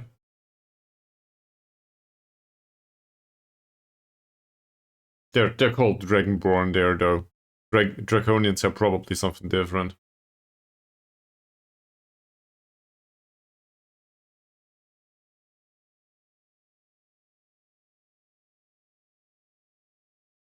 Yes.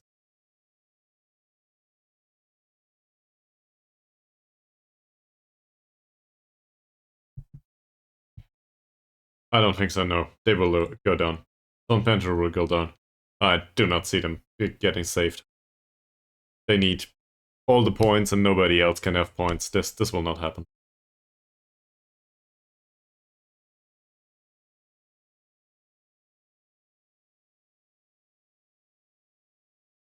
Hmm. I wouldn't say this is down to the leader though, is it? But let's be positive about it. Adrian Doherty.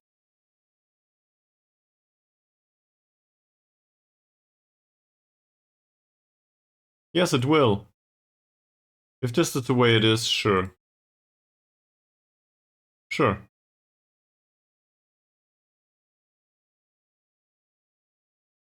And Flynn Murray definitely will not. His form in the last 5 matches is not great. He will rot. On the bench, if not in the stands. I will definitely... No, he will be in the stands. He doesn't deserve to play. His performances have been absolutely abysmal.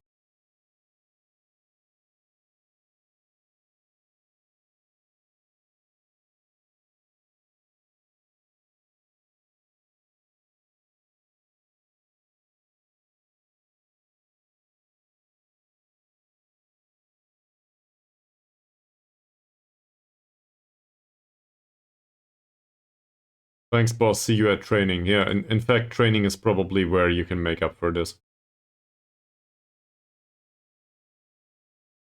Anyone else? So, I think Michael Kelly can go off. He didn't contribute much. We will put Lewis on the bench. Mickey Lewis, probably decent overall.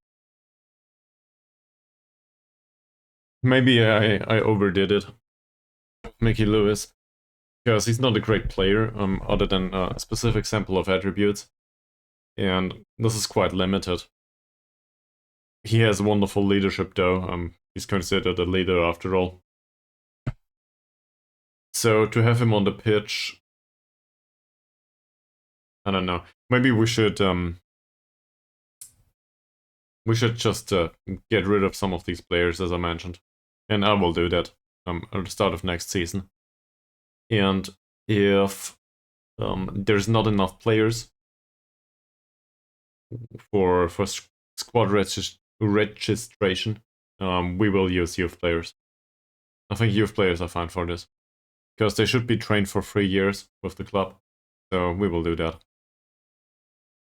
And I will definitely get rid of Kirk, as well as probably Cloyd. And who else? Brotherton. He trains well, but I don't see a purpose for him with this club. Who the hell are you?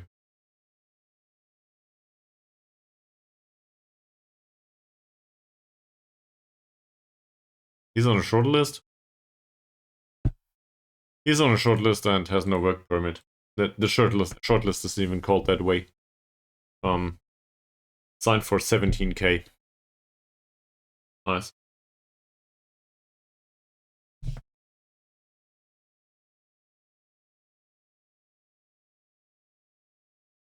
Okay.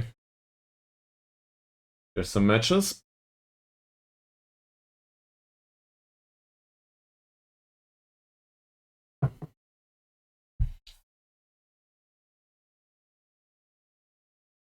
So, if we win this game, we are definitely not relegated.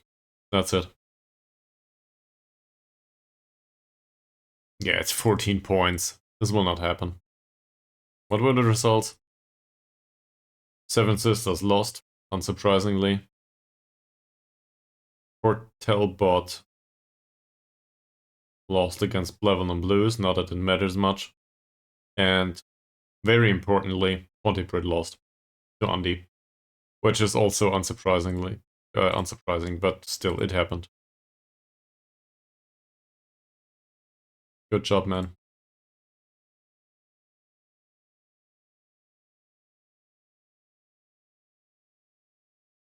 I cannot remember last time out that we played Cardiff Draconians.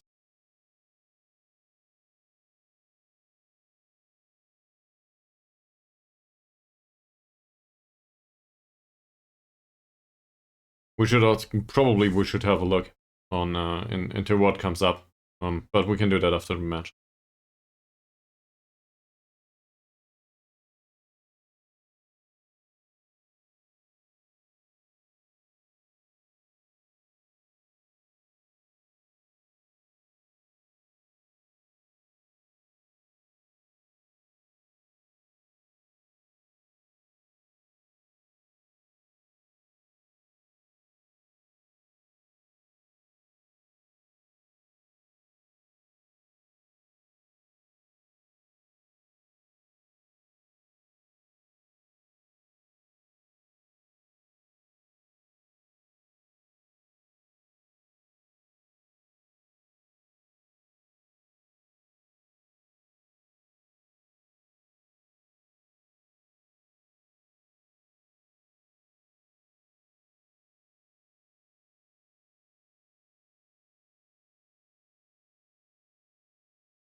Well,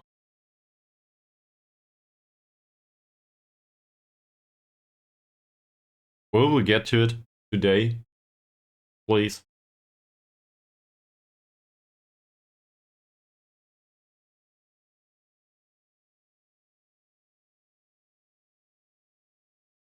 That's wonderful. He had 2 assists. Great. Yeah, not a bad player probably, but not one for us to fish. A draw. They believe they're interesting. So the board think we might sneak in a win, and the supporters think there's not a chance. They also think that Chris Adair should start for some reason. 6.95. How did Roberts do? No. Adair will not start. I will start the old guy. At the age of 32, he's old, by the way. So, 5 years younger than me.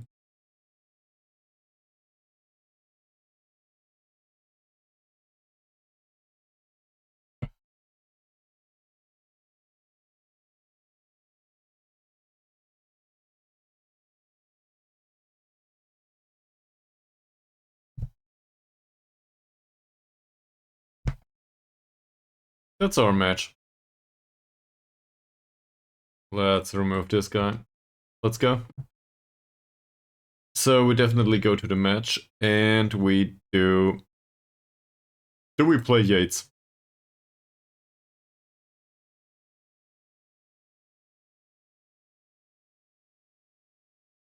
Why not? We'll try, right? He's not much faster than the other guy, is he? Did Holt do any better in training? Yes, he did. So we will not play Yates, we will play Holt.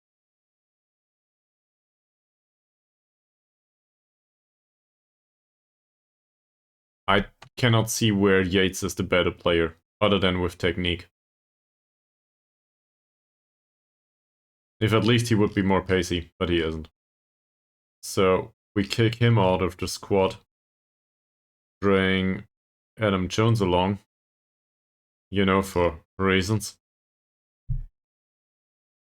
Toker is fine, Trainer definitely not. I will not play Trainer if I can help it. There it is. Cloyd, Rooney. How did Rooney do? 6.8. Not okay. Somebody deserves to play. Who is it? This is the one. Dummelsy deserves to play, so he goes onto the pitch. And this guy, he did well throughout the entire season in training. He would deserve to be on the pitch. But he's just too old. So we put him to the bench. How about Toker? Toker didn't do that well. You know what? Let Mr. K Grenade have a game. Why not?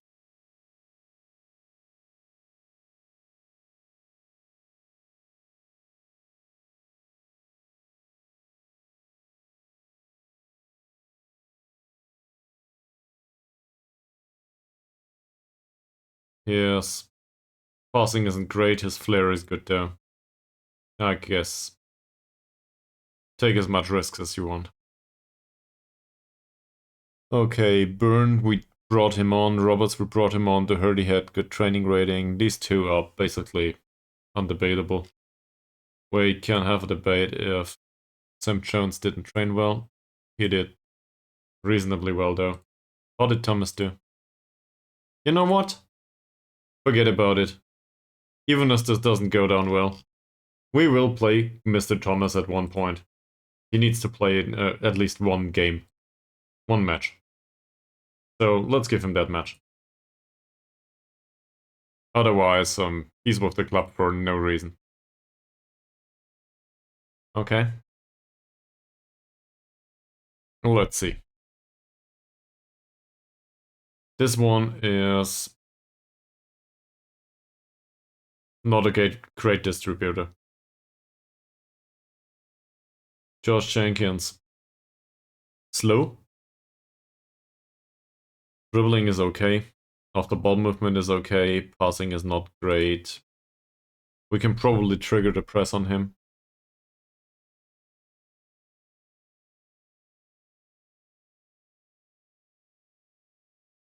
He has bad vision. I'm not sure if we need to do anything about Josh Jenkins. Probably not. Jake Cooper. Bad dribbling. His passing is absurdly bad. He's actually not that strong for a central defender. So I think closing him down is fine. Tight marking, maybe. And also tackle him hard. I think that's a no-brainer here. And he has a weak foot. Oh, sure. Alex Kypriadis. Not that fast.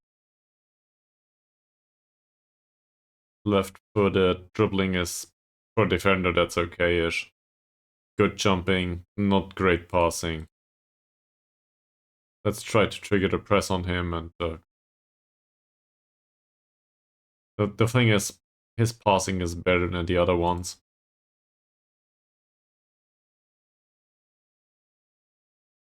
So I'd rather not do anything about him. Maybe we're overdoing it most of the time, I think. Oliver Taylor. Passing's 5, dribbling is 4. 4 points of dribbling are really bad.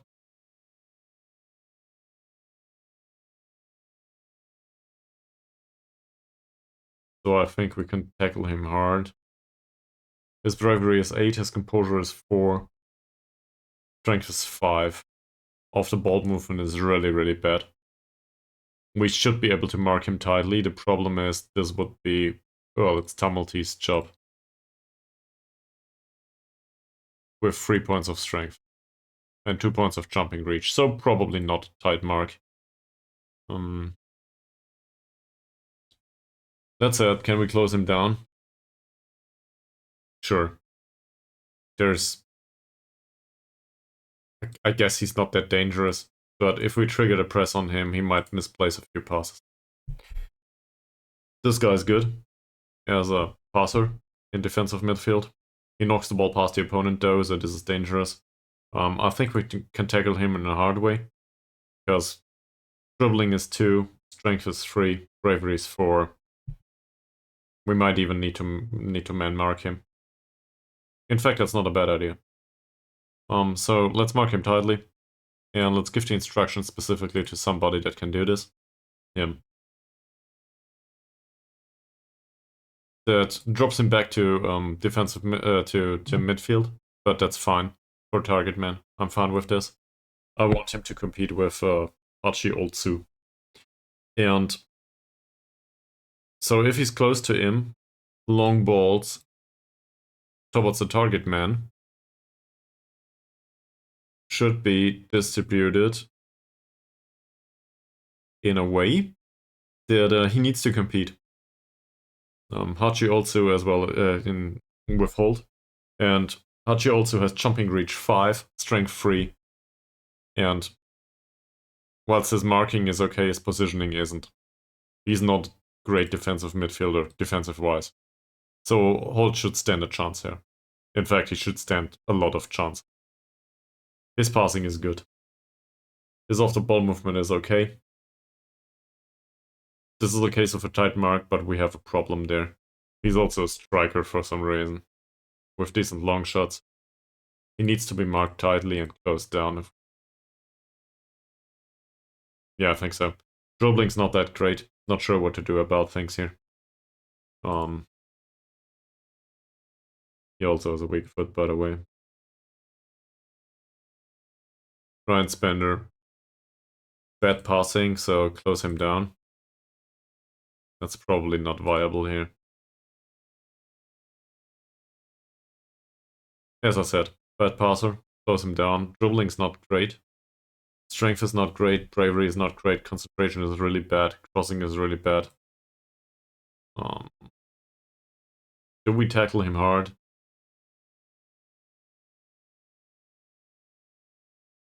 I'm not convinced, but we can try. Josh Jones. right-footed only, so show him to the left. 8 points of dribbling. Season of tackling of tackles is probably overdoing it at this point. Especially as his jumping reach and strength are 2 and 3. Off the ball movement, pace and acceleration are really great. No tight marking. They can close him down though. In fact, they should. I do not want to ease off tackles. I feel like this was an error on the last game on my behalf. Left-footed, decent crossing. Off the ball movement is good. Acceleration and pace is good. Tight marking is probably not a good idea here. Closing him down is. Showing him to the right foot might be a bit dangerous, but we will still do it. And that is Jordan Shaw. He's not that fast, but has good acceleration, really good off the ball movement and stuff.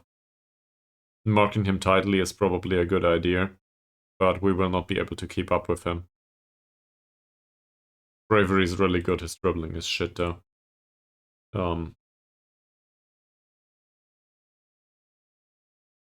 He's also a lone striker, so this is a case of all the instructions to me. And let's just hope that we can get rid of his game. That's it, let's go. Apparently somebody needs a squad number. Okay. Yeah, let's give Mr. K Grenade the one of Kelly. Thomas can have...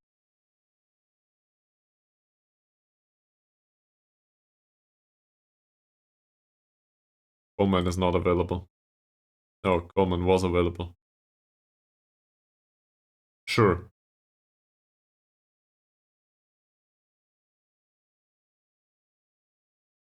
We cannot order number. Elena's number is not relevant, really. The stuff with the numbers is so confusing. Why would I include that at all? It's not like this is important to the league.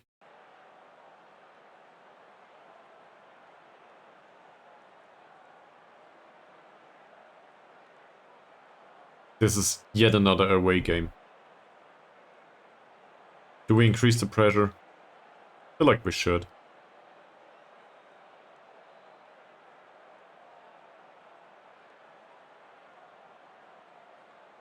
Here we go.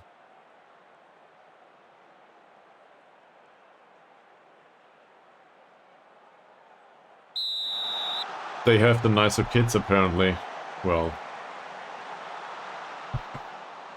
I don't know, there's some white in there. I don't like that. Gibson. Pitch is not that narrow today. Gibson. And Roberts with a cross from deep towards Mr. K Grenade. Not a foul by Roberts, but this kind of settles the mood. Sets the mood. It might settle it too. But that's a corner. We get a corner. If only we had a decent corner taking in our squad. Oh yeah, he rots on the bench. Well, maybe Burn can take one too.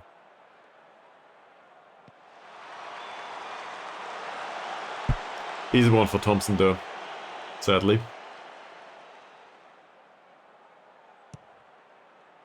Long ball, and if this is all there is to it, we are fine. Belt sets the ball towards Holt.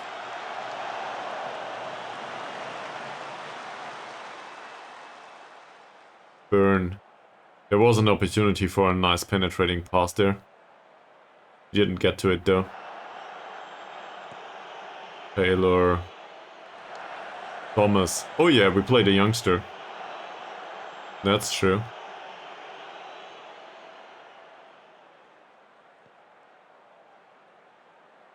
Jones picks up the ball out on the wing.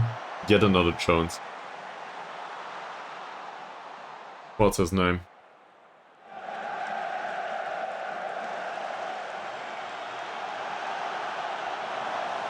First finish of the game for them. Josh Jenkins, that's not the one. His name is Josh Jones. Seriously. Okay. Holt. Burn. Gibson. Burn.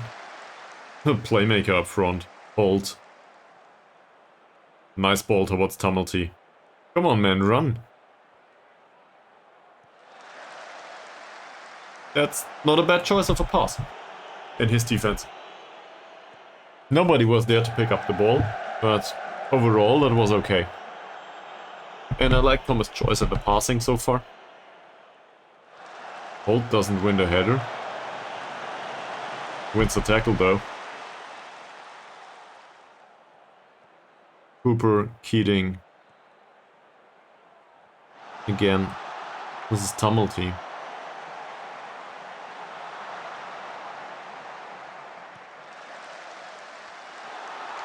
Doherty doesn't seem to stick to his man that much. I think this defending is a bit narrow. I'm not sure if this is a good idea.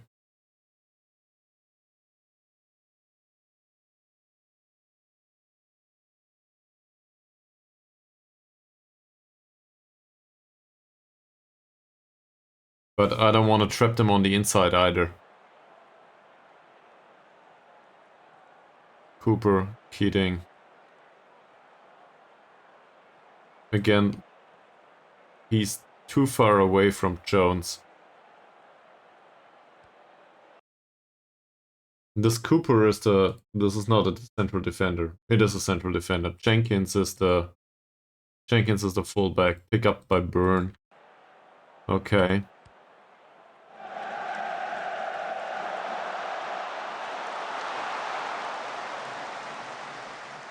The fullback moves into the penalty area for some reason. Very interesting. Doherty. That's fair. Play. Roberts. Roberts' ball towards Holt. This is the way we wanted it to be, but he doesn't outjump his man.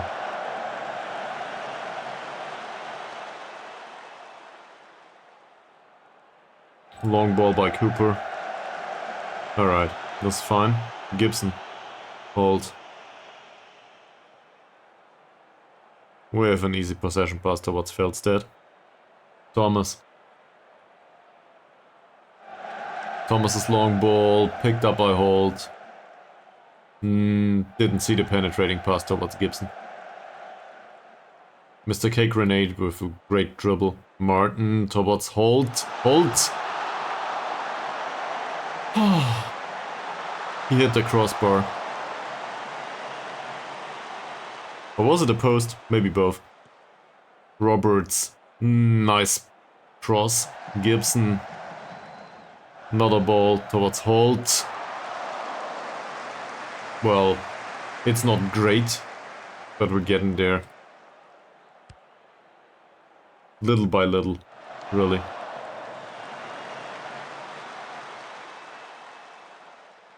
Byrne. Tumulty. Well, that's an easy one for Tumulty, isn't it? Gibson with the goal. Third goal of the season? I didn't see. I think third goal of the season. Way overdue.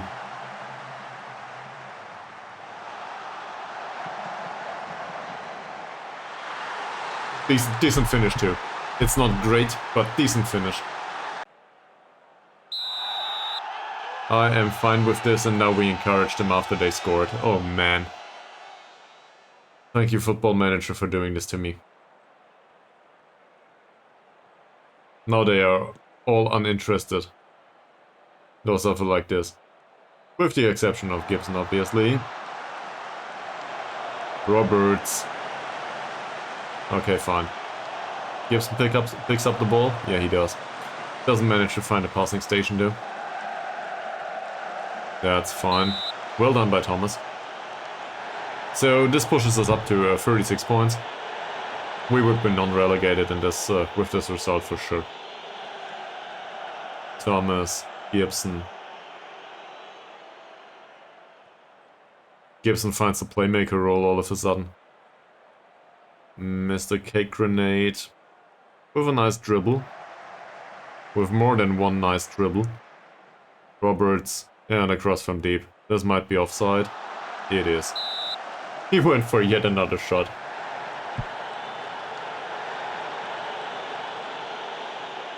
So far, it doesn't look like this is deserved. Holt is on the yellow card now, because why not? Shaw, well done by Roberts. Mr. K Grenade doesn't manage to control the ball. Just went in with the header. Taylor. Taylor's cross from deep. Thomas. Ball evades him.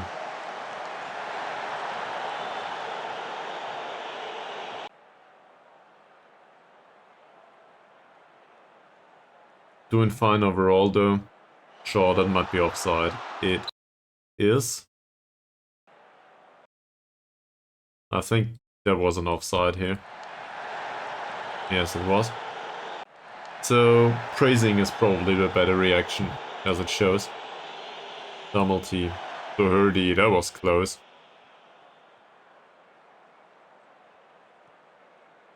Doesn't find a penetrating pass. Felstedt does though. Holds. And he took the shot. Maybe he should have taken the pass towards Gibson. He was really alone in front of the keeper.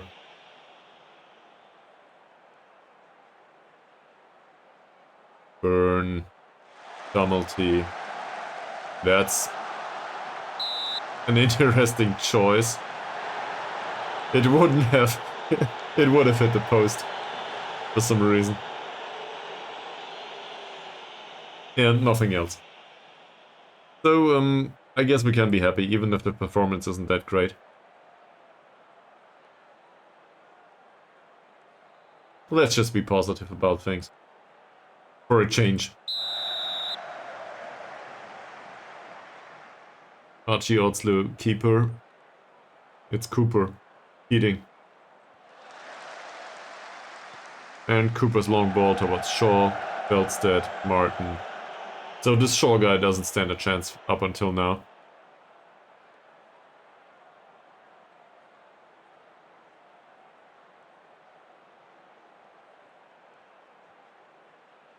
Well done. Defending looks really decent so far. Dummelsy, that should be the goal for Holt. It's not Holt's goal. How?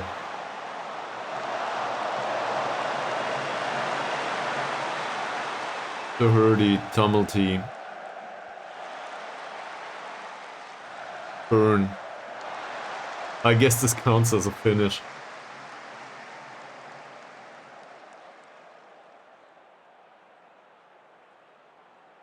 What are you doing, Clay? Okay. Martin wins the header. Roberts ball towards Tumulty. Way across the pitch. Tumulty, Burn. That's a nice penetrating pass. Come on, Holt.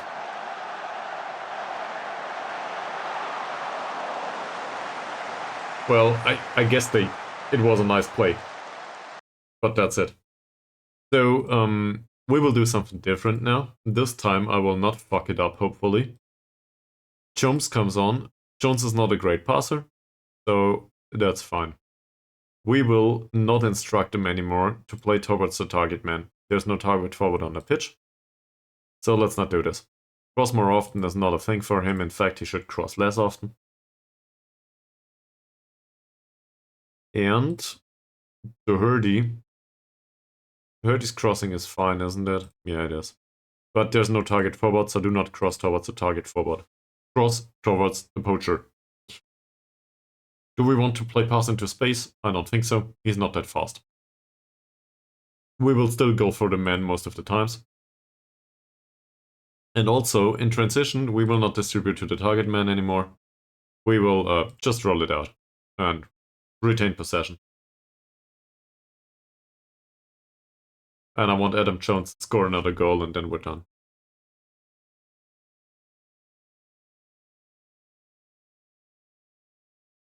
And probably we should let time continue.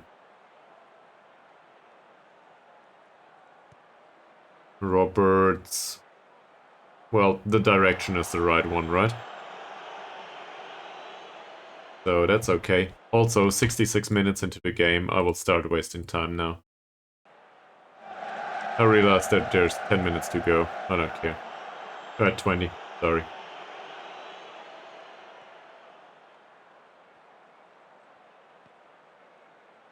Something actually. In my head there was the thought I wouldn't want to start wasting time prior to maybe the 80th minute. So that's a nice one. That's a nice one. That's exactly what Adam Jones came on for. Adam. Oh. How?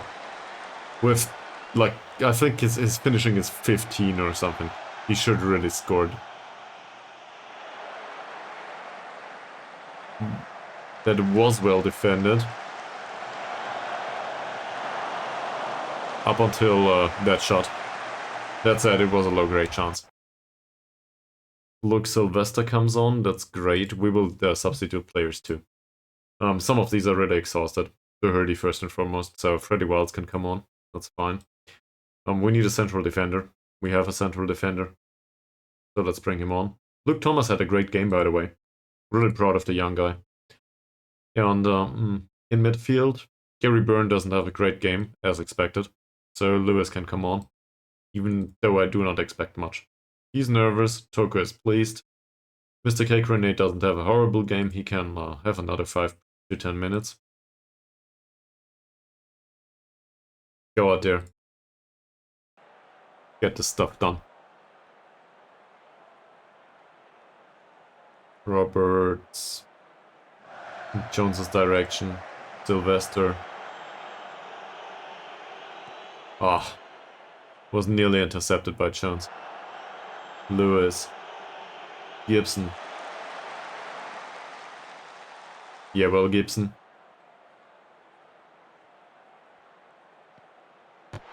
Oh. He hit the post. That was... I'm not even sure if this was a cross.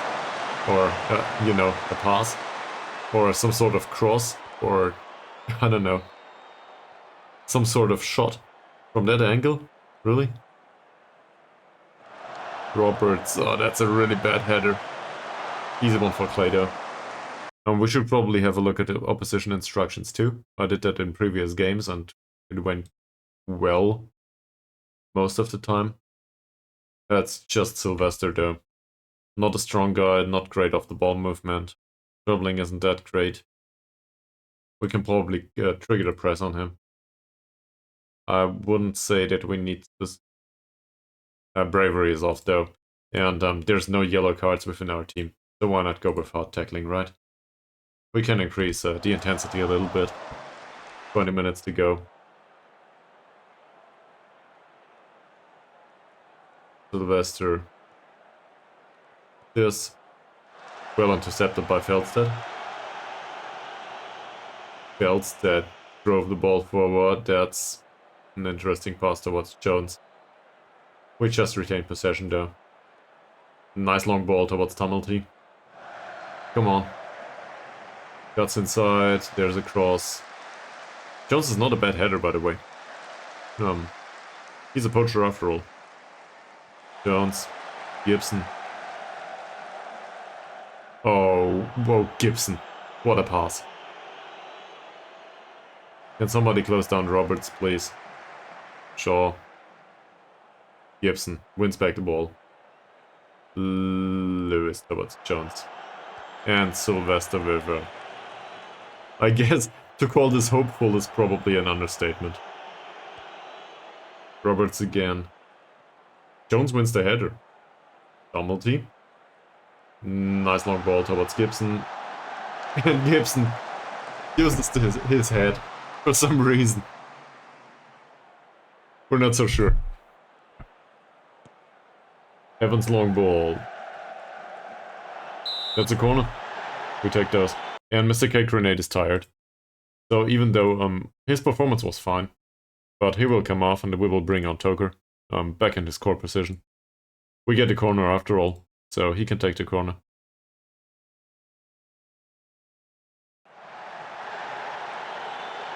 If he's fast enough, that is. No, Lewis takes the corner.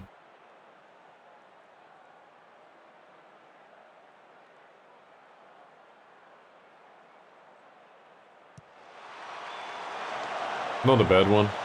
Evans. Tumulty doesn't take the shot. Lewis. Gibson. Gibson takes the shot. Yet another corner. Roberts is on a 6.1 rating, by the way.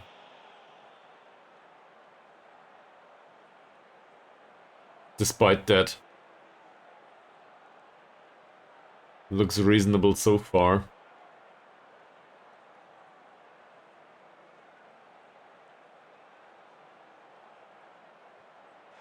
Short corner towards Tumulty. Why? And who is this? Did they substitute another player? Can you please close him down and, you know, tackle him? Wow. What defending by Martin. Really good. Let's see. We've got 10 minutes to go, it's only one goal. Yeah, they brought on additional personnel.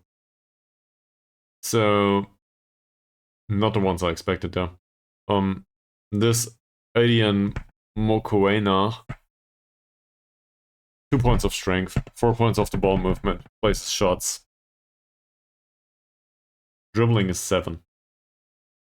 That's the most dangerous thing about him. He's got a strong left foot, so I want to show him to the outside, even though his other foot isn't that weak. Anticipation is horrible. Can we mark this guy tightly? Not sure. He's rather fast. I'd rather not rely on it. And then there's Josh Roberts, we know about him, and Scott Pugh. Right-footed only. He's got good acceleration. Off the ball movement isn't that great. Finishing is fantastic. Let's mark him tightly, close him down, tackle him off the pitch, do all the things to him. So, I'd rather have a red card in this situation than anything else.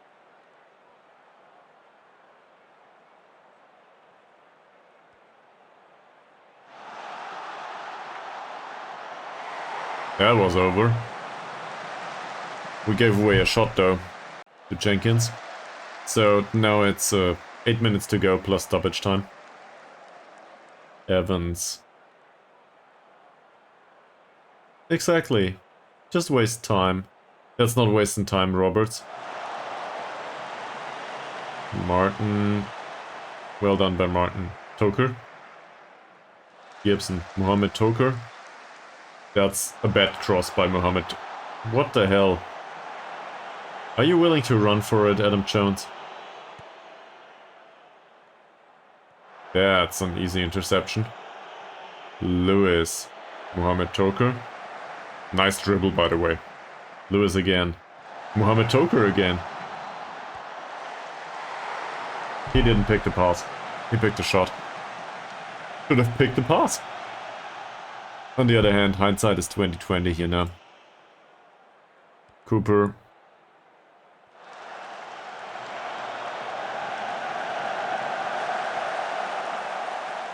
Wow. That was close.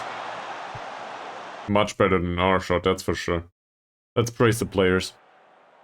They did well overall in this match. Roberts doesn't feel like it. Lewis. Yet another Jones. What the hell is his first name? Phil Jones. Sure. I feel like half of Wales is called Jones though. Toker. We will just call him by their first names going forward. Sylvester. Well done by Mohamed Toker. Like, really. He doesn't have much time on his hands. Or on his feet. Gibson. Tumulty. Gibson. Nice passing. And Adam Jones seems to be asleep. He's not asleep, he's overconfident. That's a bit of a different thing. Not like we can do anything about it though. Roberts.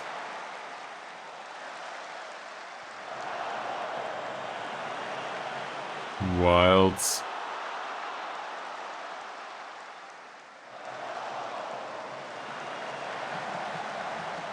Mokoena again, well defended.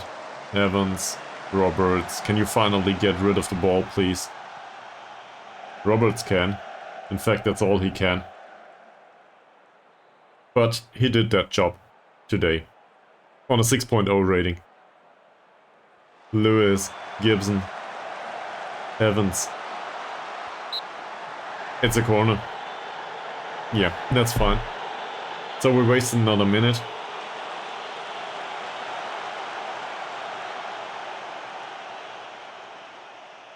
Jones is on a yellow card now. Doesn't matter. I'm fine with it. Gibson. Long ball. That's a game. Don't tell me this was ugly. I realize it was. That's fine. And I think in the end it is deserved, right? It's not fantastic, but it's deserved. Also, Feldstedt had a really great game. Proud of the guy. And in particular, I'm also proud of where is he?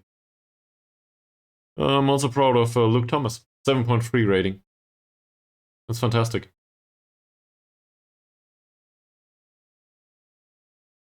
So, that was his debut. After more than half a year, I think. So, now the difference is 15 points. Maximum points achievable at this point is, I think, 12. Should be 4 games.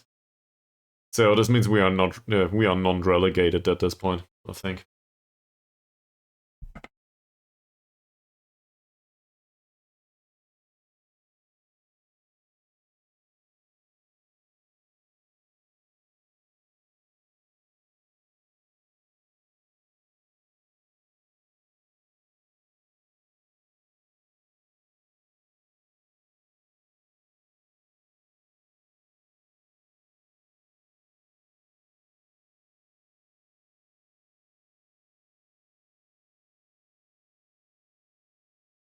Yeah, this should do it, shouldn't it? Let's see. Ton Panther, by the way, are relegated. Great. Yeah, 4 games to go. It's done.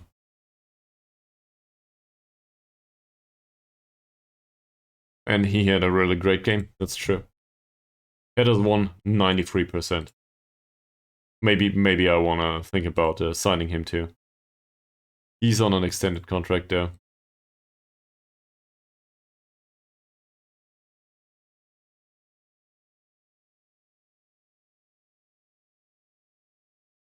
Anyone still awake? What do you think of extending his loan? 6.89 rating at this point.